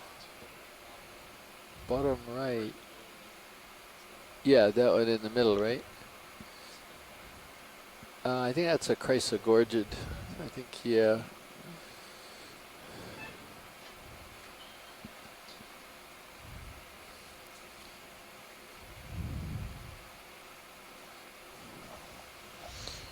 Also a shrimp. Okay, come in, video. Tilt down. Tilting down. All right, we're getting a good side view of a chrysogorgid octocoral. And we got both Les and Scott, who are experts in this family of coral, participating right now. So I'm just going to put the family in, and I'm going to let them perhaps cue us in on the event log as to what possible species it could be. Can or you at tilt least up genus. Copilot for me, please? Bet you could reach it with your middle finger there. You can do it. Yes. So Les Watling was explaining the one of the ways you can go further on these animals, and that's how many branches are coming out per revolution around the stem. Pilot, what was that thing swimming behind it? Polychaete. Oh, it's a polychaete. Okay. I thought perhaps it was revolving. Let's get a full image if we can. Well, Copy. They're just going to go to chrysogorgid on that.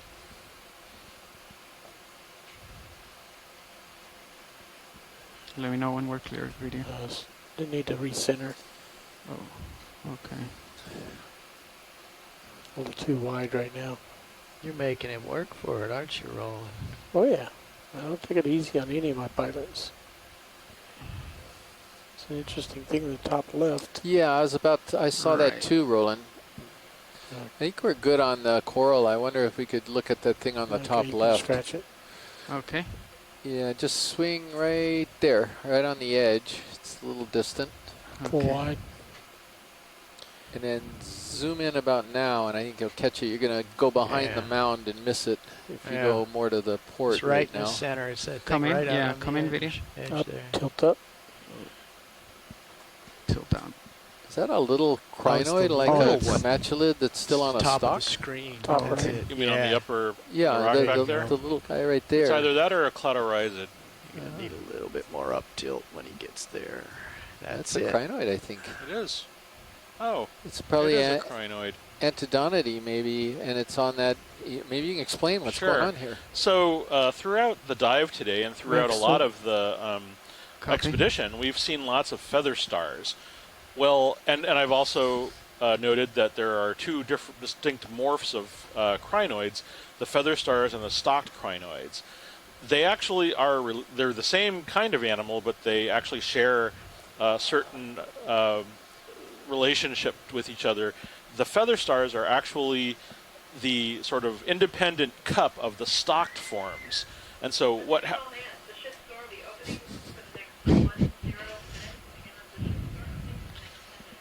And so what happens is, in the life cycle of the little feather stars, when they're tiny, tiny forms, they're actually little stalked crinoids. And so at a certain point when they mature, the cup on the little stalked crinoid actually kind of takes off like the pod on a rocket.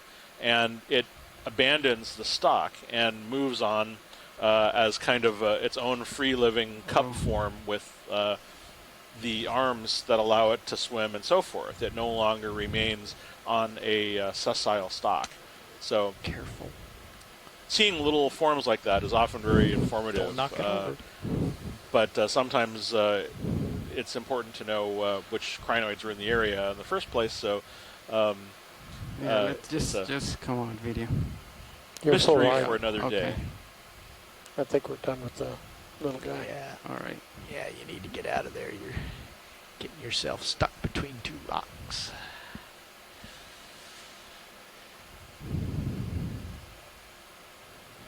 There you go.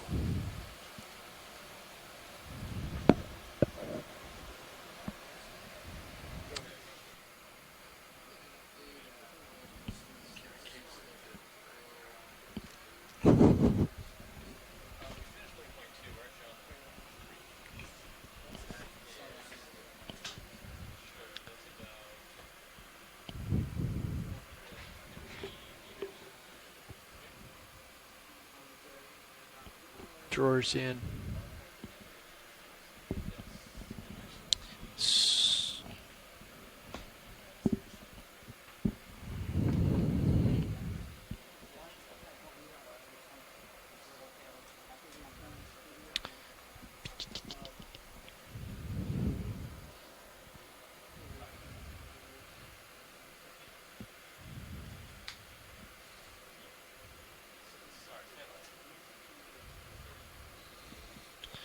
Yeah, go ahead and push out a little bit there, Sean, so I don't run over the top of you. That.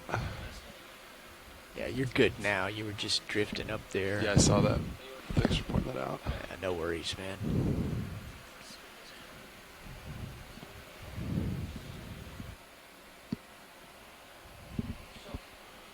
All right, Washleads, we're just doing a shift change right now.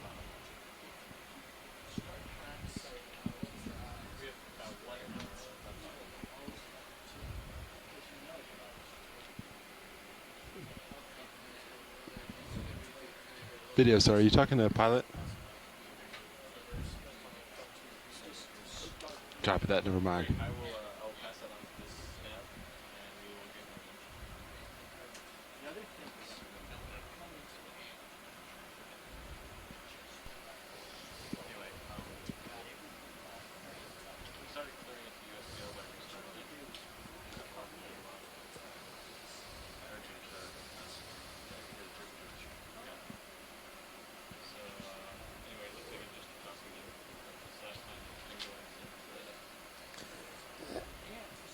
Just an update from navigation, which I just got. So we have about one more hour on bottom here, and we have 400 meters to go to waypoint 3, so I don't think we're going to make it today. But we are going to try to make a little more distance because we've scratched the surface on this ridge. We've only gone a few hundred meters so far, partially because of the topography, but also we've got all our collections and everything else. But so we're going to see if we can make a little more tracks here at the end of the dive. They're doing a change out here in the front row, and that's why we're pausing momentarily.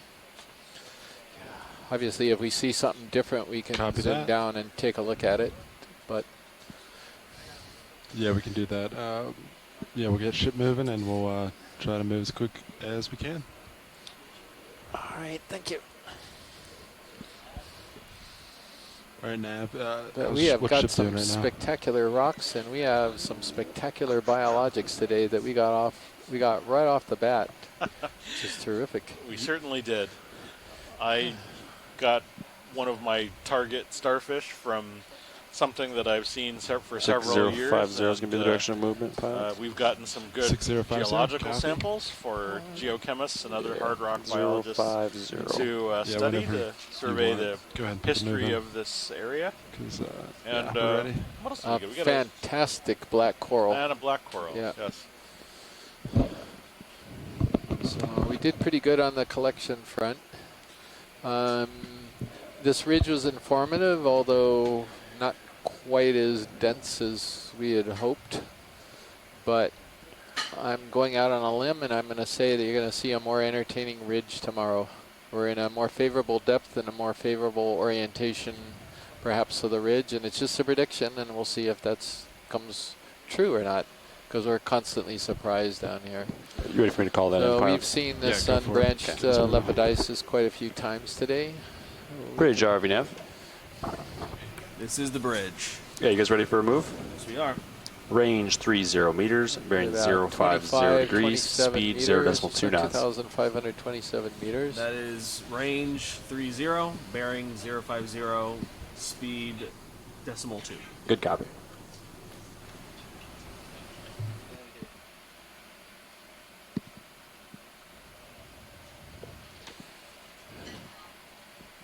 Hey, co-pilot, how do you have me? Loud and clear. Pilot, how me? Have you good? Excellent. Yeah, so we just put a move in. Yeah, there hasn't been much on the bottom, so I mean, if you really want to pick it up, we can do that because 500 meters with. Yeah, we just put the move in, so we'll have to wait a little bit, but. It's an average speed of 500 meters per hour. RV move initiated. Move initiated. Thank you, Bridge.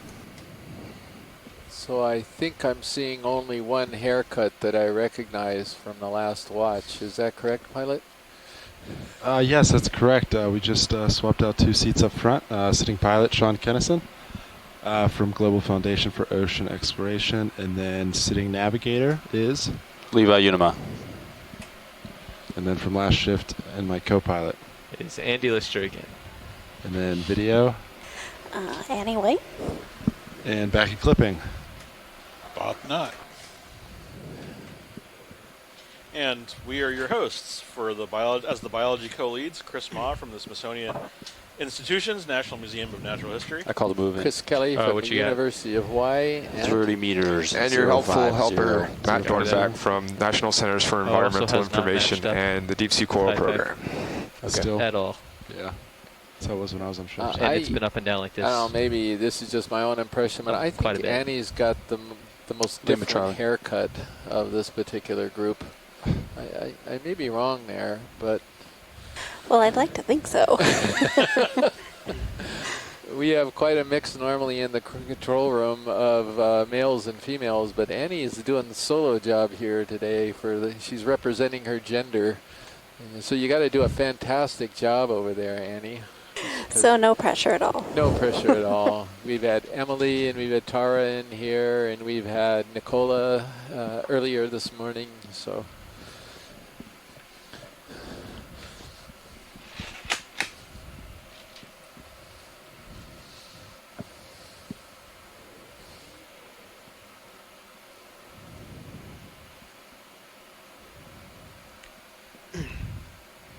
Getting out there, but I'll give you what tether I can.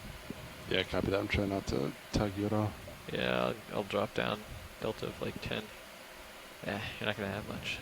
That's all right. I think we have a swing out, layback of about 3 to 4 minutes. Yeah, it's about, I think, what we had before. You guys thinking for a bailout right now? I had it at 260. I don't know what it is now. I kept it there. Yeah, because it's hard to say. I'd like that because I could go just backwards on the screws. Okay. In that event, and it's downhill. Oh, is this a sea cucumber or a worm? Left or right? 90 or 270 also works, but 260 I think is the best. Yeah, known to their buddies. Sounds good. Could we get the lasers on? Okay, it is. Lasers on? Sure. Lasers. No interest? No, I think we saw one earlier. You're happy on that? Yeah. Yeah. We don't have I was much hoping tether it anyway. might be one of those big worms. For video. I'm sorry, what did you say about it? Oh, I said we didn't have much tether if you wanted to take a look anyway and wait till we caught up. Yeah, I can go over to port. Okay. So what we've noticed so far, it's a pretty thin ridge, but it's not real defined. Yeah. Copy that. So you've been pretty much maintaining this Yep. direction. I think I shifted maybe 10 degrees. Copy. So, pilot, I guess the way I could couch the objectives for the remainder of the dive is to put the pedal to the metal until you see something interesting, and then slam on the brakes as quickly as you can. I mean, that makes sense, doesn't it? Yeah, we're pretty good at that by now. So I think we can accomplish that. Okay. Looks like a coral on the left side of the screen, halfway up. Yeah. That may be one of these unbranched bamboos that we've imaged today.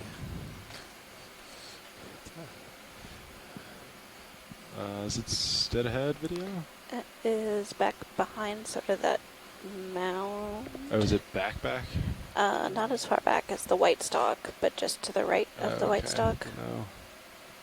Coming to it right now, that one? Yep, that one. Zoom from man. here. Go in. Way to go, Annie. Your eyes are amazing. And this is what we just collected earlier today. Copy. This is the Heteropathes that looks like Americana, but it's not clear at all. So this is the third one we've seen at this site. Oh, beautiful black coral here.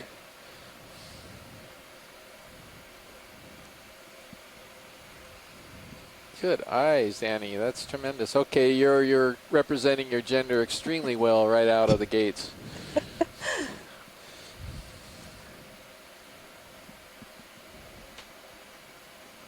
Oh, here's another one of these little feather star juveniles at the base of this black coral. For those of you who might have just tuned in, we've seen a lot of these feather stars throughout the dive, but most people don't get to see a baby one. The baby ones look just like the stocked crinoids, the sort of the older versions that we see. Just got position cloud. The feather stars break off and become independent as they get older. I think if we can pop another one in there. Time in. Let's take into account layback, which is 4 minutes. 3 to 4. 3 to 4. We'll say 4 to be safe, and then keep them going like that. I think it'd be safe. Another one of those two-branch Norellas over there to the left. We saw some of those earlier on. Any interest in zooms, watch lights? No, we're trying to see anything unique. Not so far. This has kind of been it for the day, I'm afraid. A lot of the day.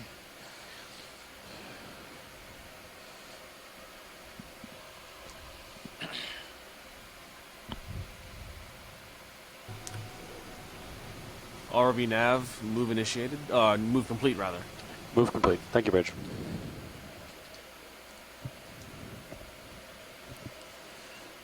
Just a heads up, we are going to do a little wrap up shortly before we leave bottom, and then we're going to have a pre-dive briefing just a few minutes after we leave bottom, where all we need is time to get Mashkur Malik, the mapping lead, in here to set up the display for you folks to look at the map.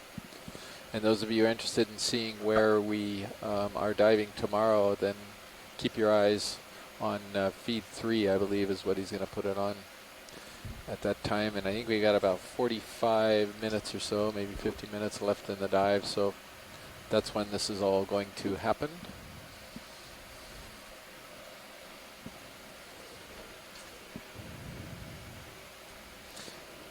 Asako confirmed it was the same black coral. Thank you, Asako. And she was there and she saw it.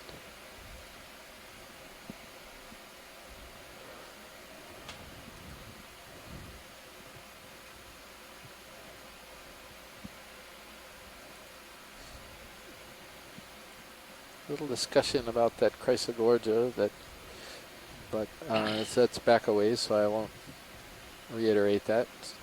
It won't be confusing for folks listening.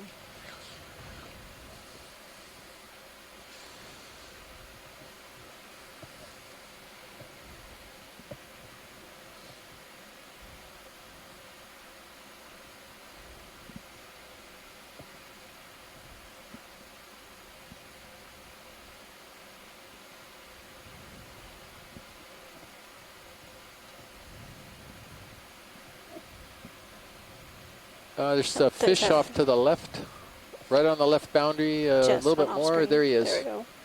Copy that. All right, video. Come on in as he comes center.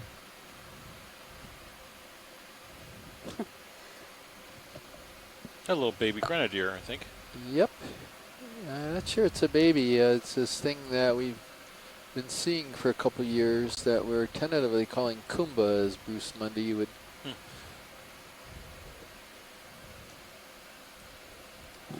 Let us know. So grenadiers are also known as rat tails. So we had a little discussion about which the proper term to use, either rat tail or grenadier. They both are been applied to the same family, the Macrouridae. These are deep dwelling specialists. They only occur in deep water, at least here in the Pacific. We're in, or in the tropical Pacific, excuse me. I think you get some grenadiers over in colder water along the continental shelf, over in the west coast and maybe up in Alaska, but here where the shallow water temperatures are 26 degrees, then you don't get these up that shallow.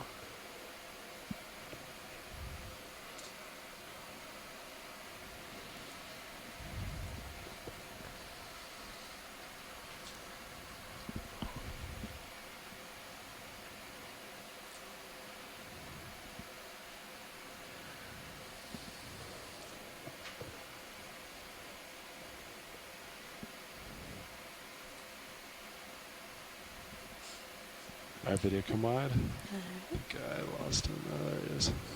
Yeah, he's like down there. All right, video come on zoom. Oh. Yeah, rats. Yeah, he's down there. All right, we'll leave him. You know, sometimes we can look at behavior, and some species have very distinctive behaviors, and that the little Kumbas that we've imaged before, that's what they do. Ship end? They can just zip off. They're not 12, a sort of 7. slow and sluggish. 5 minutes. Is that a sea star right over that rock? They can, yeah. Is that a sea star? That's a sea star. Is that? Yes, it is. Wow. Yeah, I'm an aster. So watch it. You probably want to skip this, right? Yeah, we want to skip it. If you do that, I'm going to come up there and control. This is one of those slam on your brakes moments, I guess. Copy that. Can we get lasers on this too? Because that's huge. Lasers coming on. Oh, they're already on. Wow.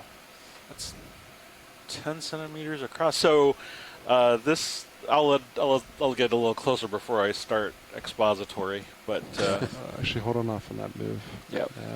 But long story short, this is a slime star. This is one of my favorite animals to look at in the deep sea. All right, video, if you want to come on in. Yep. Then we can lose lasers. Yeah. Okay, so this is actually... Lasers not coming off. Oh, this is interesting. The video go with not what I was expecting, actually. So this might actually be pteraster instead of hymenaster. These are sea stars that actually have an extra layer of sort of tissue covering the actual surface of the animal.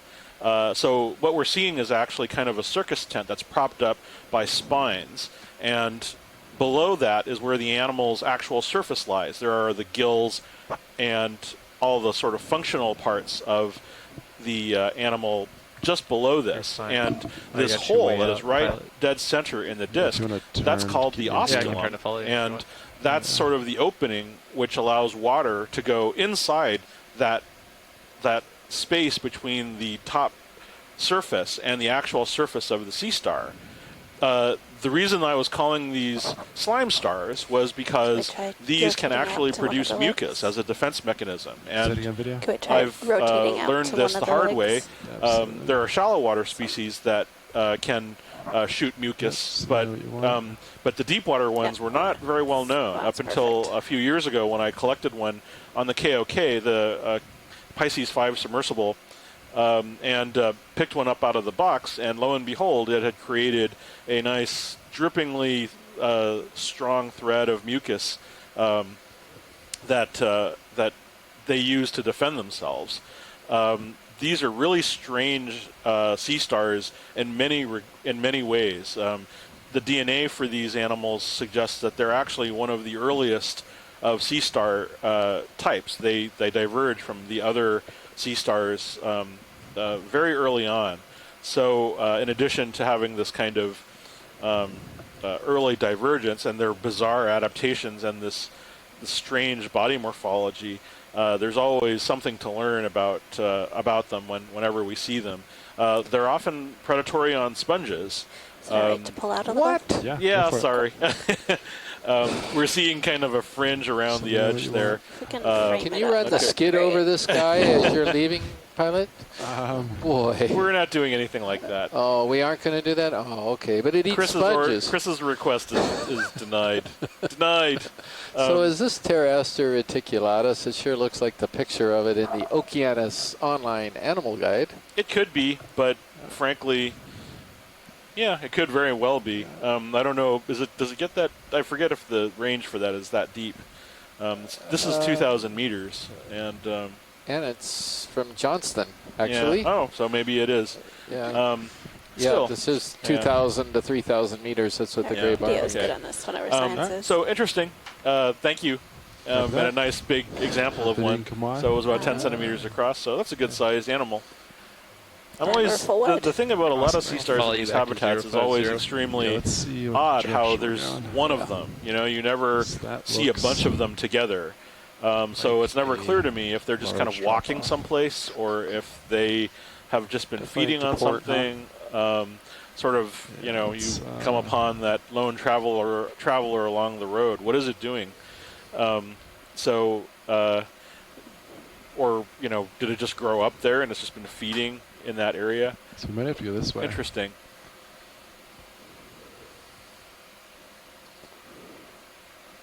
So we are. So here's my view from earlier. We're now at 2,515 meters. So for quite a while we were going up and down there on kind of a level part of the ridge, and now we're finally moving up a little bit. You want 045? No, I was at 050. But do you want me to move 045? I think whatever this is good. Wait, hold on 1 second. So, yeah, 5 degrees. Fine. This is 4. This is 50 right here. All right. 5 degrees isn't going to break the bank. So whatever nav things, I'll leave it up to him. I'll call it in. Great, thank you. So pilot, was that your thruster, or was there actually a little current now showing up, maybe from the east? I thought I saw some particles. Yeah, we'd like to move range 30 meters, bearing 045 degrees. I'm not speed decimal 2. It's possible it's thrusters, but there's not a lot of current. Range 30 meters. Oh, okay. Bearing 045. Speed 0. Hasn't been current all day. Coming up. Yeah. Sometimes on these drop-offs we get high currents, but that's not the case right now. Alrighty, thank you. I wonder if that's a barrier. I can't imagine. I don't understand currents well enough to know whether you'd have depth-related Looks like there's an urchin differences just in on current the velocity, even if it's just about to go off stream. Doesn't make now. any sense. So never mind. On the right side of this. So what you're saying is you're not up to date. You're not current. No, Spines are just off the bottom, right there. Center screen. Move initiated. Move initiated. Take your bridge. All right, Vidya, you want to come in? Got a little crinoid there or something. Yeah.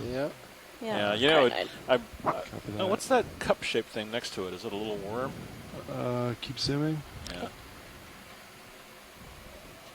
I think it's maybe a dead single polyp sclerotinian or something. No, I think it's a worm tube. I think it's a worm tube? Yeah. Or could be a little sponge, I guess. Nav, do you want to try stopping? Anyway, we can move on. Idle.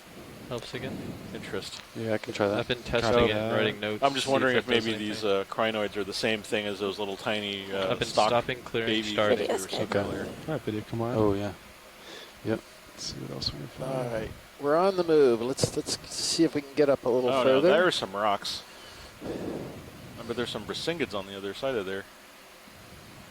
There's a sea cucumber. We've already imaged a couple of these actives today. And then I've been clearing out IPAC 2. Is that the same one? Yeah, it's got the purple head. Yeah.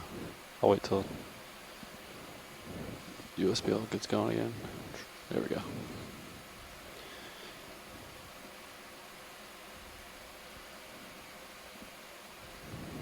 Yeah, either one. I've just been doing the sled.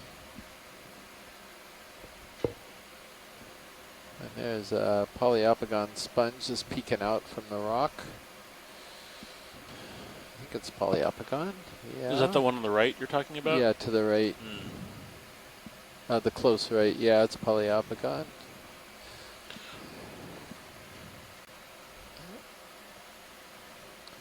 And there's a coral straight ahead. I don't know if it's in our direction. I wonder if it's another one of these black corals. Yeah, we're kind of moving that way. Yeah. Just waiting for ship to catch up. Sure, and when we get there, maybe a snap zoom. It could be this unusual black coral that we collected earlier. Oh, it's already starting far up, isn't it? Do it again, Copilot? No, we're looking at USBL. Oh, okay. Well, now it's looking a lot less like that. Oh, honey. It's a primnode or something, perhaps, or a crinoid. Oh, wow. Looks like we are getting out there. Yeah. Let it settle out for a minute.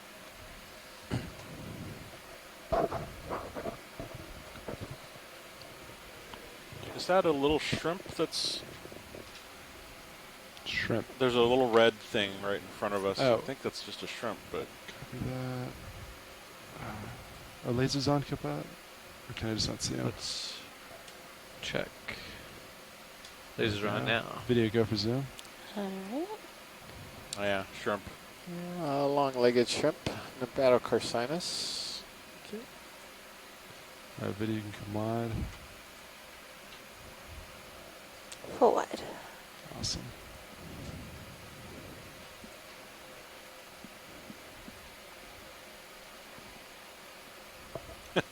Wish we'd found this place earlier. You mean this rocky area? Yeah, it's becoming more consolidated, but we're also getting closer to that boundary depth because we're in the, well, sure. 10 meters closer, I guess. Yeah, Copilot, as we pass over this little hump here, let's make sure we're careful with that tether. Got a little local high there. Yeah, this Are you going up and over that guy? Oh. I'd like to just go around him. Okay. But the ship's moving that way, so as we we'll eventually have to pass over him. So we're looking off of the east side of this ridge. You can see it just drops straight away. This is one of the reasons why we picked the site. We expected to see rather amazing current acceleration, which we have not seen today.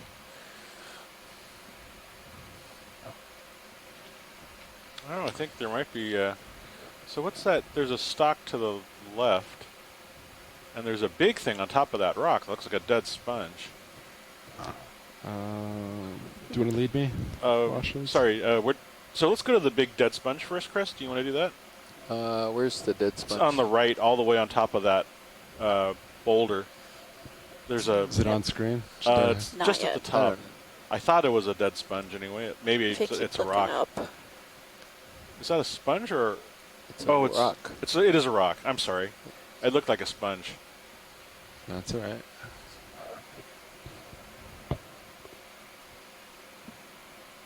Where was that? Matt, you pointed that out. I didn't see it. Center of the valley. You're talking about that there's a coral branched colony right in the center of that's chrysogorgid. Yeah. Yeah. Any interest, Watchits? I think, well, if we're waiting for the ship is fine, but if we're on the move, we could we can keep do a going. Quick zoom. Sure. Video quick zoom. Okay.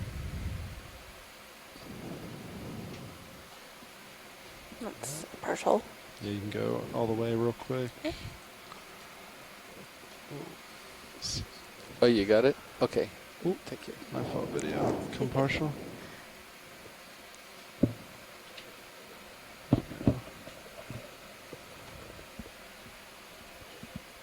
I think that's good. And come wide. And we're full wide. All right, so let's take a peek over port.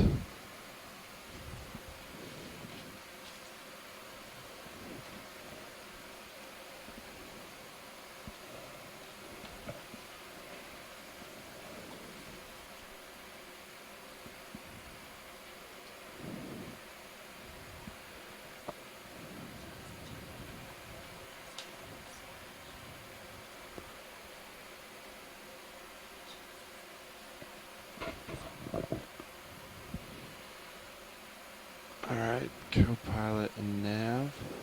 Looks like we came to drop off all around us. What about I'm seeing something faintly ahead if you keep turning turn to to your port? port. Yeah. Sonar's showing a little something. Okay. Yeah, I see it. Let's say, Yeah, that way. Go this way. Say Copy. continue along 050 until we find something. Yeah. Or 040, either one. Was looking 50? Yeah. Yeah, I'm looking 50 right now, but I can turn. I think this is fine. Last move was 4-5. yeah, last move's 4-5. When did that end? Actually, 40 does look Just better. ended. Just ended. So you got a couple minutes to swing, but Yeah. Yeah, 40 looks a little promising. yeah, towards that 40. sponge basically. Copy. Yeah, picking something out. Yeah. That's what it is. I can zoom give you some additional range. I'm at 20. Yeah, put me to, yeah, 50's good. Yeah. Great. Okay. Alright, let's follow 40. Oh, we may want to put me at 35 then. You're going to head to that way and you're already off to my port. Yeah, what are you looking at? 35? Yeah, let's go turn to MEF 35.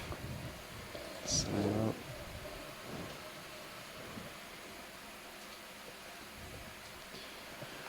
And then, yeah, you might as well put another move in because I can see 30 meters ahead and there's nothing.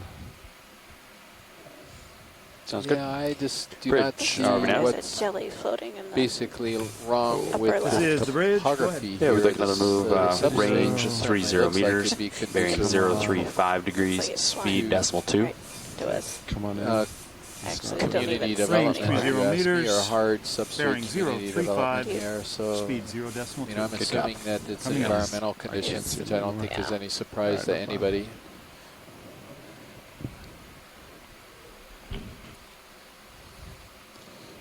But yes, there are some loose boulders in here as well, and we have noted in the past that we don't find as many things in sort of cobbly bouldery habitat, but headed off there's to, also plenty Gowan. of You might be pulling consolidated just a little bit. habitat here Head off to for port there. animals to have settled out on, Come and back yet center. we're finding them completely barren.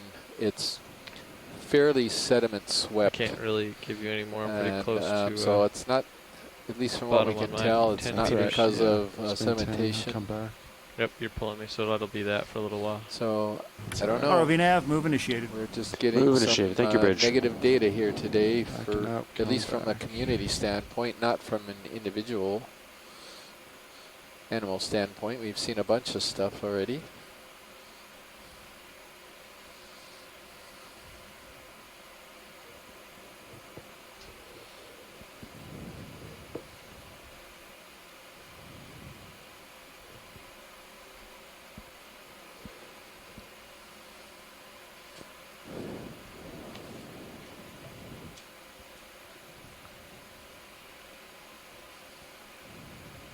I think bolosoma, yellow bolosomas rule this habitat.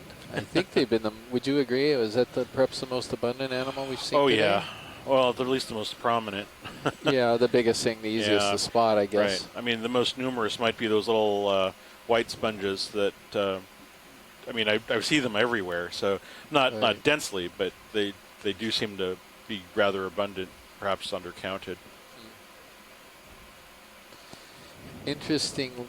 Interestingly enough, when we did a 3,000 meter dive off of a beautiful rift zone ridge off of Pearl and Hermes Reef in the Northwest Hawaiian Islands in 2015, we hardly saw anything there at all, but we did see one thing, and guess what we saw?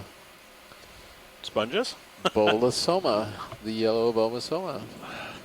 I wonder what it is about those things. I mean, their larvae spread out. They have a low metabolism, and they can just pluck food out of the water. I guess so. Or they? Pilot, yeah. there's a white circle on the ridge to the right there. Copy that. Is I that think I see it. doable? Yeah. See what I'm going for? I live in hope that that's an urchin, but I bet it's a sponge. Yes. Let's see what it is. Copy that. Alright, video, snap zoom. It's a sponge. And it's a small bolosoma. So hoping it would be a sea urchin. Oh well. So why do you think sponges might be a little more successful in an area that doesn't have much current flow as opposed to corals? Here's the question. Well, they don't have tissue. They're just sitting there absorbing stuff, right? They have tissue. I'm sorry. They have tissue, right? Okay, but it's not like they have like a really developed tissue system. Well, that's not what I was digging for there. Low metabolism? Well, yeah, but no, that's still not what I'm digging for. Okay. Well, Dr. Kelly, please. Because, and I'll bet folks in the event log know this, that sponges can create their own current. They have specialized cells, and corals do not. Corals are passive filter feeders. Sponges, in one sense, are semi-passive in that they sit still in one place, but they have these little ciliated cells, or flagellated cells, I guess is a better term, that are whipping all the time and creating a current. So they're not completely dependent. They're not just dependent on the currents to feed them. Huh. Okay. Right. Interesting. I hadn't given that much thought. I don't think I've mentioned it this cruise before. I usually mention it a couple times, and I just have forgotten. Well, it makes me wonder, too, if the larvae for bolosoma just react really well to these substrates or something, because we've sure seen a lot of them. Yeah. Nolan Barrett also pointed out that, having a stock is probably very, very, very advantageous as well, although corals can get up to that size, but we have seen some bigger corals. Like yesterday, we saw a huge Cratoisidinae that we actually collected a branch of, but that's a very good point, Nolan. Maybe you need to get up. And this is perfect. Thank you, Nolan. And why would you expect getting up off the bottom to be a little bit better? Question number 2. Well, presumably to take advantage of the current flow because of the benthic boundary layer. About the what? Because of the boundary layer. Oh, you did know this one. So what's that, Chris? Of course you knew this one. But anyway, what's that? Perfect opportunity to explain something here. So the benthic boundary layer is a place where essentially the drag of the surface, the benthic surface, the bottom, it basically puts a drag on the water. And so the water moves at a somewhat slower rate, and that puts a drag on the layers of the water above it. So for a filter feeding optima, the higher up off the bottom you get, the more ideal, presumably, the optima is for filter feeding. And so presumably that's where these sponges are best able to filter feed. Is that right? Yeah, that's right. Yeah, thank you, Nolan, for reminding us of some of these things we haven't mentioned the whole cruise. Scott usually mentions something like this. I don't know if he has or not this cruise, because he always comes in with stuff like that. Oh, sometimes I just don't think about it because it's. Yeah. I mean, I learned about those things for Brisinghids and other. That's the same kind of dynamic that a lot of filter feeding echinoderms use. But kind of at a point, they're trying to optimize lower down a little bit if I could, current kind flow. of at a point over ground. And sometimes I forget there's the rest fine. of that environment to consider when you look at how they're feeding. Yeah, so all of this comes into play when you're trying to ponder why one spot seems to be better than another spot for the development of a dense community. And we just don't know enough right now. What's that in the background there? There's a big rock to the left, and is that coral or is that 3 arms of a starfish? Center coming up. Yeah, that's a coral. Okay, never mind. Yeah. Thank you. Oh, fighting words. Let's see if you get anything. It's those. All right, so Scott's signing off. Thanks, Scott, for participating. He's hitting dinner. Stopped a minute and a half ago. Stuff on this rock. Completed its move a minute and a half ago. Yeah, I don't know if Scott has finished up. We could do a little. I'm happy, pilot. Up to you.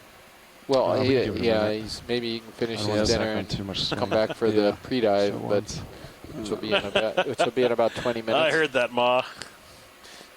Especially with the changing terrain and stuff. Yeah. Big rocks. First, because here was supposed to be perfectly flat earlier. Yeah. It was one big cliff. That's another one of these polyopogon that's on the side of the rock this time. Same species we've imaged before.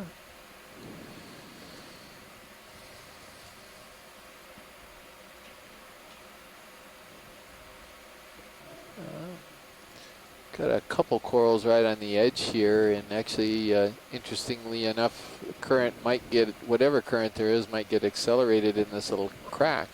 So we're getting a bunch of these guys living in this little crack.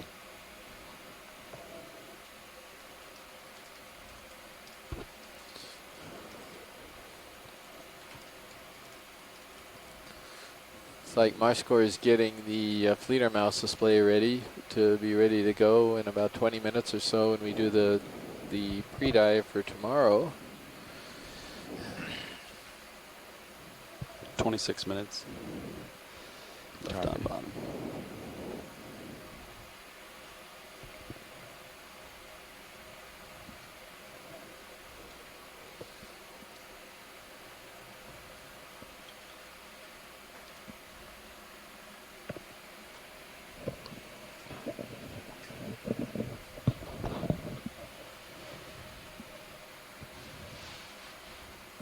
This is, Ken's got right, a point. I'm trying to understand this because it's Still thinking out of my area of, where's expertise, but he's talking about some Whatever isotope series analyses that his group Amen. has done on some 035 deep living looks good on my sponges. sonar. 530, yeah. And Sounds good. his research has revealed some unusual isotopic signatures that might imply that sponges are feeding on Bridge RVNAV. particles that are not being used by other Bridge, go ahead. particulate Yeah, I'd like to call on a move if you're ready. feeders. Ready. So thank you very much, range Ken. And that may be 30 another meters, reason why bearing They can exploit 035 these areas degrees, that others don't. speed precisely. 0.2 knots. Yeah, it's interesting. Range 30 meters, bearing 035 degrees, speed 0.2 Let's see, knots. Scott was noting as tomorrow Coming I up. dive, I proposed, I can't remember if, Scott, this is one that I proposed, but you may have proposed it as well. It's on Rift Zone Ridge to the east side of this west, what is it? West?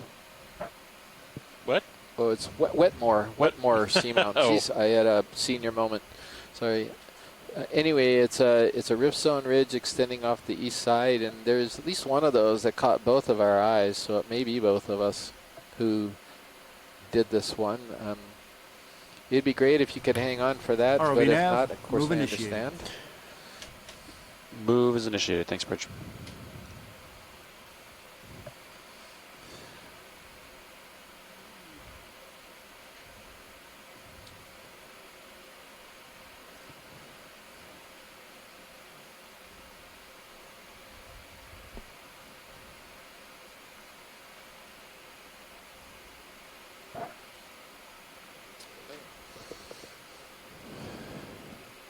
Okay, Scott may be signing off, but just to let him know before he does, he may be able to attend. He's not sure, but we are going to be diving in that Goldilocks zone, if you'll pardon my use of that word.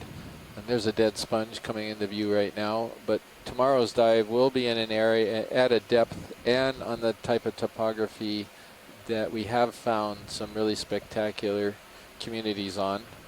So I do have some hopes for tomorrow's dive.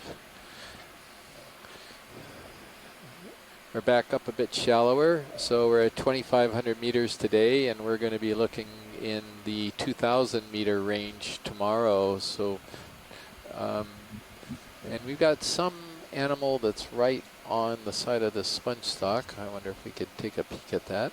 Yeah, absolutely. Not sure what that is. Anemone? Yeah, maybe.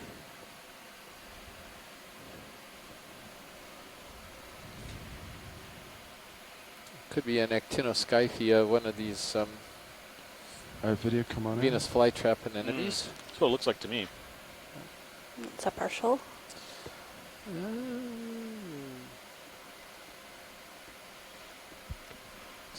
It's not particularly fly trappy, but yeah, we'll put it, I think it is.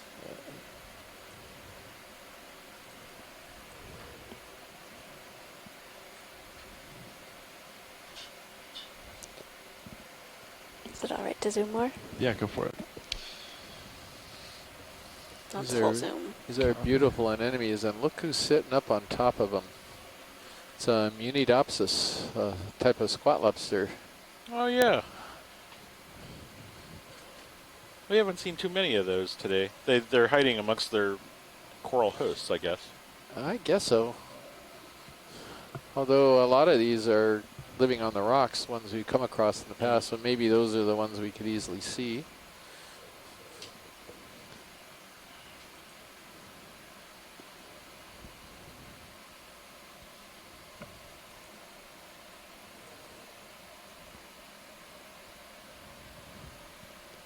All right, video whenever you're good. I think we can move on. All right.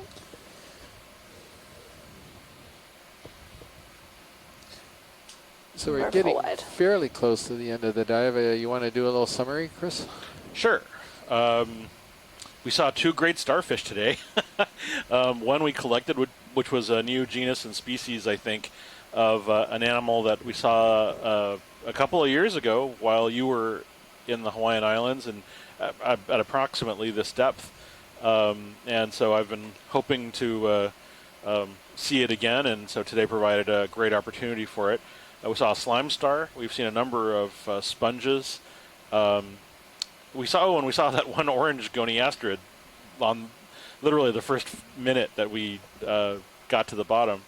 In terms of animals, it's been a fairly light abundance today, but we've seen a broad diversity. We've seen crinoids. We've certainly seen sea cucumbers, which have made the best of the organic particles that are on the rocks. Sea anemones, we've seen barnacles. I think we've seen a good representation of, I guess, what we're starting to call the magnesium manganese. Manganese crust fauna. An assortment of corals and sponges and echinoderms, as well as sort of smaller crustaceans and other sort of epifaunal or epizoic types of invertebrates. Does that do it? Yeah, that's pretty good. I don't have much to add. I just we did see a couple of sponges that were really beautiful. These yellow giant lollipops, which are always a crowd pleaser. At least they please me. What is that? A stocked crinoid over there? Where is that? Oh, to the left. There's a big star-shaped. It's a crinoid. Maybe it's not a stocked crinoid. It's just big. But yeah, let's take a look at that. It almost looks, yeah, down there. Yeah, feather star. Yeah, it looks a little bigger. Video snap zoom. All right. Is this it, watch it? Yeah, that's it. Yeah, it's just a little bigger. It's a different species than the one I think we've been seeing. He always does that. He interrupts me when I start talking about sponges. Yeah, because being interrupted is never what happens to me. Please, Chris, I digress. I'm sorry. Go on. No, I'm trying Thank you, Pilot. I appreciate it. I'm trying to think of what other sponges we saw today. That seems to be the biggest one. Bolosoma. We saw a couple little ones. Yeah, I don't remember. Do you remember any other sponges we Poliopogon. You're right. At least of course. 2 or 3 species or formas of Poliopogon. We see those little white sponges. We saw that really nifty Cladorhizid, which, thanks to Les Watling, I have a paper to read tonight about how it feeds. We saw that wonderful benthic siphonophore today. There we go. That was, I think, spectacular. As much a highlight as anything that we saw. Yeah, and, well, it was. It was gorgeous. And I'll need to read up on that as well. I'm not sure if we know that much about it, frankly, so very interesting. Right. And we did see a few squat lobsters, a few shrimp. We saw some polychaete worms. We got a few of those swimming by. So, yeah. And then we actually have seen some pretty spectacular geology we've a lot of pillow formations all along this ridge. This is what we were hoping for because it's good rock hunting ground. I would actually maintain that. And in fact, there should have been a better fauna here. Yeah. So if you go straight ahead, right? Yeah. You'll be back online. So that's kind of a wrap up for. I'd like to turn north today after this because that's just a drop off. We're doing this now looking into so blue that we water. can just nothing. We can be prepared to do the pre-dive as soon as they pull off bottom. Yeah. Right, that's at my light pool. You know, now that I look at it, some of those bulls almost do kind of look like a lollipop from a very far distance. Yeah, they like do. 2-0, I think is good. And then, well, I've told the story 1,000 times, but one of the very first really deep dives, I mean, in a submersible down to 1,800 meters. I was used to much shallower fisheries work for years, and then I got to do this deep one, and that's a 30 meters sound good. Is that a coral right in front of us? That looks. Sounds fine to me. It's got to be. Okay. What? I'm clear well, on my what side. is that kind of thing that's right up to the upper right corner? This is the upper right. bridge. Yeah, upper right. Ready for move. Range 30 meters. What am I seeing, bearing pilot? 020. It's this globular thing. Speed. Oh, is that just? 2. I'm sorry. It's just a pillow. It looked like it was transparent. Range actually, 30 meters, pilot, to our bearing left, 020 there's kind of an degrees, asparagus-shaped speed 0.2. sponge. It's white. It's a good capping. Coming up. It's on the side, on the lateral wall of. Just below the skid. Yeah. Sorry to distract. I thought I saw some really big chrysogorgia. No. This is, I think, the sponge that we saw while you were at lunch. All right, video want to come this white on one. Right here. Yeah. Yeah, because it has this open stalk. That's a partial.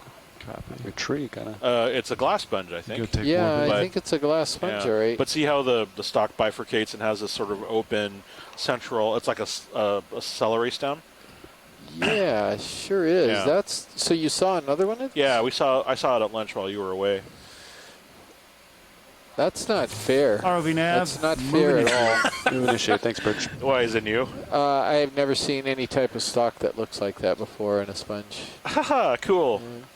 It may be still a very young bolosoma, and eventually all the tissue folds over all of those little branchlets, and when it dies, you kind of see all of the little branchlets. It's right? white though. Yeah, but it'd be young. The white ones would, well, the little ones are yellow, right? Sorry. Yeah. Set, but that wasn't a. I don't know. That's That's new. That's new. Well, that was a good observation. I think I'm going to put it in the subfamily Bolosomini because I'll bet it's at least a stalked euplectellid. So it's in the family Euplectellidae. That's but not quite full zoom. But there's still time to get it. That's strange. I could send that to a couple people. No. I'm just kidding. Yeah. That's fine. Okay. Science, are you happy with that? Yes, we are. Thank you. Thank you very much. I appreciate it. Thank you for spotting that. You Oh, guys. no. I was just defaulting I hadn't to seen another. that until now. Awesome. Yeah, I was defaulting to another bolosoma again. wasn't even considering it.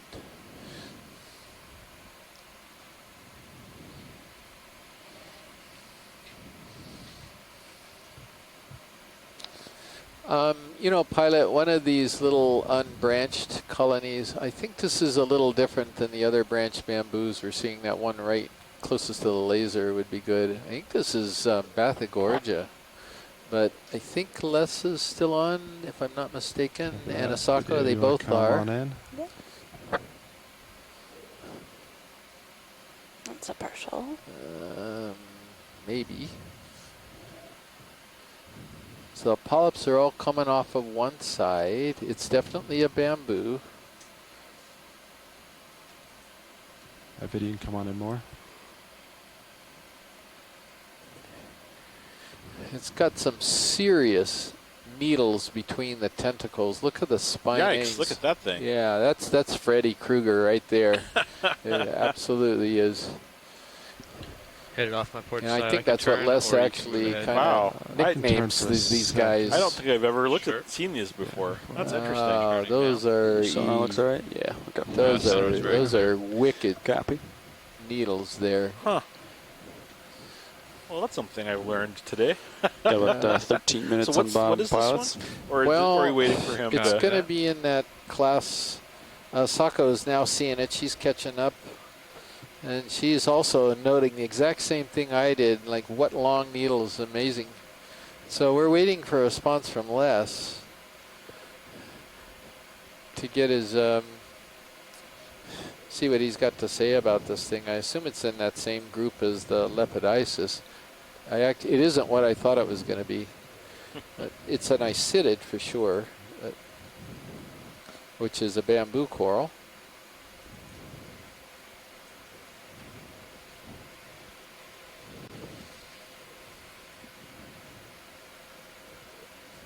Yeah, I think that's good for Science Pilot. All right. Thank you. Copy that video. If you want to come on out. Yep. All right. Co-pilot, I'll come back center. Copy that.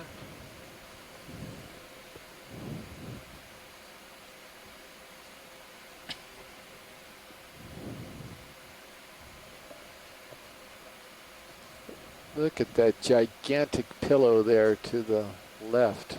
Like that is a big tube of pillow lava. I think it is, or a giant boulder. Well, it looked kind of columnar at least. That almost looks like kind of a manatee. Yeah, I don't know what that is. This is kind of an aberrant request. There's a little yellow ball on the left. I bet it's probably a sponge, but it's down near that river of sediment. But I bet it's a... if you're calling it out, it's a sponge. Oh, I live in hope that we're going to see a sea urchin today. Video snap zone. Yeah, that's... where is it? Thank you very much. It is, in fact, a pool of sediment. Well, a pool of sediment. Okay. That is just about par for the course. Thank you. All right, so let's see. We have a Tasmanian species like this one. We named Wolverine for the one. All right. Thank you very much. A Tasmanian species is what he means. That he named Wolverine. Wolverine's actually Canadian. Yeah. Oh, you mean the character or the animal? Oh, okay. That he is going to name it Wolverine. So I went to Freddie, and he went to another character. How's the ship doing? It's underway. It might almost be complete with its move. Stand by. ROV nav, move complete. Turn it back. Move complete. Thanks, Bridge. Back to my original. How much did you Thank rotate? you, Les. About, what was that last move at? Nav? 2-0. At 20 degrees. 20 degrees aye. Move is just completed. A couple minutes left to swing. I moved 20 degrees. Might as well stop there. Our co-pilot. A little bit there. Yeah, it's rotating north. I mean, there's 10 nothing. degrees. Got 9 minutes left on bottom pilots. There's nothing there. Let's see. So let's go. That's a big column Another right there. giant lollipop. Yeah. What's that little white thing right at the base? If you have a moment. Yeah, no, we've time. Thank you. Video, come on in. Looks like a squat lobster. Okay, so we got some squat lobsters and some little piles of stuff. Any further interest? Watch leads. Yeah, actually, what's that little pentagonal thing right at the lasers? To the left of the Oh, lasers. very small. Thank you, Bob. Video, is that all zoom? There's no way it's a sea star. That was the luckiest. Hold on, If that's a let's sea see. star, it's a. Oh! You Oh, no. lucky. This isn't a sea star. This is a brittle star. Is this it? is probably the first recorded instance of watching Astro-Ophiura alive. So this is really neat. This is really exciting. This is a brittle star. It looks convergently like a sea star. It has really short arms, and it has a physical disk that sort of just appears like a flush sea star. It's a really tiny thing, so you wouldn't normally expect to see it in situ. But here it is. That's a great catch, Bob. Thank you very much. But yeah, that's a tremendous find. I don't think this has ever been seen alive. I'm sorry. It's called Astro-Ophiura, so literally star ophiuroid. Okay. I don't know which one it is, but it's got little arms that are tilted up, so they're not broken. They're actually just kind of extended upwards into the water column. That's really amazing. I never thought I would see this alive. Could you spell that for me? Astro Boy, okay, like ASTRO. Okay. Ophiura, OPH. So it's another O? Astro. Yeah, well, I'm sorry, 1O. Okay, yeah. Ophiura. Ophiura. Yeah. Okay. Thank you. Yeah, and any closer we can get to get plate details would be great. Do we have any more zoom? This is full zoom. Yeah, watch it. I think that's as close as we can get, actually. It's right between the skids, and that's full zoom. Okay. Oh well. Well, we now know that they're here, so that's really something.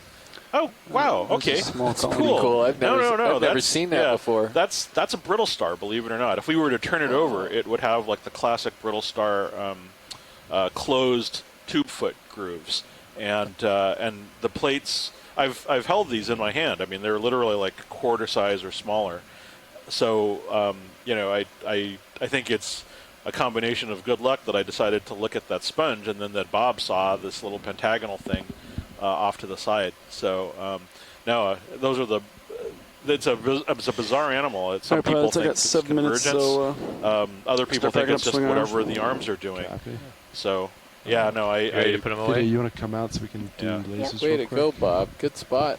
Yeah. I don't think it'll take us 7 minutes. I have might have a couple opioid people who will be whatever you surprised to see this. I think you can pack up. Live video. And we're full wide. Turn me to starboard. Okay, so today was not a complete. Yeah, I might as well just say there. Today was filled with unexpected surprises. Yeah, there was a 6 there minutes. weren't a huge number of surprises, but there were some really nice ones. I have to admit. Sometimes it's not the quantity, it's the quality. Both of us will end up going to starboard. Yeah, so you need to go. I wonder how many of them there are out here. That would be really interesting. Well, I think before I'd assumed that they just live on wood, but if they live on flush rock faces, that might explain a lot. Sirius goes to why starboard. they're not collected that often. Right. I'm sorry. Yeah, we both go to starboard. See how one of these is yellow and one of them's white? These polyopogon. That's a crinoid, isn't it? What's that? Dead center. Yeah. Video, come on in. Just wondering if there's another. I thought there might be a sea urchin there. Okay, no, that's fine. Thank you. Come wide. Yeah, that was. I just got crinoid bombed when I was putting out the sponges here. I'll start putting away your lowers. Is that another? Yeah. Let's look. Quick zoom on the sponges, please, because I just like to see if they're the same species. Yeah, there's a starfish right to the side there too. That's all. All right. Watch, these are the final minutes on bottom, so we're just going to start packing up and heading out. Good. So that is, I think it's a different sponge, and I have never seen a bright yellow polyopogon before. It's ferronematid. Actually, I think this is something new. So Chris just saw something he's never seen before. I have never seen one of this genera with this color. About right for us to find all the new things at the end of the dive. Yeah. Yeah, I think there's an orange sea star over to the left, but I think it's just Circe astropolis. I'm going polyopogon, but I know for sure it's in the family Pheronematidae based on how it's attached to the rock. Trying to find all the new stuff today. And it's with these fibrous attachments. Some sponges glue themselves, but that's Ready different. For me to remove your that's really uppers? different. Yeah, you can go. Okay. So I'm good, thank you, pilot. Copy that. So next is Sea Star, which is. Oh yeah. Oh, look how cute it is. And the Laguni asteroid. So cute. All right, video. If you have any more, feel free to take it. Coming down. That's still not quite everything. Copy that. Yeah. So what do we got? I think it's Circe astropolis. The the real small one of those. We saw one just like this on the beginning of the dive, literally right at the foot of a sponge, the way that we're seeing them now. Kind of a strange coincidence, actually. It's kind of like a circular thing. Comes back like a karmic circle. All right, Science, you happy with that? Yes, thank you. Great. Video, come wide. Yep. And then anything else right here that you want to see? I was going to say we could start on the rock with a zoom and then just go through it. Is if you come around to the other face of that sponge, I wouldn't mind seeing what the other side of it looked like if you're headed that way. Yeah, the yellow one.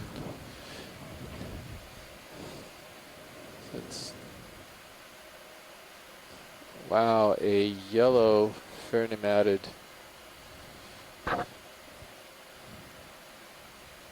You can get pretty creamy sometimes, but Did you just call a sponge creamy? Yeah, I mean cream colored, so you have them bright white, colored. and then you can get them kind of creamy.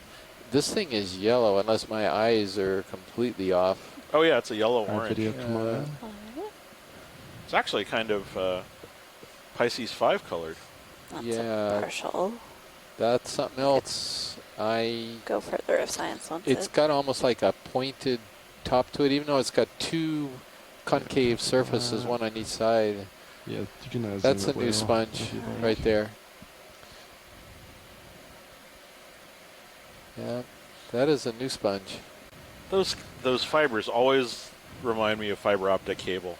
Oh, they so amazing. Well, yeah, you told the story about them being glass. Oh, I know. Oh, that's what I mean, though. Time to come up. The time. It's amazing. Copy that.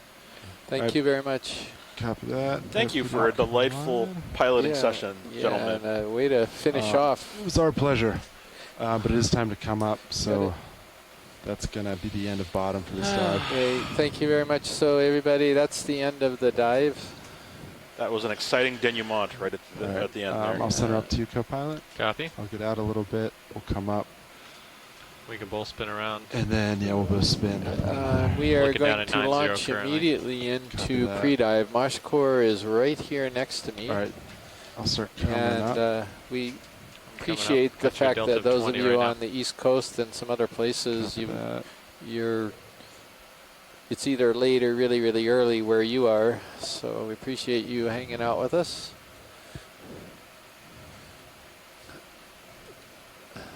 So Moshkor is getting set up, and then I assume Annie is going to switch over to video server. I can let you lead the turnaround if you'd like, so we can watch. Sounds good. Let's get. Okay, can you please switch MB Proc 2 on stream 3? Spin. MB Proc 2 left. 20 delta.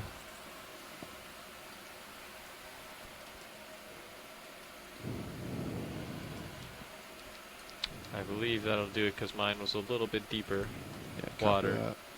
Yeah, I think I'm right over the edge. Oh, Might there's be, 20. There's a lock. All right, I'm at 20. Okay. You want to get 20 up a little more? Sure. And then I'll get underneath you and we'll spin. Great. That's perfect. Looks good, pilots. I am at 20. Great. I'll back into you. Okay, I'm going to go to 90. Great. So do we have anybody?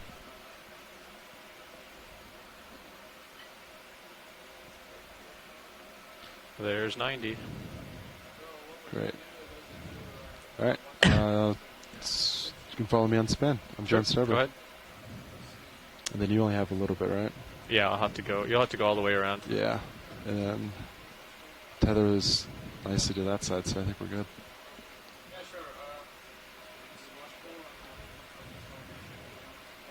All right, co-pilot, it's been a pleasure facing the same direction as you. It's been all right.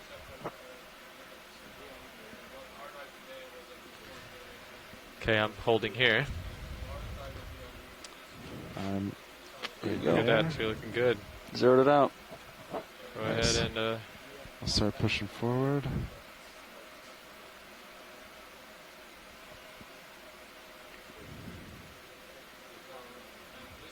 Sonar's clear. Sonar's clear, altitude 20, delta 20. Did you bump me out to 80 just because? I absolutely. Increasing serial scanning sonar range to 80 meters complete. Thank you, Nav. Looking good. All right.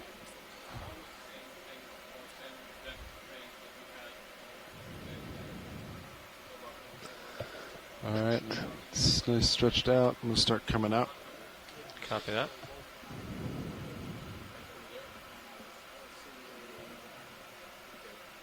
I'll wait till I see you and we can see tether. Say it again? I said I'll wait to see you and see Oh, tether. Copy that, yeah. Got your light pool.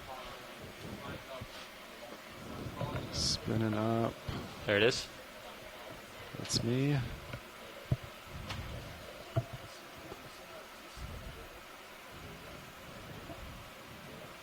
We'll go to 80, and then okay. See how that gives us. I'll get my All right, ready? Oh, I'll let you push out a little bit.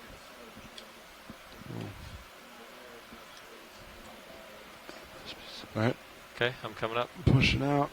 You take out your auto heading on Sirius, probably. Let's let him push out a little bit before we do that.